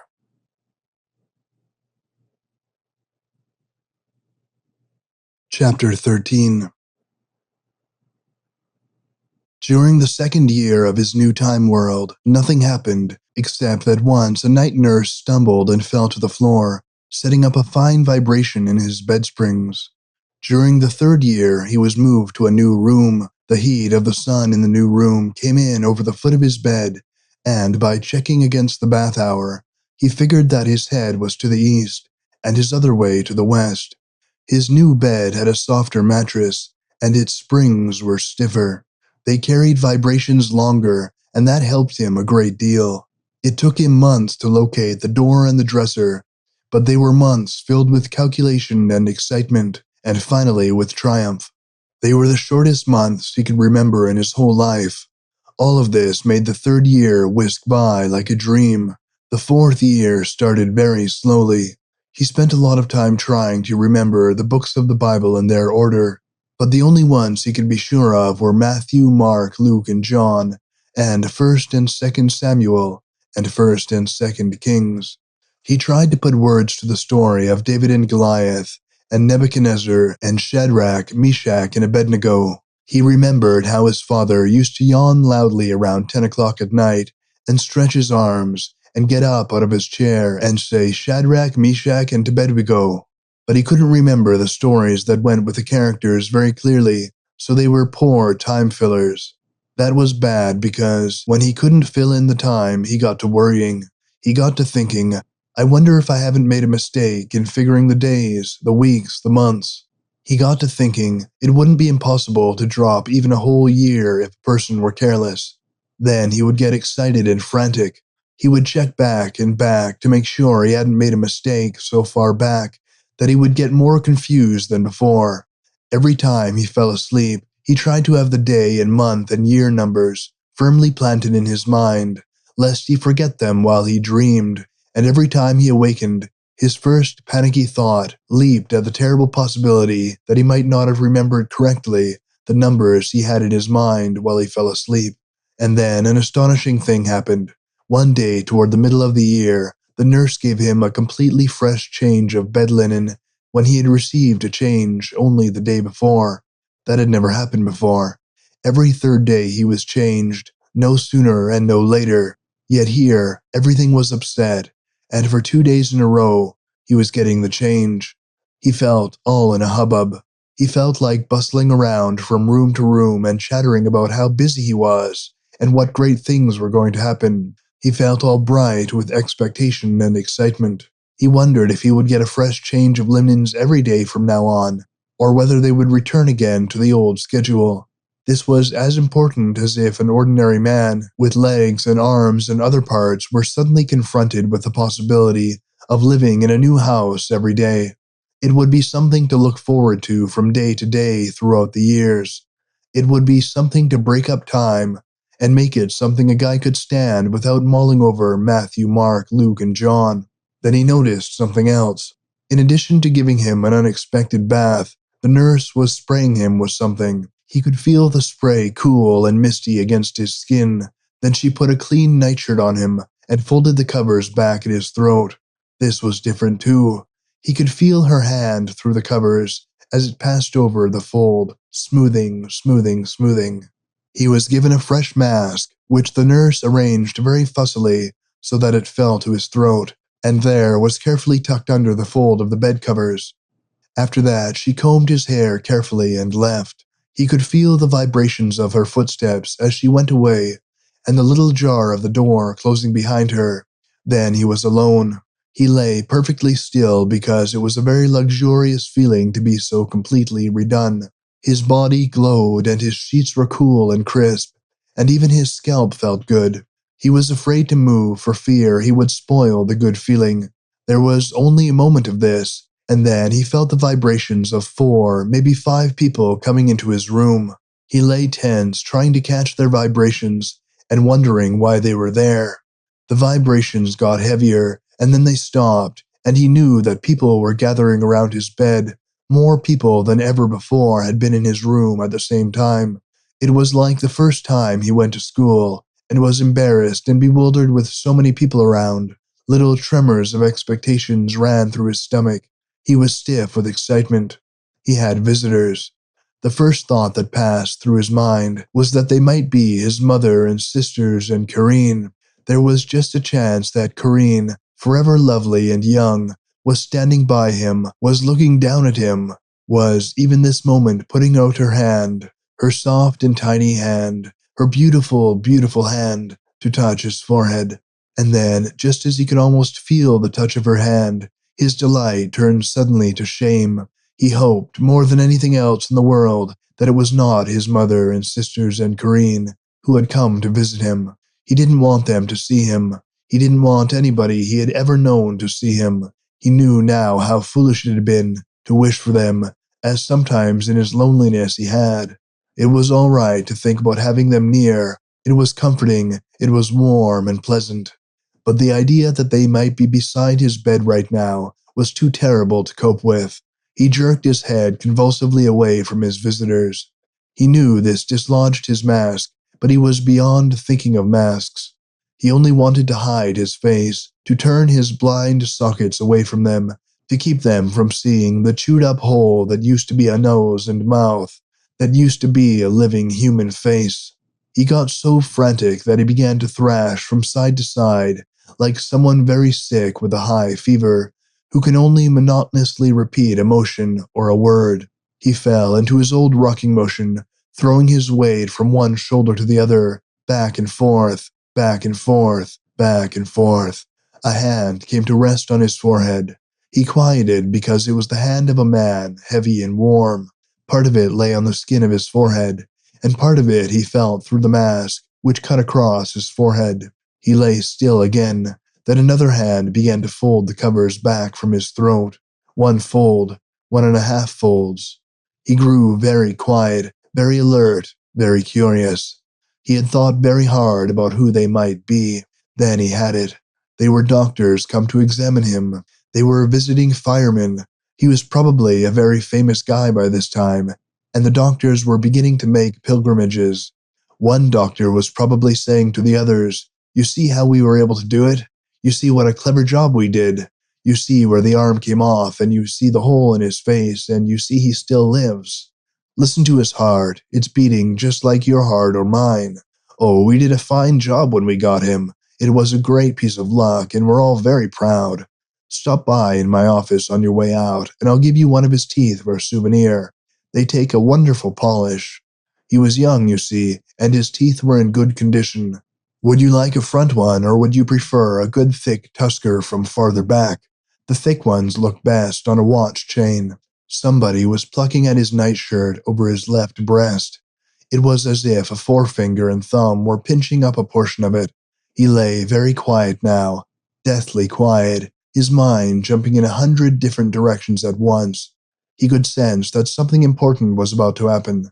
There was a little more fumbling with a pinch of nightshirt, and then the cloth fell back against his chest once more. It was heavy now, weighted down by something. He felt the sudden coolness of metal through his nightshirt, against his chest, over his heart. They had pinned something on him. Suddenly, he did a curious thing he hadn't done for months. He started to reach with his right hand for the heavy thing they had pinned on him, and it seemed that he almost clutched it in his fingers before he realized that he had no arm to reach with and no fingers for clutching. Someone was kissing his temple.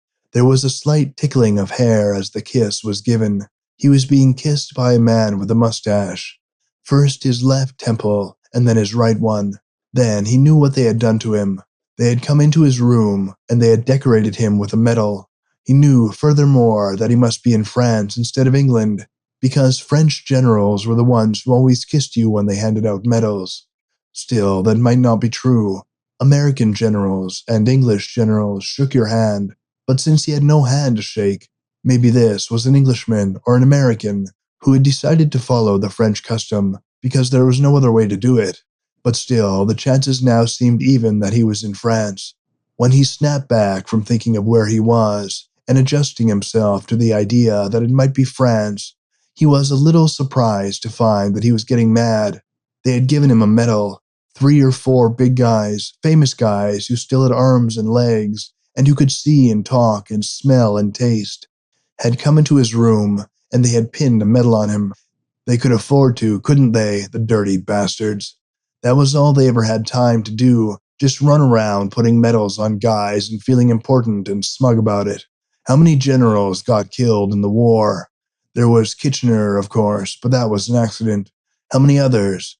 Name them. Name any of the soft-living sons of bitches and you could have them. How many of them had all got shot up so they had to live wrapped in a sheet for the rest of their lives? They had a lot of guts coming around and giving medals. When he had thought for an instant that his mother and his sisters and Corinne might be standing beside the bed, he had wanted to hide. But now that he had generals and big guys, he felt a sudden fierce surging desire for them to see him. Just as before, he had started to reach for the medal without an arm to reach with, so now he began to blow the mask off his face without having a mouth and lips to blow with. He wanted them to get just one look at that hole in his head. He wanted them to get their fill of a face that began and ended with a forehead. He lay there blowing, and then realized that the air from his lungs was all escaping through his tube. He began to roll again from shoulder to shoulder, hoping to dislodge the mask. While he lay there rolling and puffing, he felt a vibration way down in his throat, a vibration that might be a voice. It was a short, deep vibration, and he knew that it was making a sound to their ears. Not a very big sound, not a very intelligent sound, but it must seem to them at least as interesting as the grunting of a pig. And if he could grunt like a pig, why, then he was accomplishing a great thing, because before he had been completely silent. So he lay thrashing and puffing and grunting like a pig, hoping that they would see damned well how much he appreciated their medal. While he was in the middle of this, there was an indefinite churning of footsteps, and then the departing vibrations of his guests. A moment later, he was all alone in the blackness, in the silence. He was all alone with his medal. Suddenly, he quieted. He was thinking about the vibrations of those footsteps. He had always carefully felt for vibrations. He had measured the size of his nurses and the dimensions of his room by them, but suddenly to feel the vibrations of 4 or 5 people tramping across the room made him think. It made him realize that vibrations were very important. He had thought of them, up to this time, only as vibrations coming to him. Now he began to consider that there could also be vibrations going from him, The vibrations which he received told him everything: height, weight, distance, time. Why shouldn't he be able to tell something to the outside world by vibrations also? In the back of his mind, something began to glimmer. If he could in some way make use of vibrations, he could communicate with those people. Then the glimmer became a great dazzling white light. It opened up such breathless prospects that he thought he might suffocate from sheer excitement. Vibrations were a very important part of communication. The fall of a foot on the floor is one kind of vibration. The tap of a telegraph key is simply another kind. When he was a kid, way back, maybe 4 years ago or 5, he had a wireless set. He and Bill Harper used to telegraph each other, ... particularly on rainy nights when their folks wouldn't let them go out, and there was nothing to do, and they just used to lounge around the house and get in everybody's way. On such nights, he and Bill Harper used to dot and dash at each other, and they had a hell of a good time. He still remembered the Morse code. All he had to do in order to break through to people in the outside world was to lie in bed and dot dash to the nurse. Then he could talk. Then he would have smashed through his silence and blackness and helplessness. Then the stump of a man with no lips would talk. He had captured time, and he had tried to figure geography, and now he would do the greatest thing of them all. He would talk. He would give messages and receive messages, and he would have made another step forward in his struggle to get back to people, in his terrible, lonely eagerness for the feel of people near him, for the things that were in their minds, for the thoughts that they might give him. His own thoughts were so puny, so unfinished, so incomplete. He would talk. Tentatively, he raised his head from the pillow and let it fall back again. Then he did it twice quickly. That would be a dash and 2 dots. The letter D. He tapped out SOS against his pillow. ... SOS. Help. If there was anybody in the whole world needed help, he was the guy, and now he was asking for it. He wished the nurse would hurry back. He began to tap out questions. What time is it? What's the date? Where am I? Is the sun shining or is it cloudy? Does anybody know who I am? Do my folks know I'm lying here? Don't tell them. Don't let them know anything about it. SOS. Help. The door of the room jarred open, and the nurse's footsteps came up to the bed. He began to tap out more frantically now. Here he was, right on the brink of finding people, of finding the world, of finding a big part of life itself. Tap, tap, tap. He was waiting for her, tap, tap, tap, in response. A tap against his forehead or his chest. Even if she didn't know the code, she could tap just to let him know she understood what he was doing. Then she could rush away for someone who could help her get what he was saying. SOS, SOS, SOS, help. He felt the nurse standing there, looking down at him, trying to figure out what he was doing. The mere possibility that she didn't understand, after all he had gone through before discovering it himself, shocked him into such excitement and fear that he began to grunt again. He lay grunting and tapping, until the muscles in the back of his neck ached, until his head ached, until he felt that his chest would burst from his eagerness to shout out, to explain to her what he was trying to do. And still he felt her standing motionless beside his bed, looking down and wondering. Then he felt her hand against his forehead. Just for a moment she held it there. He kept on tapping, growing angry now and hopeless, and feeling like he wanted to throw up. She began to stroke his forehead in slow, gentle motions. She was stroking it in a way she had never done before. He felt pity in the softness of her touch. Then her hand went from his forehead, clear back through his hair, and he remembered that Corinne used to do that sometimes. But he put Corinne out of his mind and kept right on tapping, because this was such an important thing that he couldn't stop for pleasant sensations. The pressure of the hand against his forehead was getting heavier. He realized that she was trying by the weight of her hand to make him tired so he'd quit tapping. He began to tap all the harder, all the faster, to show her that her plan wouldn't work.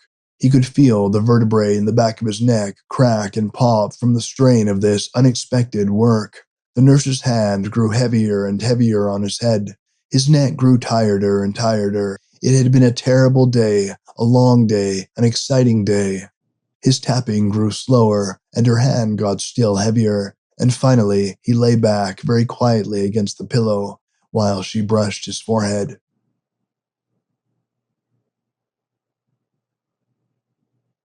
Chapter 14. He had lost all track of time. All his work to trap it, all his counting and calculation of it, might just as well never have happened. He had lost track of everything except the tapping. The instant he awakened, he began to tap, and he continued until the moment when drowsiness overcame him. Even as he fell asleep, the past portion of his energy and thought went into the tapping, so that it seemed that he dreamed of tapping. Because he tapped while he was awake and dreamed of tapping while he was asleep, his old difficulty in distinguishing between wakefulness and sleep sprung up again. He was never quite positive that he was not dreaming when awake and tapping when asleep. He had lost time so utterly that he had no idea how long the tapping had been going on. Maybe only weeks, maybe a month, perhaps even a year. The one sense that remained to him, out of the original 5, had been completely hypnotized by the tapping, and as for thinking, he didn't even pretend to anymore. He didn't speculate about the new night nurses and their comings and goings. He didn't listen for vibrations against the floor. He didn't think of the past and didn't consider the future. He only lay and tapped his message over and over again to the people on the outside who didn't understand. The day nurse tried hard to soothe him, but she did it only as if she were trying to calm an irritable patient. She did it in such a way that he knew he would never break through as long as he had her. It never seemed to occur to her that there was a mind of intelligence working behind the rhythm of his head and against the pillow. She was simply watching over an incurably sick patient, trying to make his sickness as comfortable as possible. She never thought that to be dumb was a sickness, and that he had found the cure for it, and he was trying to tell her he was well, that he was not dumb any longer. He was a man who could talk. She gave him hot baths. She shifted the position of his bed. She adjusted the pillow and back of his head, now higher, now lower. When she moved it higher, the increased angle bent his head forward. After tapping for a long time in this position, he could feel pain shooting all the way down his spine and across his back, but he kept right on tapping. She got to massaging him, and he liked that. She had such a brisk, gentle touch to her fingers, but he kept on tapping. And then one day, he felt a change in the touch of her fingers. They were not gentle and brisk any longer. He felt the change through the tips of her fingers, through the tenderness of her touch. He felt pity and hesitancy, and a great gathering love that was neither him for her, nor her for him, but rather a kind of love that took in all living things and tried to make them a little more comfortable, a little less unhappy, a little more nearly like the others of their kind. He felt the change through the tips of her fingers, and a sharp little twinge of disgust went through him, but in spite of the disgust, he was responding to the touch, responding to the mercy in her heart that caused her to touch him so. Her hands sought out the far parts of his body. They inflamed his nerves with a kind of false passion that fled in little tremors along the surface of his skin, even while he was thinking, "Oh my God, it's come to this. Here is the region he thinks I'm tapping? God damn her. God bless her. What shall I do?" Even while he was thinking it, he fell in with her rhythm. He strained to her touch. His heart pounded to a faster tempo, and he forgot everything in the world except the motion and the sudden pumping of his blood. There was a girl named Ruby, and she, for him, was the first. It was when he was in the 8th, maybe 9th grade. Ruby lived down in Teller Addition on the other side of the tracks. Ruby was younger than her, maybe only in the 6th or 7th grade, but she was a great big girl, an Italian, and very fat. All the boys in town somehow began with Ruby because she never embarrassed them. She came right to the point, and that was that, although once in a while you had to tell her she was pretty, but no other nonsense, and if a guy didn't have any experience, why, Ruby never laughed at him and never told on him. She just went right ahead and gave it to him. The guys liked to talk about Ruby when there wasn't anything better to talk about. They liked to laugh about her in such talks and say, "Oh no, I never see Ruby anymore. I managed to get around. I'm finding something new every day." But that was all talk because they were really very young guys, and Ruby was the first and only girl they knew. They were too shy with other girls, with nice girls. They soon grew ashamed of Ruby, and when they went down, they would always feel a little dirty and a little disgusted. They came away blaming Ruby somehow for making them feel that way. By the time they got to the 10th grade, none of them would ever speak to Ruby, and finally she disappeared. She just wasn't around anymore, and they were all kind of glad they didn't have to meet her on the street.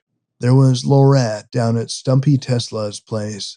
Stumpy Tesla had a house in Shale City. She had 5 or 6 girls there, and the finest pair of Boston bulls in town. The guys, when they were young, when they were maybe 14 or 15, used to wonder a great deal about Stumpy Tesla's place. For them, it was the most wonderful, the most exciting, the most mysterious house in Shale City. They would hear stories from older guys on what went down there. They could never quite decide whether they were for it or against it, but they were always interested. One night, 3 of them went down through the alley in the back of Stumpy Tesla's and crept through the backyard and tried to peek in through the kitchen door. There was a colored cook there making sandwiches, and she saw them and let out a howl. Stumpy Tesla came swinging into the kitchen on her peg leg and grabbed a butcher knife and came out into the backyard. They all ran like hell, with Stumpy Tesla yelling after them that she knew who they were and she was going right inside and phoning their folks. But it was a bluff. Stumpy hadn't seen their faces, and she didn't telephone anybody. Later on, when they were 17 or 18 and practically ready to get out of high school, he and Bill Harper decided the hell with talking about the place all the time, so they went down to Stumpy Tesla's one night to find out for themselves. They walked right into the front room, and nobody pulled a knife on them or anything. It was about 8 o'clock, and evidently things weren't busy because Stumpy came into the parlor and talked to them and wasn't sore at all. They were too embarrassed to say anything to Stumpy about why they came, and Stumpy didn't say anything to them about it either, so it turned out to just be a visit. Stumpy called upstairs to the girls for a couple of them to come down and sit in the parlor, and she told the colored woman to make up a plate of sandwiches. Then she went away.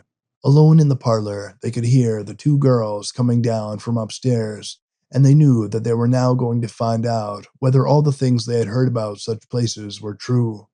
Some guys said that the girls came right smack into the parlor, stark naked, and other guys said they'd never let you see them naked. They always wore a kimono or something. Nothing they hated, said these guys, so much as a man who wanted to see them without any clothes at all. So they sat with their hearts in their throat and waited and watched. But when the girls came down, they were fully dressed. They were dressed better than most of the girls in Shale City, and they were prettier than most of them too. They came in and sat down, and they talked just like anybody else would talk. One of them seemed to like Bill Harper the best, and the other one seemed to like him. The one who liked him talked about books all the time. Had he read this? Had he read that? And he hadn't read any of them, and he got to feeling pretty much like a dummy. After about half an hour of munching sandwiches and talking about books, Stumpy Tesla came in, all beaming and smiling, and told them it was time to go home. So they got up and shook hands with the 2 girls and went away. That night, they took a long walk through the town, discussing all the things they had heard about Stumpy Tesla's place, and deciding they were either lies or else they were the kind of guys that women didn't like in that way. That was bad. Maybe they'd be failures with women all their lives. Maybe there was something they didn't have. They decided not to tell anybody about their visit because they felt they were much more disgraced than if things had turned out differently. Later on, he got to thinking about the girl who had talked about books, and after thinking about it for a long while, he went down to see her again. Her name was Laurette, and she seemed glad to see him. She told them if he wanted to see her, always to be sure he made it before 9 o'clock, because after that time, things were generally pretty busy. He did come again, and several times more, and always they sat in the parlor, and always they talked. He got to thinking, maybe I'm in love with Laurette, and now wouldn't that be a fine thing, me falling in love with her, and how would I break the news to my mother and father? And on the other hand, he would think, why is it that all we do is talk, and what does she think I am? All during the winter of that year, and on through the spring, he went down to see Laurette, once, maybe sometimes twice, even 3 times a month. and each time he went down, just before he knocked on the door, he would pull himself together, and he would say to himself, "Joe Bonham, be a man this time." But Lorette was so nice, he couldn't figure out how a fellow started things like that without seeming kind of dirty, so he never did. When he graduated from high school, he got a pair of gold cufflinks through the mail, and all they had with them was a card that had the initial L written on it. He had a hell of a time explaining to his folks who sent him the links, but he prized them very highly, and he decided that tomorrow night after graduation, he would go down to Stumpy Tesla's. Now that Lorette had told him in a kind of roundabout way that she loved him, things would be different. So about 9 o'clock on the big night, he went down to Stumpy Tesla's, still hunting for some pleasant and polite way to express the thing that was on his mind. He knocked on the door, and Stumpy Tesla invited him in, and when he asked for Lorette, she told him Lorette wasn't there. Where had she gone? She had gone to Estes Park. Every year, said Stumpy Tesla, she takes 3 months off up there. All winter long she buys new clothes, and she saves her money, and for 3 months she lives at the best hotel in Estes Park. She goes out with guys, and she dances, and she dearly loves to have the guys fall in love with her, and when they fall for her, she's always nice to them. But she's never too nice. She is never as nice as they want her to be. She's a smart girl, that Lorette, said Stumpy Tesla, as she eats her cake, and she has it too. And on top of that, she saves her money, and she has a nice little bankroll. Why don't you get a job in some other town, and then come around in the fall after Lorette is rested up, and talk things over with her? Maybe you and Lorette would be very happy. But by the time fall came, he was working in a bakery 1,500 miles away, and he never saw Lorette again. There was a girl named Bonnie. She clapped him on the back one day while he was sitting in Louie's drugstore near the bakery having a Coke. She slapped him on the back and said to him, "You're Joe Bonham, ain't ya? Joe Bonham from Shale City? Well, I'm Bonnie Flanagan. We used to go to school together. Jesus, it's good to see somebody from God's country." He looked at her and he couldn't remember her at all. "Oh, yes," he said, "I remember you." She nodded and said, "You are ahead of me in school, and you never would give me a tumble. How are you? And why don't you come over to see me sometime? I live in the bungalow core, just 3 doors from the bakery. You work in the bakery, I know. I see some of the guys once in a while. Sweet guys, all of them. They told me you were there." He looked at her, and he could tell she was younger than him, and he could tell what she was. He felt a little pain in his stomach, because girls like that might come from New York or Chicago, or St. Louis or Cincinnati. They might come from Denver or Salt Lake City, or Boise, Idaho, or Seattle, but they never came from Shale City, because Shale City was home. He went over to see her. She wasn't a small girl, and she wasn't a very cute girl, but she was awfully good-natured, and she was busy with plans for the future, and she was full of life. "I've been married 3 times already," said Bonnie. "I've been married 3 times, and all my husbands said I looked just like Evelyn Nesbit Thaw. Do you think I look like Evelyn Nesbit Thaw?" In the mornings around 5 or 6 o'clock, sometimes they would go over to Main Street for breakfast, over in the bright, cheap, shiny, white-tiled restaurants where you could get anything for a dime. They would go there, and the place would be filled with sleepy sailors, wondering what to do now that it was morning, and Bonnie would know them all. She would slap them on the shoulders as they walked toward their booth, and she would call them by name. "Hi, Pete. Well, if it ain't old Slimy. Hi, Dick. Well, if it ain't old George." When they got to the booth and ordered their ham and eggs, she would say to him, "Joe, if you're a smart guy, you'll stick with me. You want to go through school, huh? Joe, you stick with me. I'll send you through school. I make the fleet, and I know these guys, and I know where their pocketbooks are, and I'm smart and careful, and I never even had clap. You stick with me, Joe, and we'll wear diamonds. See that guy over there? He always says I look just like Evelyn Nesbit Thaw. Do you think I look like Evelyn Nesbit Thaw, dearie?" There was another girl named Lucky. She was the Statue of Liberty and Aunt Jemima, and the girl you left behind to about 500,000 doughboys in Paris. They had a regular American house in Paris, and when they were on leave there, when they were away from the trenches and the killing, all the guys went to the American house and talked to American girls and drank American whiskey and were happy. Lucky was the best one of the bunch, the nicest and about the smartest. She would receive him in her room. and she would be stark naked with a great red scar where somebody had yanked her appendix. He would come into her room pretty tired at the end of a night, and maybe a little drunk, and he would lie down on her bed and put his hands behind his head and watch Lucky. The minute she saw him, she would smile and go over to her dresser, and out of the top drawer she would bring a doily. She was always crocheting on that doily. She would sit at the foot of the bed, all brightness and gossip and friendliness, and crochet the doily and talk to him. Lucky had a son. He was 6, maybe 7 years old, and Lucky was keeping him in a school on Long Island. She was going to raise him to be a polo player, because polo players got around, and they met all the best people, and nothing was too good for Lucky's son. He was such a cute little bastard. Figuring out the house percentage and towel expenses and medical care, Lucky still made herself from $150 to $200 a week at $2 apiece. But of course, we live it up. We got to dress up to our positions. It costs lots in clothes, I can tell you, but a girl's got to look smart. Lucky had been in the San Francisco earthquake. She must have been 16 or 17 then, and that would make her almost 30 now. When the earthquake hit San Francisco, Lucky was on the 4th floor of a hotel on Market Street. I was entertaining a gentleman friend, and when I first felt that thing hit, I said to myself, "Lucky," I said, "that's an earthquake, and you ain't going to be caught dead with no son of a bitch on top of you." So I pushed him right off, and I ran down to the street, stark naked, and you should have seen the guys stare. To talk with Lucky, to be with Lucky, to lie with Lucky, was like finding peace in a heathen country. It was like breathing the air of a place you love when you're sick and dying for a breath of it. To see her smile, to hear her bright chatter, to watch her bony little fingers fly as they worked the crochet needle, with the night noises of Paris, a foreign city just outside the window, was enough to make anybody feel better and less lonely.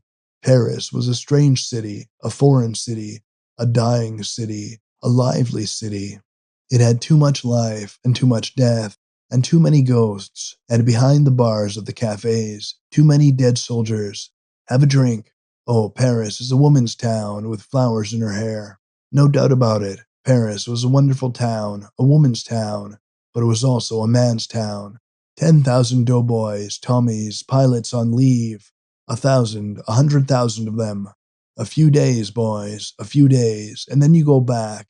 And each time you go back, the chances are more against you than they were the last time. Remember that there's a law of averages, so come on, dearie. Turn a trick. 5 francs, 10 francs, $2. Oh boy, what's that, an American voice? Me for her. What the hell, a song in the parlor and a swig of cheap cognac, and let's go, because out there in the east, the place they call the Western Front, there's a little old guy keeps a book and figures averages all day long and all night. He never makes mistakes. Fleur de lis, God save the king. Come up on my honey bunch, lonesome, want to try some new parlez-vous français? A gallon of red wine like water, and sourdough bread, and maybe, please God, I find an American girl who don't talk heathen languages. Jig, jig, hell, that's not what I want. I want something loud, because there's a voice I want to drown out. It's a voice that doesn't make any sound, but I can't get away from it. Somewhere, it's being prepared. Somewhere deep in the heart of Germany, the shell is being made. Some German girl is polishing it right now, polishing it and cleaning it and fitting the charge into it. It glistens in the factory light and has a number, and the number is mine. I have a date with that shell. We shall meet soon. Motor lorries rumbling through the street, gathering guys up outside, gathering up the late ones, saying, "Come on, buddy, time's up, down to the station, and jump onto the old boxcar, because you're going back to the little old guy who figures out there, the guy who figures all day long and all night long and never makes a mistake. The stars and stripes forever, ta-dee-da-dee-dum and dee-da-dee-day. Try it, kid. It's good. Some guys say it's got dope in it. Don't believe a thing they tell you. Some guys say it dries you out. It's called absinthe. Let it filter down in your glass. It's swell. Parlez-vous, parlez-vous, yes sir, no sir, lonesome honey, where's that American voice? God, I'd like to find her. Where's Jack? Where's Bill? Where's John? Gone, oh gone. Gone west. Taps. $10,000 for the folks back home. 10,000 simoleons, Jesus. I know a house on Rue Blondel, black and white, all nations. Americans? Sure, say anything you want. Oh God, that isn't what I want. What I want's a long, long way off, but I'll take whatever you've got. It's a long way to Tipperary, lights out. Nearer, nearer. Some top-heavy, canvas-covered German truck is plunging toward France right now. In it are shells, and among the shells, the one with my number. It's coming toward the west, through the Rhine Valley. I always wanted to see it through the Black Forest. I always wanted to see it through the deep, deep night, coming toward France, the shell I shall meet. It's coming nearer and nearer. Nothing can stop it, not even the hand of God. For I have a time set, and it has a time set, and we shall meet when the time comes. America expects every man to do his duty. France expects every man to do his duty. England expects every man to do his duty. Every doughboy and Tommy and Poliu. And what the hell did they call the Italians? Anyhow, they're expected to do their duty too. Lafayette we come, and so in Flanders fields the poppies blow between the crosses row on row. Check off the rows for the little old guy with the book, the little old guy who figures all day long and all night long and never makes a mistake. Oui, oui, parlez-vous jig jig? Sure, jig jig, what the hell, 5 francs, 10 francs, who says $2? Good old American dollars and a glass of corn whiskey. My God, this cognac, I always thought it was a swell drink. I heard so much about it, it's terrible. Give me corn, and what do you think of the prohibitionists? 4 million of us gone, 4 million votes, I suppose we don't count. They'll ruin us. Yeah, let's go out and hunt corn, good old American corn. Darling, honey, dearie sweet, tired, lonesome. Want a friend? Take a table, take a chair, take a bed, only don't take too long. There's lots of guys. Paris is full of them, so don't take too long. Hidden beneath some gentle rolling hill that is like a woman's breast, on the solid flesh of the land, hidden under the hill in some unknown ammunition dump, is my shell. It is ready. Hurry, boy, hurry, doughboy, don't be late. Finish whatever you have to, you haven't much time left. Sing a ragtime jig jig, sing a ragtime, mademoiselle. Sing a hot time in the old town tonight. Sing a Joan of Arc and a fleur-de-lis, sing a mademoiselle from the Armiterie. Sing a Lafayette, parlez-vous français. Get up and jump, jump, mighty fast. Make the smoke whirl in the air. Smash under the chairs, smash the chairs, smash the windows. Tear down the house. God damn it, move, boy, move, girl. Put cognac in your joints and turn the lights out and beat the drums and get one of the trenches by Christmas and see Paris by night and turn a trick for 5 francs. And oui, oui, parlez-vous, hunky-dory corn in my belly and the little old guy with a book who figures all day long and all night long, and he figures faster and faster and faster and quicker, harder and stronger and faster, faster, faster. It will come with a rush and a roar and a shudder. It will come howling and laughing and shrieking and moaning. It will come so fast you can't help yourself. You will stretch out your arms to embrace it. You will feel it before it comes, and you will tense yourself for acceptance. And the earth, which is your eternal bed, will tremble at the moment of your union. What's this? What's this? Oh my God. Can a man ever get lower? Can a man ever be less? Weariness and gasping, convulsive exhaustion. All life dead, all life wasted, and becoming nothing, less than nothing, only the germ of nothing. A kind of sickness that comes from shame. A weakness like dying, weakness and faintness and a prayer. God, give me rest. Take me away. Hide me. Let me die. Oh God, how weary. How much already dead. How much gone and going, and oh God, hide me and give me peace. Chapter 15. He kept on tapping. He kept on now for another reason aside from the simple desire to speak, which had started him out. He kept on tapping because he didn't dare stop. He didn't dare think. He didn't have the courage to ask himself even so simple a question as, how long will it be before the nurse understands what I am doing? Because he knew it might be months, it might be years, it might be all the rest of his life. all the rest of his life to be tapping when the merest whisper, one word with the syllables barely formed by two lips, when that was all he needed to tell what he wanted. There were times when he knew he was stark, raving crazy, only from the outside, he realized he must seem as he always seemed.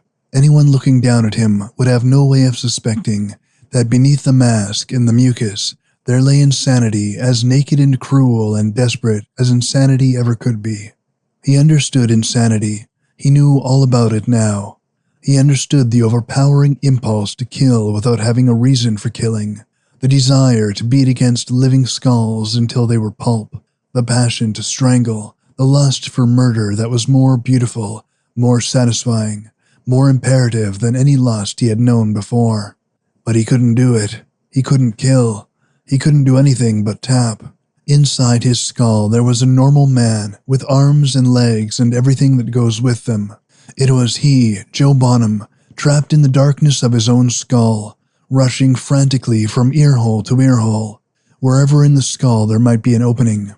Like a wild animal, he was trying to hammer his way out, to escape into the world beyond. He was trapped in his own brain, tangled in the tissues and brain matter, kicking and gouging and screaming to get out. And the only person in the world who could help him had no idea what he was doing. He got to thinking, this nurse is keeping me a prisoner. She is keeping me more securely a prisoner than any jailer, than any chain, than any stone wall they could ever build around me.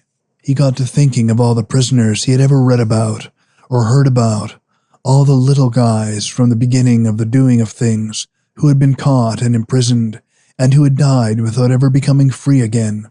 He thought of the slaves, little guys like himself, who had been captured in war, who had spent the rest of their lives chained like animals to oars, rowing some big guy's ship through the Mediterranean Sea.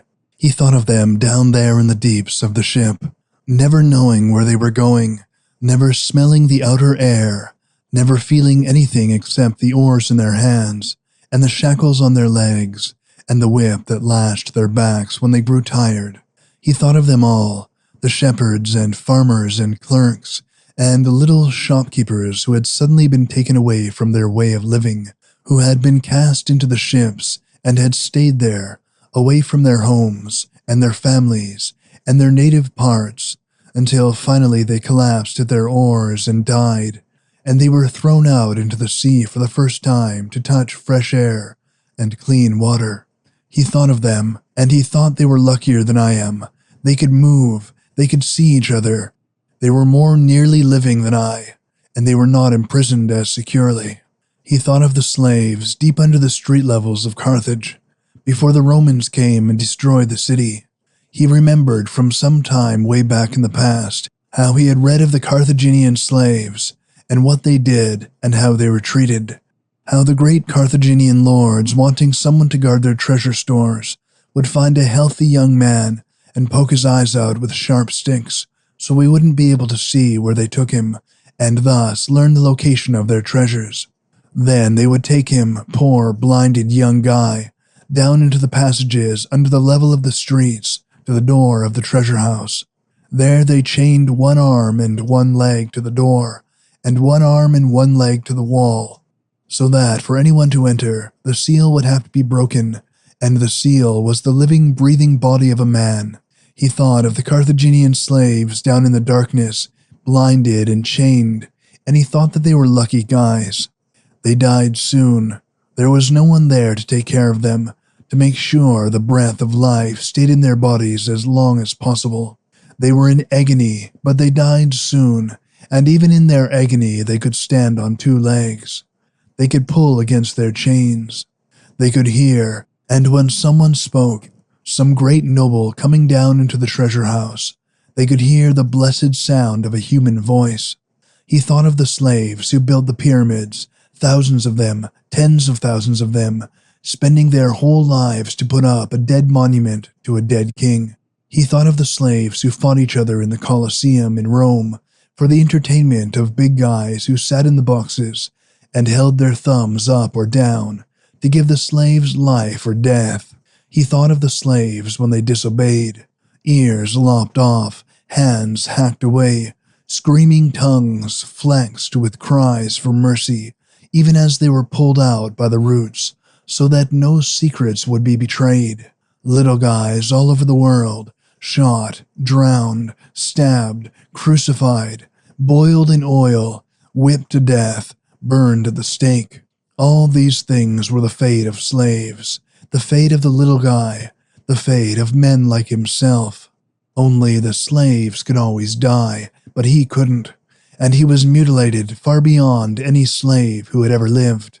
Yet he was one of them. He was part of them. He too was a slave. He too had been taken away from his home. He too had been put into the service of another without his consent. He too had been sent to a foreign country far from his native parts. He too had been forced to fight against other slaves of his own kind in a strange place. He too had been mutilated and branded forever. He too was at last a prisoner in the narrowest cell of them all, the cell of his own horrible body, awaiting only the relief of death. God help us, he thought. God help us all, the slaves. For hundreds and thousands of years we have been tapping, we slaves, tapping away from the depths of our prisons. All of us, all of the little guys, all the slaves from the beginning of time, tapping, tapping, tapping. A man had come into the room, a man with heavy footsteps. The man came over to the bed and threw the covers back and began to prod his body. It was the doctor. He could imagine the nurse going for the doctor and saying, "That thing up there in the room, that thing is always tapping its head. I get nervous. I think it needs something. Come and look at it. Come and try and stop its tapping." So the doctor had come, and now he was prodding him. When the prodding was over, the doctor took the tube from his throat, and he had a little fit of strangling like he always had when they took the tube out to clean it. The doctor put the tube back in its hole and stood quietly, doing nothing. All during this he kept up his tapping, and now that the doctor was quiet, he tapped much harder. It was just possible that the doctor might understand what he was trying to do. He felt the vibration of the doctor's footsteps moving over toward the dresser, then coming back again. He felt a cold, wet thing against the stump of his left arm. Then he felt a sharp little sting, a sharp little pain, like a needle, and he knew the doctor was injecting something into his arm. Before he began to feel its effects, he knew it was some kind of dope. They were trying to shut him up. They had been trying. All along they knew perfectly well what he was doing. Nobody with any brains could fail to know. And he knew what they were doing, too. They were plotting against him, out there in the darkness. They had tried every way on earth to make him be still, but he had outfought them. He had kept right on tapping. So now they were doping him. They were forcing him to be silent. They didn't want to hear him. They weren't interested in anything but getting him off their minds. He shook his head frantically to try to tell them that he didn't want to be doped. Then the needle was withdrawn, and he knew it didn't matter whether he wanted it or not. He determined to keep on with his tapping in spite of them, to try to strengthen his will to such a point that even as the drug overcame him, even as he fell completely asleep from its effects, the strength of his will would carry over into his sleep, and he would continue the tapping, just as you turn on a machine, and it continues to operate after you have gone away. But a fog settled down over his mind. A numbness took possession of his flesh, so that it seemed like each time he lifted his head from the pillow, he was lifting some enormous weight. The weight grew heavier. The tapping grew slower. His flesh became like the flesh of a dead person. His mind seemed to shrink and shrivel as the drowsiness swept over it. In his last moment of thinking, he was saying to himself, "They've won again, but they can't win forever. They can't forever. Oh no, not forever."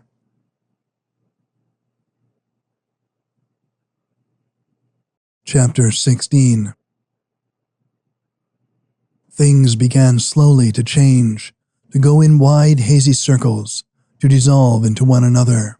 It seemed that he was relaxing in every muscle of his body, relaxing in his brain. The bed felt softer than it ever had been before. The pillow at the back of his head was like a pillow of cloud. The covers across his stomach and chest were covers of silk, of cobweb, of soft, warm air. There was nothing below him, nor above him, nor to his right, nor to his left. His skin went limp and lazy against his flesh, and even his blood seemed at rest, not pumping through his heart anymore, but lying warm and liquid and still in his veins. And yet, in the midst of this enormous quiet, there was movement. This perfectly still thing which was him, his body and his mind, was moving slowly through a windless world. Only it wasn't the world. It was simply space, a kind of glowing space through which he was moving. Whether slowly or rapidly, he couldn't tell, because there was no air to stir at his passing. It was the kind of motion a star must make, a star without atmosphere or life, as it completes its steady circle through nothingness. And there were colors everywhere, not rough nor violent colors, but the kind of shadings the sky takes on at sunrise, the pinks and blues and lavenders of the inside of a seashell, suddenly grown bigger than the sky and everything in it. The colors floated towards him, floated into him, dissolved through the particles of his body, and then passed on to make way for more colors, more and more and more, so wonderful, so beautiful, so big. There were cool colors, sweet-smelling colors, colors that made faint high music as they passed through him. He could hear the music everywhere, and yet it wasn't loud. It was a kind of music that seemed to be so thin, it was scarcely sound at all. It was simply a part of space, a sound that was the same thing as space and color, a sound that was nothing at all, and at the same time, more real than flesh and blood and steel. The music was so sweet, so tinkling high that it seemed a part of him, just as much a part as the little fibers of his body. The music was like a white ghost in the daytime. He and space and the colors and the music were the same thing. His body had drifted into them like smoke into the sky, and now he, like them, was a portion of time. Then the music stopped, and there was silence. It wasn't the simple silence that sometimes comes when you are in the world, the silence which is merely the absence of noise. It wasn't even the silence that comes to deaf people. It was something like the silence you hear when you put a seashell to your ear, the silence of time itself that is so great it makes a noise. It was a silence like thunder in the distance. It was silence so dense that it ceased to be silence. It changed from a thing to a thought, and in the end, it was only fear. He hung there in the silence, waiting for the thing to happen. He didn't know what the thing would be, but he knew it would happen. It was as if he had already seen the puff of smoke from a dynamic charge, and was now waiting for the sound. Then the silence was shattered by his fall. His breath was forced back into his lungs from the pressure of the air through which he fell. He was falling 1,000,000 times faster than a shooting star, falling faster than light travels, falling through 10,000 years and 10,000 worlds, with things becoming louder and faster and more terrible. Great round globes, bigger than the sun, bigger than the whole Milky Way, came at him so fast they might have been cards shuffled through a pack. They came at him and hit him full in the face and burst like soap bubbles to make way for the next and the next. His brain was working so fast that he had time to flinch for each one, and after it had burst, to prepare himself for the shock of the next. He began to whirl faster than the propeller of an airplane, and the whirling made noises in his head. He heard voices, all the voices in the world, voices that had arms and legs, voices that reached out to grab him, and voices that kicked as he sped by. Things went so fast before his eyes that he could see nothing but light. When he saw the light, he knew that nothing was real, because real things make shadows and shut out light. And then all sound seemed centered in one voice that filled the whole world. He listened to the voice because it had stopped his fall. It had become everything, the world and the universe and the nothingness around them. It was a woman's voice crying, and he had heard it before. "Where's my boy? Where's my boy? He's underage, can't you see? He just came up from Tucson about a week ago. They had him jump in jail for a tramp, and I came all the way up here to get him back. They let him out of jail if he'd joined the army. He's only 16, except he's big and strong for his age. He always was. He's too young, I tell you. He's just a baby. Where is my little boy? He just came up from Tucson, you see, and I came to take him home." The voice faded away, but he knew the whole thing now. That boy was Christ. There wasn't any doubt about it. The boy was Christ, and he had come up from Tucson, and now his mother was hunting and crying for him. He could see Christ coming up from Tucson, trembling out of the desert heat waves with purple robes flowing from him, like in a mirage. Christ came right into the railway station and sat down with them. It seemed like there must be a little room somewhere off from the station, and they were playing blackjack. They were waiting for the train to go. He didn't know the other guys, and they didn't know him, but it didn't seem to make any difference.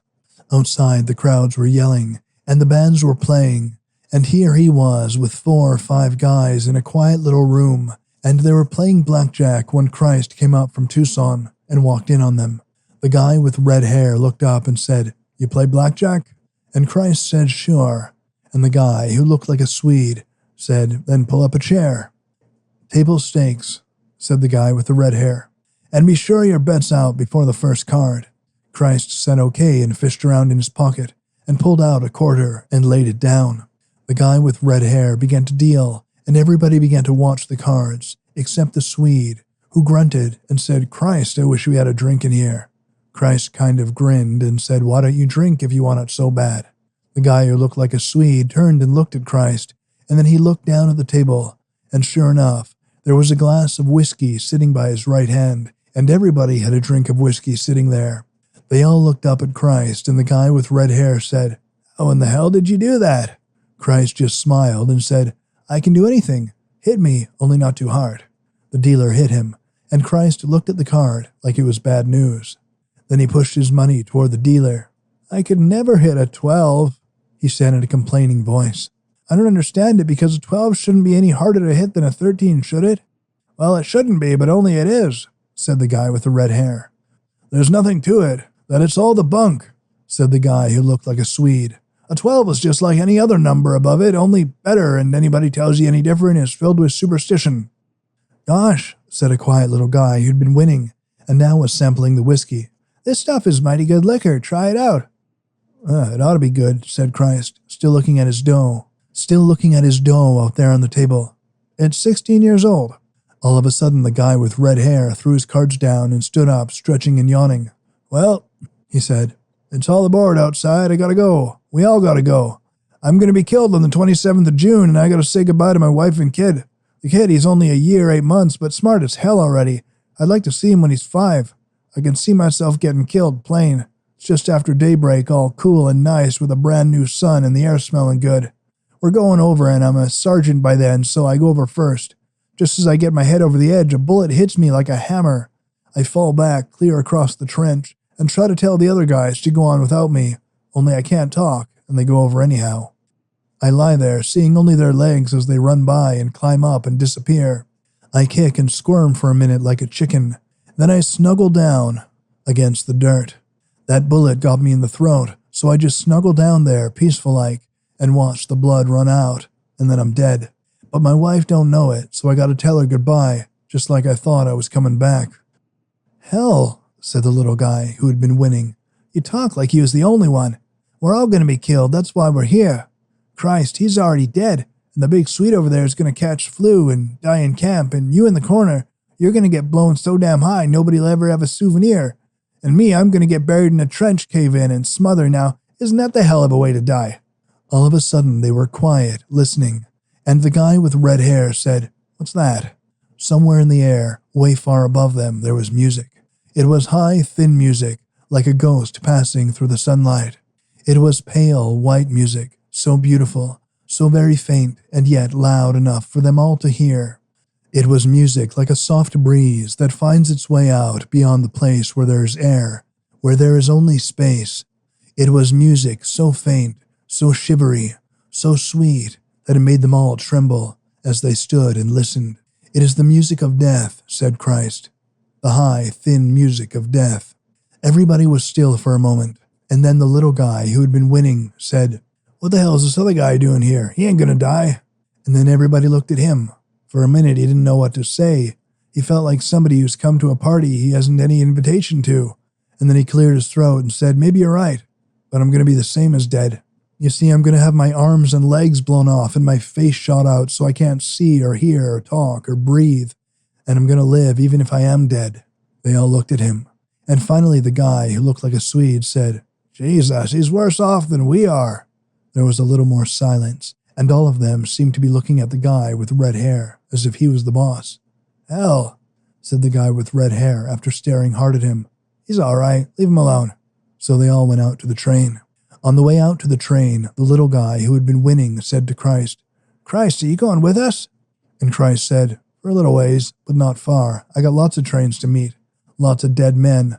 Lots of them, you wouldn't believe it."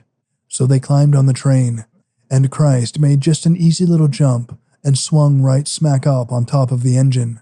When the train started up, everybody thought it was the train's whistle made the noise, but it wasn't. It was Christ perched up there and screaming that made the noise. So the train went rushing and screaming away with Christ perched on top of the engine, his clothes trailing after him and hollering at the top of his voice. The train went so fast, all you could see looking out of the window was a line between the sky and the earth, and nothing else. Pretty soon the train was in the middle of a big desert, a hot, yellow desert that shivered under the sun. Away off in the distance there was a cloud, a haze that was floating between the sky and the earth, but nearer to the earth. And out of the haze was Christ coming up from Tucson. Christ floated there above the desert, with purple robes drifting down, and the heat waves swimming up around him. Looking at Christ there, above the desert, he couldn't stand it any longer on the train. Dead men were on that train, dead men or live men, and he wasn't either, so he had no business being there. He had no business being anywhere. There was no place for him. He was forgotten and abandoned and left forever alone. So he jumped out of the train right through the window and started running toward Christ. The nightmare train went on through the sunlight, its whistle screeching and the dead men inside laughing. But he was alone in the desert, running till his lungs squeaked, running towards Christ, who floated there in the heat with purple robes. He ran and he ran and he ran, and finally he came up to Christ. He threw himself into the hot sand at the feet of Christ and began to cry.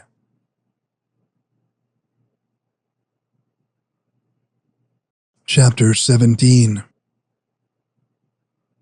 He awakened as a man awakens out of a drunk, hazy-brained and foggy, swimming slowly and painfully back toward reality. He awakened, tapping with his head against his pillow. The tapping by now had become so much a part of awakening that the first glimmer of consciousness found him already tapping, and later on, when exhaustion overcame him, his mind began to grow dim, and sleep crept over his body. He was still tapping. He lay there, not thinking of anything, his brain aching and throbbing, and his head tapping against the pillow. SOS. Help. And then, as his mind sharpened and began to think instead of only to feel, he stopped his tapping and lay still. Something very important was happening. He had a new day nurse. He could tell it the minute the door opened, and she began to walk across the room. Her footsteps were light, where those of his regular day nurse, his old, efficient, fast-working day nurse, were heavy. It took 5 steps to bring this new one to his bedside. That meant she was shorter than the regular nurse, and probably younger too, because the very vibration of her footsteps seemed gay and buoyant. It was the first time within his memory that the regular day nurse had not appeared to take care of him. He lay very still, very tense. This was like learning a new secret, like opening a new world. Without a moment's hesitation, the new nurse threw back his covers. And then, like all of the others before her, she stood quietly for a moment beside his bed. He knew she was staring down at him. He knew she must have been told what to expect. Yet the sight of him was probably so much worse than any description that she could do nothing for the first instant but stare. Then, instead of hastily throwing the covers back over him, as some of them did, or running out of the room, or standing and weeping and letting the tears fall against his chest, She put her hand against his forehead. No one had ever done it before in just this way. Perhaps no one had been able to do it. It was like putting a hand near an open cancer, something so terrible and sickening that no one could endure the thought, much less the action. Yet this new nurse, this nurse with the light, happy step, was not afraid. She put her hand to his forehead, and he felt that her hand was young and small and moist. She put her hand to his forehead, and he tried to ripple his skin to show her how much he appreciated the way she had done it. It was like resting after a long, long period of work. It was almost like sleep. It was so lovely and soothing to have her hand against his head. Then he began to think of the possibilities of this new nurse. For some reason, the old one was gone. The old one had never understood what he was trying to do, had never understood that he was trying with every ounce of his strength to talk to her. She had paid no attention at all to his tapping, except to try to stop it. But she was gone, and in her place he had a new nurse, a young new nurse who was unafraid and gentle. How long he would have her, no one could tell. She might leave the room and never come back again, but for the moment he had her, and he knew that somehow she felt as he felt, or she couldn't have put her hand so quickly to his forehead. If he could tap very firmly, very clearly, very plainly to her, she might understand what no one else had. She might understand what no one else had considered worth trying to understand. She might understand that he was talking. The old nurse might return, and he might never hear the footsteps of the new one again. If this new one went, his last chance would go with her. He would go on through the rest of his life, tapping, tapping, tapping, with no one understanding that he was trying to work out a miracle. The new nurse was his reprieve, his one tiny opportunity in all the hours and weeks and years of his life. He stiffened the muscles of his neck and prepared once more to start tapping his head against the pillow. But another strange thing was happening to arrest him. She had opened his nightshirt so that his breast was now naked to the air. She was moving the tip of her finger against the skin of his breast. For a moment he was merely puzzled, unable to understand what she was doing. Then, by concentrating all of his mind on the skin of his breast, he began to understand that her finger was not traveling aimlessly. It was making a design against his skin. It was making the same design over and over again. He knew there was some purpose behind such repetition, and he grew tense and alert to discover it. Like an eager dog spoken by its master, and trying very hard to be good and to understand, he lay stiffly and concentrated on the design the nurse was making. The first thing he noted about the design was that it had no curves. It was all straight lines and angles. It began with a straight line moving up, and then it went down at an angle, and then it came up again at an angle, and then it went straight down and stopped. She repeated the design over and over, now slowly, now rapidly, now slowly again. Sometimes she paused at the finish of the design, and with the strange understanding that seemed to have sprung up between them, he knew that her pauses were question marks, that she was looking down at him and asking him if he understood and waiting for his response. Each time she paused, he shook his head, and then she repeated the design once more, and in the midst of this patient repetition, the barrier between them suddenly broke down. With one quick rush of comprehension, he understood what she was doing. She was tracing the letter M against the skin of his breast. He nodded quickly to tell her that he understood, and she patted his forehead encouragingly, as if to say, "You are remarkable, you're wonderful, how hard you try, and how quickly you learn." Then she began to trace other letters. The others came easier because he now understood what she was doing. He tightened the skin of his chest so that he could better receive the impression of her finger. Some of the letters she had to do only once. He was so quick at getting them. He got the letter E, and he nodded, and the letter R, and he nodded, and again the R, and then he got the letter Y, and he nodded, and there was a long pause. The rest of the letters tumbled into his mind in a perfect torrent. There was C and H and R and I and S and T and M and A and S, and the whole thing spelled Merry Christmas. Merry Christmas, Merry Christmas, Merry Christmas.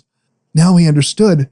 The old nurse had left to spend the Christmas holidays away from him, and this new nurse, this young, lovely, beautiful, understanding new nurse, was wishing him Merry Christmas. He nodded back at her frantically, and his nod meant Merry Christmas to you. Merry Christmas, oh, a Merry, Merry Christmas, he thought to himself with a kind of hysterical happiness. 4 years, maybe 5, maybe 6 years, I don't know how many years, but I've been alone through all of them. He thought, all my good work is gone, all my way of keeping time has been forgotten, but I don't care. I'm no longer alone. The years and years and years that he had been alone. And now, for the first time, someone breaking through, someone talking to him, someone saying Merry Christmas. It was like a dazzling white light in the midst of darkness. It was like a great beautiful sound in the midst of silence. It was like an enormous laugh in the midst of death. It was Christmas, and someone had broken through and was wishing him Merry Christmas.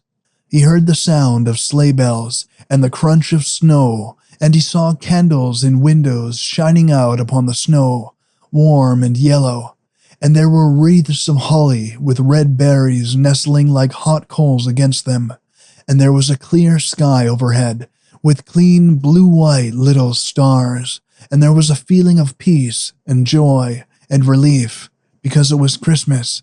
He had been taken back into the world. Merry Christmas, Merry Christmas, Merry Christmas.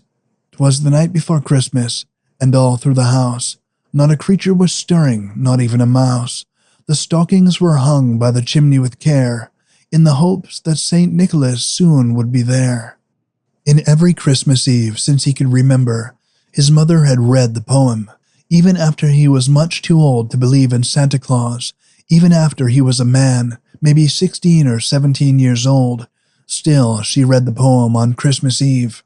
In the beginning, when they were all together, it was a wonderful thing to hear her read it. They gathered in the living room of the house in Shale City every Christmas Eve before going to bed to listen to his mother read the poem.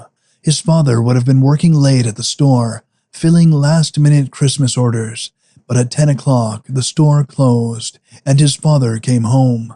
It was snowy and cold outside, but the living room was always very snug, and the pot-bellied coal-burning stove would be glowing a warm, dusty red around its base.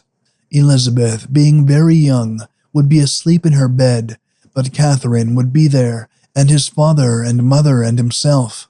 Catherine would be in her nightgown, her discarded clothes in a heap near the stove, so they would be warm when she scrambled into them on Christmas morning. They had no fireplace, so the back of a chair served for a mantel. Hung on the chair were all of their stockings, his father's, his mother's, Elizabeth's tiny little baby stocking, Catherine's, and his own. His father would be sitting back in the Morris chair, and Catherine would be snuggled against his legs. His mother would be in another chair, with the opened book before her. Why his mother read the poem from a book, no one could imagine except that it was a custom, because they all knew it by heart. He would be on the floor, huddled up, with his hands around his legs, staring at the door of the stove, where the flames leaped behind isinglass windows. The moon on the breast of the new-fallen snow gave a luster of midday to objects below, when what to my wandering eyes should appear but a miniature sleigh and 8 tiny reindeer. None of them ever forgot the poem. They could recite the whole thing any time of the year, because it was the poem of Christmas.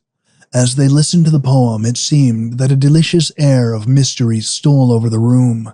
Each member of the family had a little cache of gifts hidden somewhere in the house, away from the others.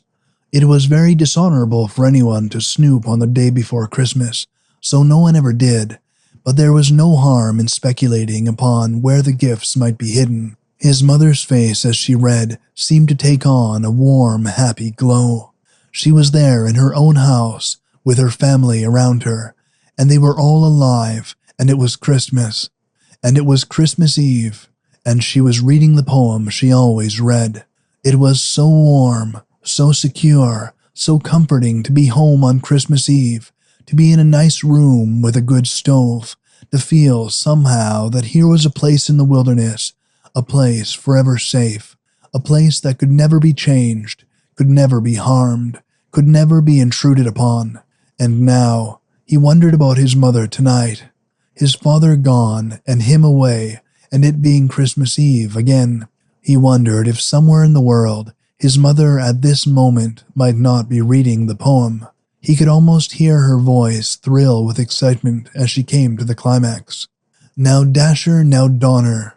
Now Dasher, now Dancer, now Prancer and Vixen, on Comet, on Cupid, on Dunder and Blitzen, to the top of the porch, to the top of the wall. Now dash away, dash away, dash away all. Catherine's brown eyes were staring out now from her refuge by her father's legs, staring out soberly, yet glowing with little lights of excitement. A film had come over his father's eyes, as if he had withdrawn a little and was imagining the scene in his own grown-up way. His mother's face was animated, her voice triumphant as she came to the thrilling part where Santa Claus slid down the chimney and nodded and set to work with his fat little belly shaking with laughter, and then where he put a finger to the side of his nose, gave a nod, and up the chimney arose. Then up to the roof, where one almost could hear the scraping of the reindeer's little feet, eager to be off to the next house. He sprang to his sleigh, to his team, gave a whistle, and away they all flew like down from a thistle. But I heard him exclaim, ere he drove out of sight, "Merry Christmas to all, and to all a good night." They had always sat quietly for a moment, as his mother's voice died away. Nobody said a word, because there was still something more to come. His mother lay aside the book of poems and reached for another book. She had a marker in the Bible, and she opened it now to the place that was marked and began to read again. She read the story of the little Christ child, of the baby Jesus, and how he was born in a manger, and how the star shone over Bethlehem, and how the wise men traveled to him, and how all the angels of heaven came near to the earth that night to sing of peace and the Christ child, and goodwill toward men. He could hear her voice reading it off softly and reverently, with the words coming like music from her lips. It was a funny thing. He'd never read the Bible story of Christmas himself. He had only heard it as his mother read it to him. He couldn't remember the words, but he could still see the pictures that used to come into his mind as his mother read. He knew the story by heart. All the people were going to Bethlehem because it was tax time, and they had to appear at the courthouse and register and pay up. They had been pouring in all day long, and now it was night, and the town was filled. Among those coming in was a man by the name of Joseph, who was a carpenter in the town of Nazareth. Joseph had to do a lot of chores before he could start out, and Mary, his wife, was pregnant and couldn't help him, so they were late. It was already dark by the time they came to the outskirts of Bethlehem. Joseph was leading their donkey, and Mary, poor wide-eyed girl, was riding it, and hoping they'd get settled soon because she was already feeling her pains, and knew they didn't have much time. It was her first baby, and she wasn't quite sure what to do when the time came. As soon as they got into the town, Joseph began making the rounds of cheap rooming houses. He wasn't much of a success at making money, and they only had enough to pay their taxes and one night's rent. They went from rooming house to rooming house, with Mary getting more frightened as her pains increased. But the rooming houses were all filled, because there were plenty of poor people, even then, and they had all beaten Joseph to the bargain places. Finally, they counted their money, and Joseph decided they would try the hotel. They could get a back bedroom, and maybe he could do a little work around the place in the morning, if their money didn't quite stretch out. But the hotel was filled, too. Then Joseph began to talk very seriously to the hotel manager. "See here," he said, "I've come a long way, and I've got my wife with me, and she's going to have a baby. Look at her out there on the donkey. You see, she's just a kid, and she's scared. She shouldn't have to come in the first place, only I couldn't leave her alone, and I couldn't get anybody to stay with her overnight, because they're all here paying off their taxes. I've got to find a place for her to sleep, and that's all there is to it." The hotel manager looked out into the darkness and saw Mary's white, anxious face there. "She's a pretty kid," he thought, "and scared too, like her husband says. It'll be an awful mess if she has a baby on the premises. People who can't afford them shouldn't have babies anyway, but what are you going to do about it? All right, he said to Joseph. I guess I can find a place for you. See that passageway over there? Well, go right on through it and you'll come to the barn. There's a manager at the far end. I'll have one of the boys throw down some hay and it'll be comfortable. I don't mind telling you, I hope very much she doesn't have her baby here tonight, because it'll upset my guests if she screams, and they're all very high-class people, including 3 Roman congressmen. But go ahead. Joseph said thanks and started off toward Mary. Oh, I almost forgot, yelled the hotel keeper after him. Don't light any fires out there in the barn, because in my insurance it says they're forbidden and I can't afford to have my insurance canceled. Joseph hollered that he would be careful, and the hotel keeper went back into the warm and stood in front of the fire and thought, it's a shame people having kids all over the place. It's a good and chilly night too. I hope she doesn't make a fuss. Back in the manager, Joseph lighted a lantern and fixed up a nice bed on the hay, and Mary lay down on the bed and had her baby. It was a boy. They wrapped it up in a blanket they had brought especially for it, and Mary, who was a good strong girl, held the baby real tight against her. I was almost sure it would be a boy, she said to Joseph. Well, what are we going to name it? Joseph asked her. I think I would like to name it Jesus, she said. She looked quickly down at the baby and back to Joseph, the fright all gone from her eyes and a smile on her lips. But Joseph, staring down at the two of them, didn't smile. Mary noticed this and said, Joseph, what's the matter? You don't look happy. It's a fine baby. Look at his chubby hands. Why don't you smile?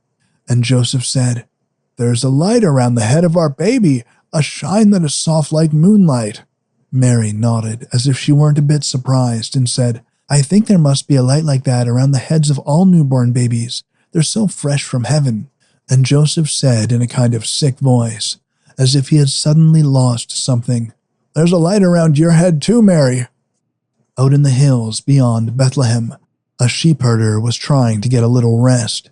The sheep were all lying down, and there had been such a hubbub in Bethlehem, from so many people coming from all directions, that he was sure the wolves were scared back into the hills, so there wasn't any risk in him getting 40 winks. He lay there sleeping when suddenly he woke up with a light shining in his face. He opened his eyes and started to look around. For a minute, he couldn't see a thing because he was blinded by starlight. When he finally got himself organized, he saw a star hanging low in the sky over Bethlehem, a star so near you could almost reach out and touch it, and so bright it lighted the whole town. The walls and housetops of Bethlehem stood out sharp and clear and white, and on the hillside around him he could see his sheep like little lumps of silver against the earth. Then he heard sounds on the road and looked off to the left. Coming around the foot of the hill, where the road turned into Bethlehem, were 3 camels with 3 riders. The sheepherder could tell by their clothes that they were out-of-staters of some kind. He could see the silver decorations of their saddles reflecting back the light of the star over Bethlehem. He watched them for a minute, thinking that they all looked pretty well off to be having to pay taxes, and then he heard the music. The air was filled with angels singing in the starlight. This night, they sang, in the town of Bethlehem, there's born a little baby who shall be the Savior of the world.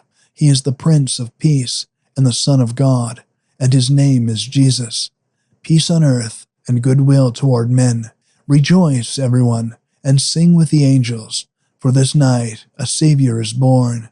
Peace, peace, peace on earth, and goodwill toward men. The sheepherder, who was not used to angels singing in the sky above the place he worked, and so knew it must be some kind of a miracle, got down on his knees and lowered his head in prayer. He didn't look up for a long while, even though he was afraid that all the noise might startle his sheep and cause him to spend half the night rounding them up again. Away off in Rome, a man in a palace stirred in his sleep. He almost awakened and then drowsed off again, wondering in his dreams why he was so nervous. In the manger in Bethlehem, Mary listened to the angels and didn't seem to feel as happy as when she first saw her child. She stared right through to the wise men who had come with presents. She hugged her baby closer. Her eyes were filled with pain and fear for the little baby.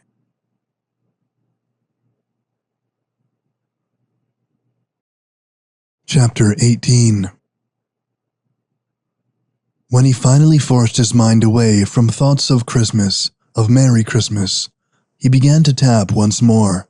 Only this time he tapped firmly, with vigor, full of hope and confidence, for he saw that his new nurse, this lovely new nurse, was thinking as hard as he was, and of the same thing. He knew as plainly as if she had told him that she was determined to batter down the silence which stood between him as a dead man and him as a live man. Since she had already thought of a way to speak to him, he knew that she would pay attention when he tried to speak to her. The others had been too busy or too tired, or else not bright enough to see what he was doing. They had taken his tapping as a nervous habit, as a disease, as the whim of a child, as a symptom of insanity, as anything but what it really was, as anything but a cry from the darkness, a voice from the dead, a wail in the silence for friendship and someone to talk to. But the new nurse would understand and help him. He tapped very carefully, very slowly, to show her that he had a method in what he was doing, just as she had repeated the design of the letter M on his chest, over and over again. So he now tapped his distress signal back to her, but slowly, so slowly, ... SOS, help. Over and over again he repeated it. Once in a while he would stop at the completion of the signal. That was his question mark, just as her pauses had been question marks. He would stop and try to make all that was visible of him, his hair and half his forehead above the mask, take on an air of expectancy. Then, when he received no sign from her, he would do it again. And all the while he tapped, he was conscious of her near him, watching and thinking. After a long period of waiting and watching and thinking, she began to do things.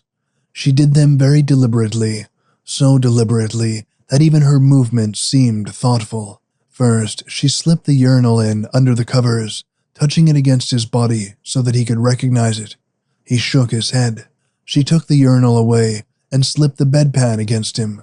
He shook his head. She took the bedpan away. There was no hesitation between her movements now. It seemed that she had each move figured out before she finished the last one. She was working skillfully and intelligently to eliminate all possible causes for his tapping, one by one, with no pauses in between.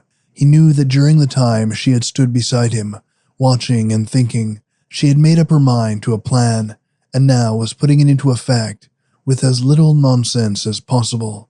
She took the blanket off of him, leaving him with only a sheet for covering. He shook his head. She put the blanket back on and threw another one over it to give him more covers than before. He shook his head. He had stopped tapping now, waiting alertly until she was through with her plan. She took the covers off him entirely and adjusted the position of the breathing tube in his throat. He shook his head. She patted the bandage over the hole in his side. He shook his head. He shook his head and marveled that he had the sense left to do it, because he was so charged with excitement that he could scarcely think. She lifted the nightshirt that covered him and began gently to rub his body.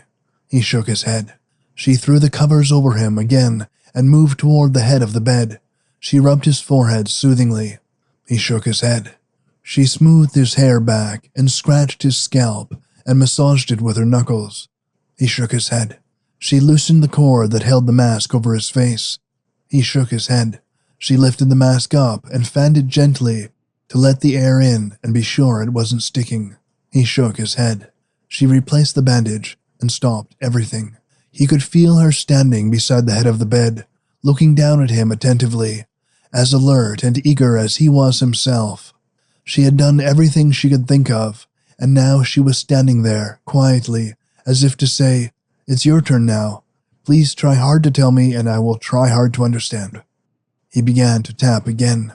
It seemed to him that he stopped breathing. It seemed that his heart stopped, and the blood in his body turned solid. It seemed that the only living, moving thing in the whole world was his head, as it tapped, tapped, tapped against his pillow. He knew it was now or never. There was no good in fooling himself now. This minute, this instant, this very second, everything was about to be decided. Never again would he have a nurse such as this one. She might turn and walk out of the room in 5 minutes and never return. When she walked away, she would carry his life with her. She would carry madness and loneliness and all his God-forsaken silent screams. And she would never know it. She would never hear the screams. She would simply go, and ever after he would be forgotten. She was loneliness and friendship. She was life and death. And she stood now, waiting quietly for him to tell her what he wanted. While he tapped, he was praying in his heart. He had never much paid attention to praying before, but now he was doing it, saying, "Oh, please, God, make her understand what I'm trying to tell her. I've been alone so long, God. I've been here for years and years, suffocating, smothering, dead while alive, like a man who has been buried in a casket, deep in the ground, and awakens and screams, 'I'm alive! I'm alive! Let me out! Let me out! Open the lid! Dig away the dirt! Please, merciful Christ, help me!' Only there's no one to hear him, and so he's dead. I know you're very busy, God. I know there are millions of people praying to you every minute, every hour for something they need. I know there are a lot of important people who are after you for big things that are all tied up with nations and continents and maybe even the whole world. I know all of these things, God, and I don't blame you if you get behind in your orders. Nobody's perfect, but what I want is such a little thing. If I were asking you for something big, something like $1 million or a private yacht or a skyscraper, I could understand if I didn't get it, because there are only so many dollars and so many yachts and so many skyscrapers. But I only want you should take a tiny little idea that is in my mind and put it into her mind, 2, maybe 3 feet away. That's all I want, God. The idea is so small, so light, that a hummingbird could carry it, a moth, a mayfly, the breath of air that comes from the mouth of a baby. It won't take any time, and it means I can't tell you what to me. Honestly, I wouldn't ask you, God, only this is such a little thing. It's such a little thing." He felt her fingers against his forehead. He nodded. He felt her finger tap 4 times against his forehead. "That's the letter H," he thought. "Only she doesn't know it. She's got no idea. She's just tapping there to test if that's what I want." He nodded. He nodded so hard his neck ached, and his head seemed to whirl. He nodded so hard the whole bed shook. "Oh, thank you, God," he thought. "She got it. You put the idea where I asked you should. Thank you. Thank you, thank you, thank you." He felt her hand pressed against his forehead reassuringly for just a minute. Then he got the rapidly receding vibrations of her footsteps going away. He knew she was running from the room to tell them. The door slammed behind her. The sound quivered against his bed springs like an electric shock. She was gone. He lay back, surprised to find how exhausted he was. It was like he had worked 3 nights in a row at the bakery during the summer when he couldn't get any sleep in the daytime. The breath was gone out of him, and his head throbbed, and every muscle in his body was sore. Yet inside he was all confetti and high-flying flags and double-time band music that marched up and up, straight into the face of the sun. He had done it. He had succeeded. The thing was accomplished. And even though he lay perfectly still, perfectly exhausted, it seemed like he could see the whole world lying below him. There was no telling it. There was no thinking it. There was no imagining it. He was so happy. It was as if all the people in the world, the whole 2 billion of them, had been against him, pushing the lid of the coffin down on him, tamping the dirt solid against the lid, rearing great stones above the dirt to keep him in the earth. Yet he had risen. He had lifted the lid. He had thrown away the dirt. He had tossed the granite aside like a snowball. And now he was above the surface. He was standing in the air. He was leaping with every step miles above the earth. He was like nobody else who had ever lived. He had done so much he was like God. The doctors who brought their friends in to see him would no longer say, "Here's a man who has lived without arms, legs, ears, eyes, nose, mouth. Isn't it wonderful?" They would say, "Here's a man who can think. Here is a man who lay in his bed with only a cut of meat to hold him together, and yet he thought of a way to talk. Listen to him speak. You see, his mind is unaffected, and he speaks like you and me. He is a person, he has identity, he is part of the world. And he is part of the world only because he, all by himself, with perhaps the aid of a prayer and a god, figured out a way to speak. Look at him, and then let us ask you if this isn't even more wonderful than all the splendid operations we have performed upon his stump. He knew now that he had never been really happy in his whole life. There had been times when he had thought he was happy, but none of them were like this. There was the time when all year long he had wanted an erector set, and when at Christmas time he got it. That was probably as happy as he ever had been while he was a kid. There was the time when Corinne told him she loved him, and that was as happy as he had ever been up until the time the shell exploded and blew him out of the world. But this happiness, this new wild, frantic happiness, was greater than anything he could conceive. It was a thing so absolute, so towering, so out of this world that it hit him almost like delirium. His legs that were smashed and gone got up and danced.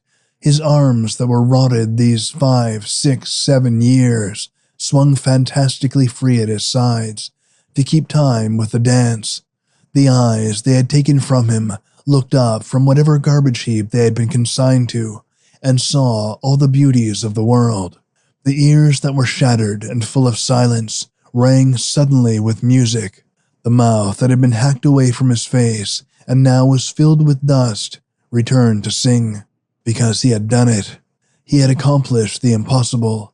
He had spoken to them like God out of a cloud, out of a thick cloud, and now he was floating on top of the cloud, and he was a man again.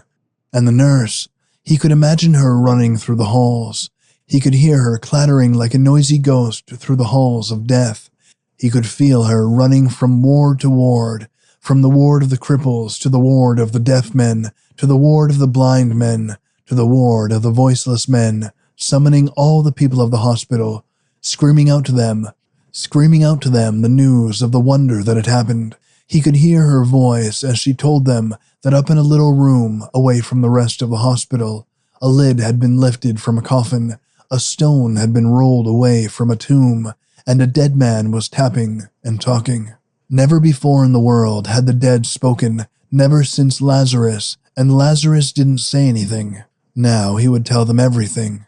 He would speak from the dead. He would talk for the dead. He would tell all the secrets of the dead. And while he thought of what he would tell them, the nurse was running through wards and corridors, from floor to floor, from basement to attic, all through that great place from which so many dead had gone. She was trumpeting through the hospital like the angel Gabriel, telling them to come and to listen to the voice of the dead. While he waited for all the people she had summoned to come to him, he could feel their presence as an actor must feel the presence of 1,000 people in that moment before the curtain goes up. He could feel the vibrations of their footsteps, dozens of them, as they thronged into his room. He could feel his bed jostled back and forth as they pressed against it in their eagerness. The springs of his bed seemed to send up a constant low hum as his guests shifted for positions to get a better view of the dead man who was speaking. The temperature of the room became so much warmer that he could almost feel the heat of their massed bodies against the skin of his neck and the half of his forehead that was naked above the mask. Then the door opened. He felt the vibration of a footstep, a light one, the nurse's footstep. He strained to feel the rest. Then came the vibrations of another footstep, this one heavier, belonging to a man. He waited for the rest. He waited for the hum of his bed springs. But everything was quiet. Everything was still. There was no one in the room for the great thing that was about to happen, except him and his nurse and this heavy-footed stranger. No one at all but the three of them. He felt an odd pang of disappointment that they should consider such a great event so lightly. And then he remembered the thing that was even more important than crowds. He lay there, stiff, quiet, more like a dead man than he had ever been before. He lay there, waiting to receive his response. A finger came out of the darkness, a finger so enormous that it shattered against his forehead, like the crash of a pile driver. It echoed inside his brain, like thunder in a cave. The finger began to tap. "What do you want?" it said.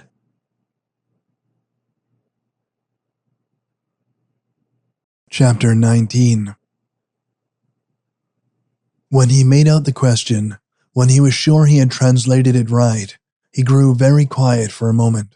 It was like sitting in a silent room, waiting for someone very important, someone for whom you have been waiting a long while, and then suddenly hearing a knock on the door.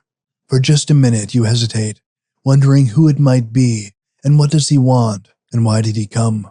For just a second you're scared because, although you've waited for years, you never really expected the knock. Then you get up and go over and open the door just a little at first, to prepare yourself for the shock of disappointment at discovering it isn't the person you've been wanting. But when you find that the impossible has happened, that the visitor you've been praying for has arrived, you're so relieved and surprised, you don't know exactly what to say or how to begin it. What did he want? It was as if someone who longed for the sea and a ship were suddenly given his ship and then asked where he wanted to go. He hadn't ever really expected the ship, so he had spent all his time wishing for it and no time figuring out what to do with it after he got it. He was the same way. He had never really expected to break through. It had been so long, and he'd had such trouble trying to make them understand. The whole thing had been just an idea. It had been something to hope for and work for, and the more difficult it got, the more important it became, until, in the end, it was driving him almost crazy. But up to an hour ago, he had never imagined himself in the position of actually breaking through. Now he had accomplished it. The thing was done, and they were asking him what he wanted. And even though all that was left of his life seemed to depend on answering them, he couldn't organize his thoughts enough to make sense to himself, much less to anyone else. Then he thought about it in another way. Maybe it wasn't so much a question of what he wanted as what they could give him. That was it.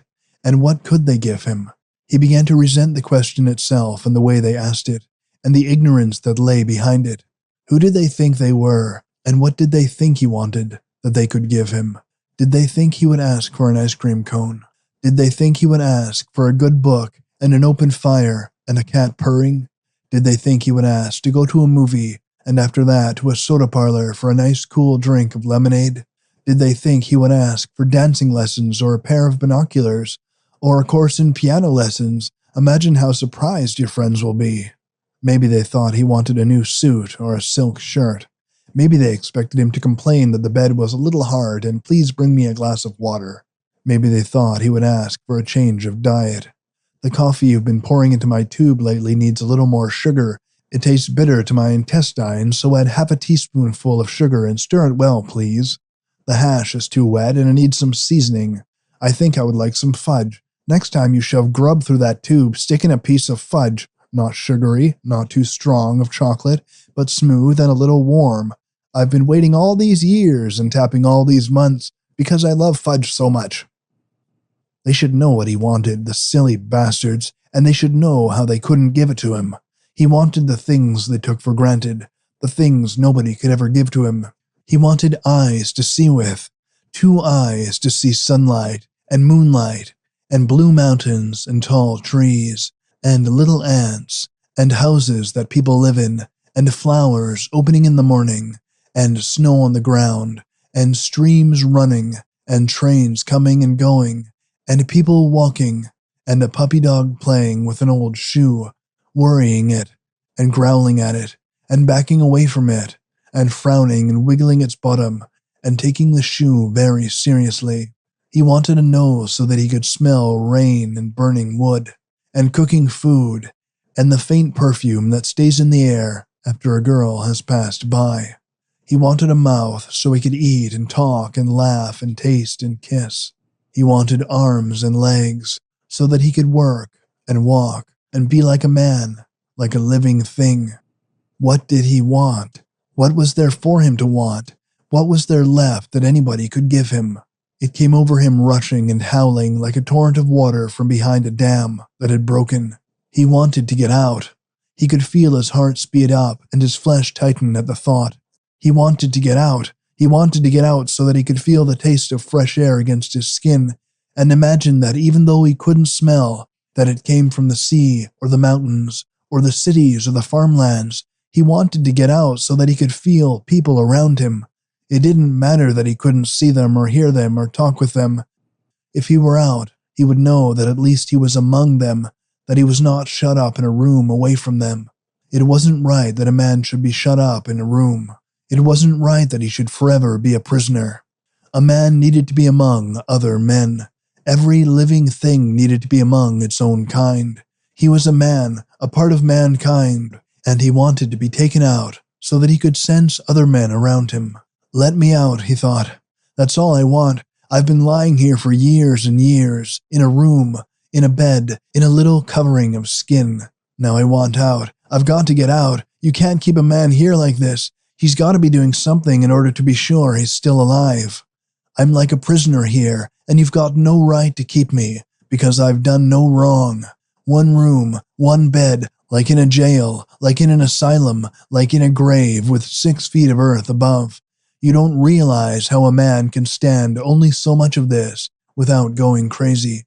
I'm suffocating, and I can't suffocate any longer. I can't stand it.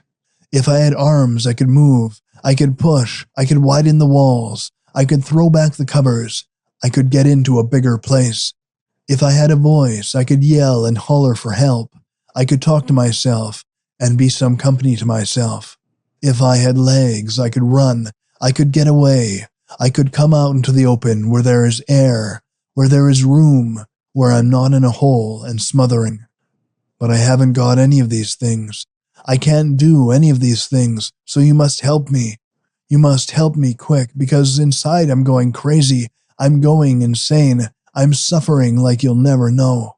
Inside me I scream and howl and push and fight for room, for air, for escape from the smothering. So let me out where I can feel air and sense people. Please let me out so that I can have room to breathe in. Let me out of here and take me back into the world. He was about to tap to them in a flood of dots and dashes when it came over him that there might be difficulties. After all, he wasn't an ordinary guy to be released from an ordinary prison to lead an ordinary life. He was a very unusual case. All his life, no matter where he was, there would have to be people taking care of him. That meant money, and he didn't have any money, and so he would be a burden to people. The government, or whoever it was taking care of him, probably didn't have any money to throw around humoring a guy, spending a fortune taking care of him, just so he could feel air on the outside and the presence of people around him. That might make sense to some people, but you could never get the government to understand it. The government would say, "He's nuts. Whoever heard of a guy without arms, legs, ears, eyes, nose, mouth, getting any fun out of being around people he can't see or hear or talk to?" The government would say the whole thing is a crazy idea, and the hell with it. He's better off where he is, and besides, it costs too much dough. And then he realized that he had it in his own power to make money, plenty of it, enough to pay his own expenses, and the expenses of the people who took care of him too. Instead of being a burden and a bother to the government, he could even make money for them. People were always willing to pay to see a curiosity. They were always interested in terrible sights, and probably nowhere on the face of the earth was there any living thing quite so terrible as he was. Once he saw an exhibition of a man who was turning to stone. You could tap a coin against his arm, and it sounded as though you were tapping it against marble. The coin would ring so. That was terrible enough, but not nearly so terrible as he was. Yet that man turning to stone was paying his own way, and making enough money to pay somebody to take care of him to boot. He could do the same thing. If they would only let him out, he would be able to take care of everything. He would be doing good too in a roundabout way. He would be an educational exhibit. People wouldn't learn much about anatomy from him, but they would learn all there was to know about war. That would be a great thing, to concentrate war in one stump of a body and to show it to people so that they could see the difference between a war that's in newspaper headlines and Liberty Loan drives and a war that is fought out lonesomely in the mud somewhere. A war between a man and a high explosive shell. Suddenly he took fire with the idea. He got so excited over it, he forgot about his longing for air and people. This new idea was so wonderful. He would make an exhibit of himself to show all the little guys what would happen to them, and while he was doing it, he would be self-supporting and free. He would do a favor to everybody, including himself. He would show himself to the little guys, and to their mothers and fathers and brothers and sisters and wives and sweethearts and grandmothers and grandfathers, and he would have a sign over himself, and the sign would say, "Here is war," and he would concentrate the whole war into such a small piece of meat and bone and hair that they would never forget it as long as they lived. He began to tap that he wanted out. His mind ran way ahead of his tapping, but he kept on tapping just the same. What did he want? He'd tell them what he wanted, the goddamn fools. He'd tell them, he'd tap it out to them, word by word. He'd remember every bit of it, and put it down in dots and dashes, and then they would know. As he tapped, he thought faster. He grew angrier and more excited, and he tapped faster and faster, trying to keep up with the words that were pounding on the inside of his mind, the words that he could finally use, all the words he had thought of in all the years he had lain silent, for he was talking now. For the first time he had learned how, and he was talking to someone outside. "Let me out," he tapped. "Let me out of here, let me out. I won't give you any trouble. I won't be any care. I can earn my keep. I can do a job like anybody else. Take off my nightshirt and build a glass case for me, and take me down to the places where people are having fun, where they are on the lookout for freakish things. Take me in my glass case to the beaches and the country fairs and the church bazaars and the circuses and the traveling carnivals. You could do a wonderful business with me. I could pay you for the trouble. You could give them a good spiel. They've heard of the half-man, half-woman. They've heard of the bearded woman and the thin man and the midget. They've seen the human mermaids and the wild men from Borneo and the meat-eating girl from the Congo. Throw her a fish and watch her snap for it. They've seen the man who writes with his toes and the man who walks on his hands and the Siamese twins and those little rows of unborn babies pickled in alcohol. But they've seen nothing like this. This will be the goddamnedest dime's worth a man ever had. This will be a sensation in the show world, and whoever sponsors my tour will be a new Barnum and have fine notices in all of the newspapers, because I am something you can really holler about. I am something you can push with a money-back guarantee. I am the dead man who is alive. I am the live man who is dead. If they won't come into our tent with that build-up, then I am something more. I am the man who made the world safe for democracy. If they won't fall for that, then for Christ's sake, they're no men. Let them join the army, because the army makes men. Take me along country roads and stop by every farmhouse and every field and ring a dinner gong so that the farmers and their wives and their children and their hired men and women can see me. Say to the farmers, "Here is something I'll bet you haven't seen before. Here is something you can't plow under. Here is something that will never grow and flower. The manure you plow into your fields is filthy enough, but here is something less than manure, because it won't die and decay and nourish even a weed. Here is something so terrible that if it were born to a mare or a heifer or a sow or a ewe, you would kill it on the spot. But you can't kill this because it is a human being. It has a brain. It is thinking all the time. Believe it or not, this thing thinks, and it is alive, and it goes against every rule of nature, although nature doesn't make it so. You know what made it so.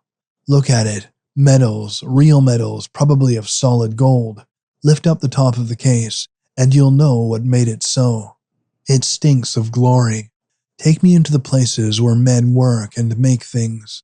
Take me there and say, "Boys, here's a cheap way to get by. Maybe times are bad and your salaries are low. Don't worry, boys, because there's always a way to cure things like that. Have a war, and then prices go up, and wages go up, and everybody makes a hell of a lot of money. There'll be one along pretty soon, boys, so don't get impatient. It'll come, and then you'll have your chance. Either way, you win. If you don't have to fight, why, you stay at home and make $16 a day working in the shipyards. And if they draft you, why, you've got a good chance of coming back without so many needs. Maybe you'll need only one shoe instead of two. That's saving money. Maybe you'll be blind, and if you are, why, then you never need worry about the expense of glasses. Maybe you'll be lucky like me. Look at me, close, boys. I don't need anything. A little broth or something 3 times a day, and that's all. No shoes, no socks, no underwear, no shirt, no gloves, no hat, no necktie, no collar buttons, no vest, no coat, no movies, no vaudeville, no football, not even a shave. Look at me, boys. I have no expenses at all. You're suckers, boys. Get on the gravy train. I know what I'm talking about. I used to need all the things that you need right now. I used to be a consumer. I've consumed a lot in my time. I've consumed more shrapnel and gunpowder than any living man. So don't get blue, boys, because you'll have your chance. There'll be another war along pretty soon, and then maybe you'll be lucky like me. Take me into the schoolhouses, all the schoolhouses in the world. Suffer little children to come unto me, isn't that right? They may scream at first and have nightmares at night, but then they'll get used to it, because they've got to get used to it, and it's best to start them young. Gather them around my case and say, here, little girl, here, little boy, come and take a look at your daddy. Come and look at yourself.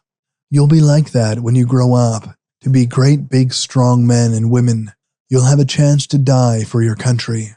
And you may not die. You may come back like this. Not everybody dies, little kiddies. Closer, please. You over there against the blackboard, what's the matter with you? Quit crying, you silly little girl. Come over here and look at the nice man who was a soldier boy. You remember him, don't you? Don't you remember, little crybaby, how you waved flags and saved tinfoil and put your savings in thrift stamps? Of course you do, you silly. Well, here's the soldier you did it for. Come on, youngsters, take a nice look, and then we'll go into our nursery rhymes. New nursery rhymes for new times. Hickory dickory dock, my daddy's nuts from shell shock. Humpty Dumpty thought he was wise till gas came along and burned out his eyes. A diller, a dollar, a 10 o'clock scholar, blow off his legs and then watch him holler. Rock-a-bye baby in the treetop, don't stop a bomb or you'll probably flop. Now I lay me down to sleep, my bomb-proof cellar's good and deep. But if I'm killed before I wake, remember God, it's for your sake. Amen. Take me into the colleges and universities and academies and convents. Call the girls together, all the healthy, beautiful young girls. Point down to me and say, here, girls, is your father. Here's that boy who was strong last night. Here's your little son, your baby son, the fruit of your love, the hope of your future. Look down on him, girls, so you won't forget him. See that red gash there with mucus hanging onto it? That was his face, girls. Here, girls, touch it, don't be afraid. Bend down and kiss it. You'll have to wipe your lips afterward because they'll have a strange rotten stuff on them, but that's all right, because a lover is a lover and here is your lover. Call all the young men together and say, here's your brother, here's your best friend, here you are, young men. This is a very interesting case, young men, because we know there is a mind buried down there. Technically, this thing is living meat like that tissue we kept alive all last summer in the lab. But this is a different cut of meat, because it also contains a brain. Now listen to me closely, young gentlemen. That brain is thinking. Maybe it's thinking about music. Maybe it has a great symphony all thought out, or a mathematical formula that would change the world, or a book that would make people kinder, or the germ of an idea that would save 100 million people from cancer. This is a very interesting problem, young gentlemen. Because if this brain does hold such secrets, how in the world are we ever going to find out? In any event, there you are, young gentlemen, breathing and thinking and dead like a frog under chloroform, with its stomach laid open so that its heartbeat may be seen so quiet, so helpless, but yet alive. There is your future and your sweet wild dreams. There is the thing your sweethearts loved, and there is the thing your leaders urged it to be. Think well, young gentlemen. Think sharply, young gentlemen, and then we will go back to our studies of the barbarians who sacked Rome. Take me wherever there are parliaments, and diets, and congresses, and chambers of statesmen. I want to be there when they talk about honor and justice, and making the world safe for democracy, and 14 points, and the self-determination of peoples. I want to be there to remind them I haven't got a tongue to stick into the cheek. I haven't got a tongue to stick into the cheek I haven't got either. But the statesmen have tongues. The statesmen have cheek. Put my glass case upon the speaker's desk, and every time the gavel descends, let me feel its vibration through my little jewel case. Let them speak of trade policies, and embargoes, and new colonies, and old grudges. Let them debate the menace of the yellow race, and the white man's burden, and the course of the empire. And why should we take all this crap off Germany, or whoever the next Germany is? Let them talk about the South American market, and why so-and-so is beating us out of it, and why our merchant marine can't compete, and oh, what the hell, let's send a good stiff note. Let them talk more munitions, and airplanes, and battleships, and tanks, and gases. Why, of course we've got to have them. We can't get along without them. How in the world could we protect the peace if we didn't have them? Let them form blocs and alliances, and mutual assistance pacts, and guarantees of neutrality. Let them draft notes, and ultimatums, and protests, and accusations. But before they vote on them, before they give the order for all the little guys to start killing each other, let the main guy rap his gavel on my case, and point down at me, and say, "Here, gentlemen, is the only issue before this house. And that is, are you for this thing here, or are you against it? And if they are against it, why, God damn them, let them stand up like men and vote. And if they're for it, let them be hanged and drawn and quartered, and paraded through the streets in small, chopped-up little bits, and thrown out into the fields where no clean animal will touch them, and let their chunks rot there, and may no green thing ever grow where they rot. Take me into your churches, your great towering cathedrals that have to be rebuilt every 50 years because they are destroyed by war. Carry me in my glass box down the aisles where kings and priests and brides and children at their confirmation have gone so many times before to kiss a splinter of wood from a true cross, on which was nailed the body of a man who was lucky enough to die. Set me high on your altars, and call on God to look down upon his murderous little children, his dearly beloved little children. Wave over me the incense I can't smell. Swill down the sacramental wine I can't taste. Drone out the prayers I can't hear. Go through the old holy gestures for which I have no legs and no arms. Chorus out the hallelujahs I can't sing. Bring them out loud and strong for me, your hallelujahs, all of them for me, because I know the truth, and you don't, you fools. You fools, you fools, you fools.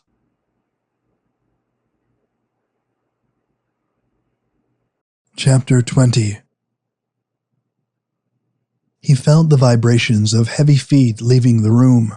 The man who had come in and tapped the question, and who had stood listening to his reply for how long he couldn't imagine, had gone. He was alone with the nurse again. He was left alone to wonder. He began to have misgivings, just as he had always suspected himself of some mistake in his count of time. So now he felt wild little ripples of fear shudder through his flesh. He had been so eager to tap that perhaps his message hadn't made sense. Perhaps he had made a mistake in remembering the code so that his words came out as a jumble of letters with no meaning. His thoughts had rushed through his head so tumultuously that perhaps he hadn't gotten them down in order clearly and sanely. Perhaps 10,000 other possibilities had come between him and the message he was bleeding inside to give them. Or perhaps the man had just gone away to talk to his superior and would soon return with an answer. That was it. Oh God, please, that must be it. He was sure of it. The man would return soon with an answer. All he had to do was lie back and rest. He was so tired. It seemed to him that he was lying in some kind of dream coma, like a man who had spent all his emotions in one wild drunk, and afterward is simply sick and disgusted, and sure of the worst. He had been tapping now for weeks, months, maybe years. He couldn't tell, because the tapping had taken the place of time for him, and all his energies had gone into it, all his energies and all his hopes and all his life. He stiffened. The vibrations were coming toward him again. The man was returning with an answer. Great merciful God, thank you, here it is. Here's my answer. Here's my triumph. Here's my return from the dead. Here's life vibrating against the floor, singing in my bed springs, singing like all the angels in heaven. A finger began to tap against his forehead. What you ask is against regulations. Who are you? The tapping went on against his forehead, but he paid no more attention to it. Everything in his mind went suddenly blank, hollow, completely quiet. A moment of this, and then he began to think about the message to make certain there was no mistake, that it meant exactly what it said, and he knew it did. He could almost hear the wail of pain that went up from his heart. It was a sharp, terrible, personal pain, the kind of pain that comes only when someone to whom you have never done any harm turns on you and says goodbye, goodbye forever, without any reason for doing it, without any reason at all. He had done nothing to them. He wasn't to blame for the trouble he was causing, yet they were drawing the curtain around him, stuffing him back into the womb, back into the grave, saying to him, goodbye, don't bother us, don't come back to life, the dead should stay dead and we are done with you. But why? He had hurt no one. He had tried to give them as little trouble as possible. He was a great care, that was true, but he hadn't intentionally become so. He wasn't a thief or a drunkard or a liar or a murderer. He was a man, a guy, no worse, no better than anybody else.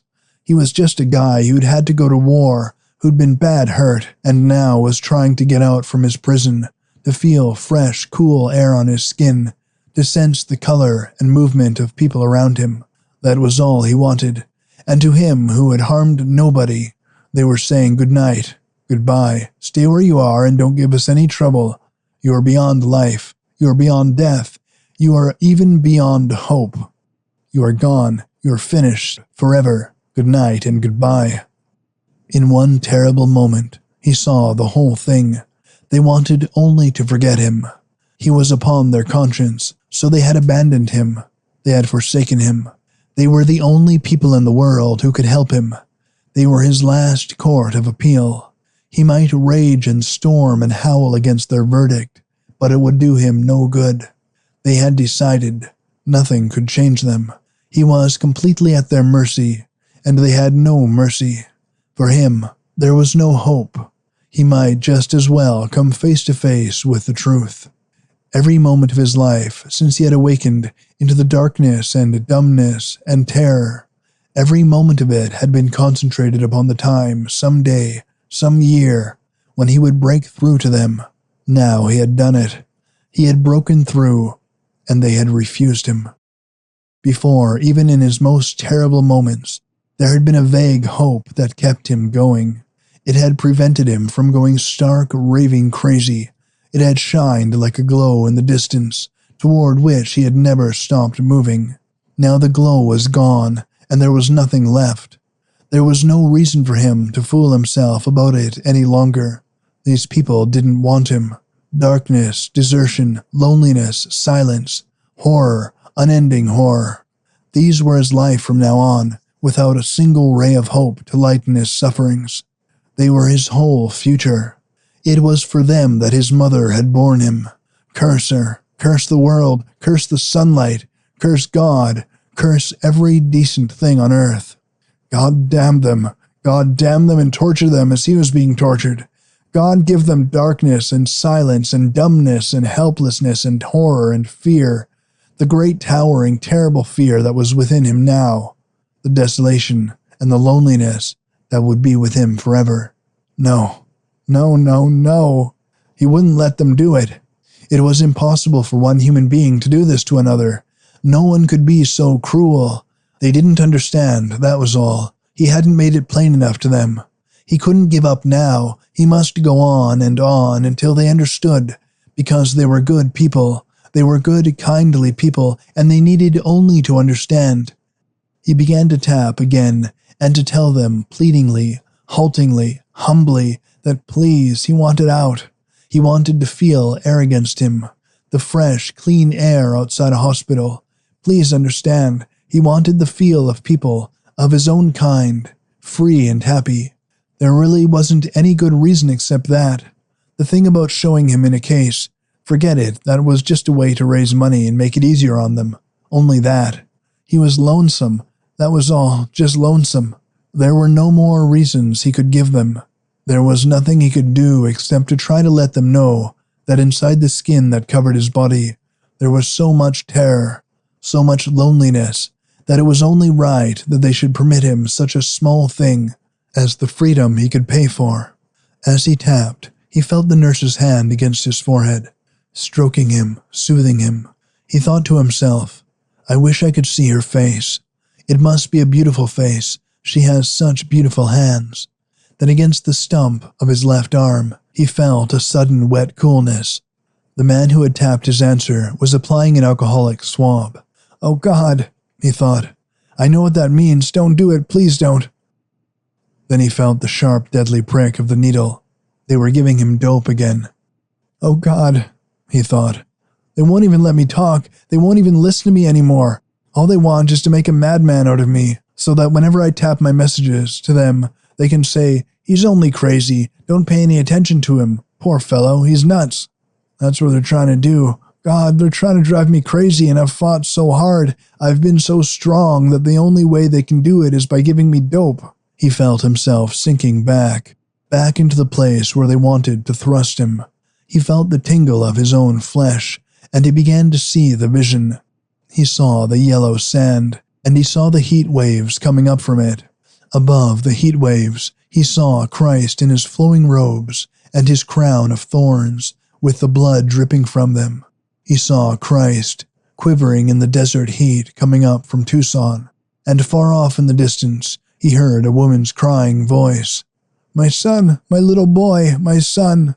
In sheer desperation, he shut out the voice. He pushed the vision away. Not yet, not yet, he wasn't through. He would talk to them, he would keep on tapping. The muscles of his body were turning to water, but he would keep on tapping. He would not let them lower the lid to his coffin. He would scream and claw and fight as any man should do when they are burying him alive.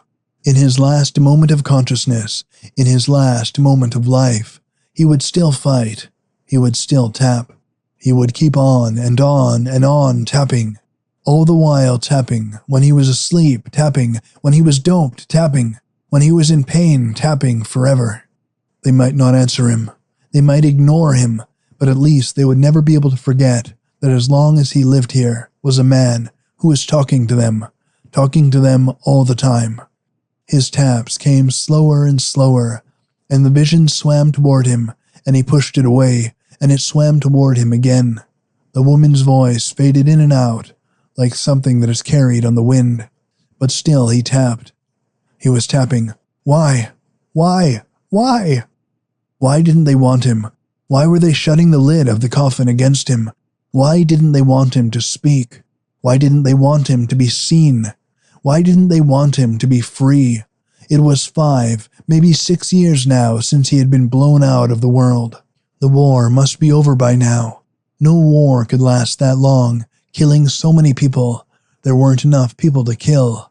If the war was over, then all the dead had been buried, and all the prisoners had been released. Why shouldn't he be released too? Why not, unless they figured him as one of the dead? And if that was true, why didn't they kill him? Why didn't they put a stop to his suffering? Why should he be a prisoner? He had committed no crime. What right had they to keep him? What possible reason could they have to be so inhuman to him? Why? Why? Why? And then suddenly he saw. He had a vision of himself as a new kind of Christ, as a man who carries within himself all the seeds of a new order of things. He was the new Messiah of the battlefields, saying to people, "As I am, so shall you be." For he had seen the future, he had tasted it, and now he was living it. He had seen the airplanes flying in the sky. He had seen the skies of the future, filled with them, black with them. And now he saw the horror beneath. He saw a world of lovers, forever parted, of dreams never consummated, of plans that never turned into reality. He saw a world of dead fathers and crippled brothers and crazy screaming sons. He saw a world of armless mothers, clasping headless babies to their breasts, trying to scream out their grief from throats that were cancerous with gas. He saw starved cities, black and cold and motionless, and the only things in this whole dead, terrible world that made a move or a sound were the airplanes that blackened the sky, and far off, against the horizon, the thunder of the big guns, and the puff that rose from barren, tortured earth when their shells exploded. That was it. He had it. He understood it now. He had told them his secret, and in denying him, they had told him theirs. He was the future. He was a perfect picture of the future, and they were afraid to let anyone see what the future was like. Already they were looking ahead. They were figuring the future, and somewhere in the future they saw a war. To fight that war, they would need men, and if men saw the future, then they wouldn't fight. So they were masking the future. They were keeping the future a soft, quiet, deadly secret. They knew that if all the little people, all the little guys saw the future, they would begin to ask questions. They would ask questions, and they would find answers, and they would say to the guys who wanted them to fight, they would say, "You lying, thieving sons of bitches, we won't fight. We won't be dead. We will live.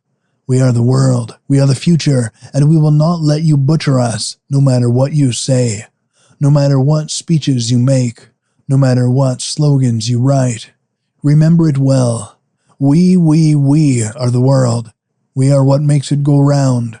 And we make bread and cloth and guns. We are the hub of the wheel, and the spokes and the wheel itself. Without us, you would be hungry, naked worms, and we will not die. We are immortal. We are the sources of life.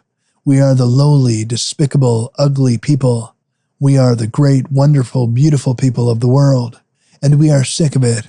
We are utterly weary. We are done with it forever and ever, because we are the living, and we will not be destroyed. If you make a war, if there are guns to be aimed, if there are bullets to be fired, if there are men to be killed, they will not be us. They will not be us, the guys who grow wheat and turn it into food, the guys who make clothes and paper and houses and tiles, the guys who build dams and power plants and string the long, moaning high-tension wires, the guys who crack crude oil down into a dozen different parts, who make light globes and sewing machines and shovels and automobiles and airplanes and tanks and guns. Oh no, it will not be us who die. It will be you. You who urge us on battle. You who incite us against ourselves. You who would have one cobbler kill another cobbler. You who would have one man who works kill another man who works. You who would have one human being who wants only to live kill another human being who wants only to live. Remember this. Remember this well, you people who plan for war. Remember this, you patriots, you fierce ones, you spawners of hate, you inventors of slogans. Remember this, as you have never remembered anything else in your lives. We are men of peace. We are men who work, and we want no quarrel. But if you destroy our peace, if you take away our work, if you try to range us one against the other, we will know what to do. If you tell us to make the world safe for democracy, we will take you seriously, and by God and by Christ, we will make it so. We will use the guns you force upon us. We will use them to defend our very lives, and the menace to our lives does not lie on the other side of a no-man's land that was set apart without our consent. It lies within our own boundaries, here and now. We have seen it, and we know it. Put the guns into our hands, and we will use them. Give us the slogans, and we will turn them into realities. Sing the battle hymns, and we will take them up where you left off. Not 1, not 10, not 10,000, not 1 million, not 10 millions, not 100 millions, but 1 billion, 2 billions of us, all the people of the world. We will have the slogans, and we will have the hymns, and we will have the guns, and we will use them, and we will live. Make no mistake of it, we will live. We will be alive, and we will walk and talk and eat and sing and laugh and feel and love and bear our children in tranquility, in security, in decency and peace. You plan the wars, you masters of men. Plan the wars and point the way, and we will point the gun.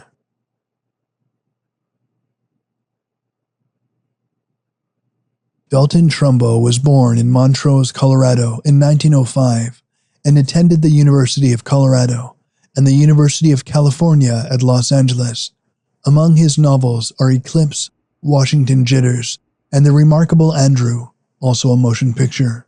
His motion picture scripts include A Man to Remember, Kitty Foyle, A Guy Named Joe, 30 Seconds Over Tokyo, The Brave One, which won an Academy Award in 1957, Spartacus, Exodus, and Lonely Are the Brave.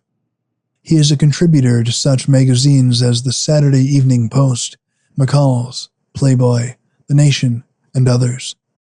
He died on September 10th, 1976, age 70 years, in Los Angeles, California, United States. Thank you for listening to me read. This is a book unlike any I have ever read, and to think that it was written before the worst war in recorded history. I can't help but wonder what Mr. Trumbo thought throughout the Second World War. I can't help but wonder who this book reached. This stark, unapologetic depiction of war from the perspective of the ones rotting in the trenches. Even though this was written in 1939, the message it carries is just as alive today as it ever had been, and I'm glad that I had the opportunity to share it with you. Thank you. Bye-bye.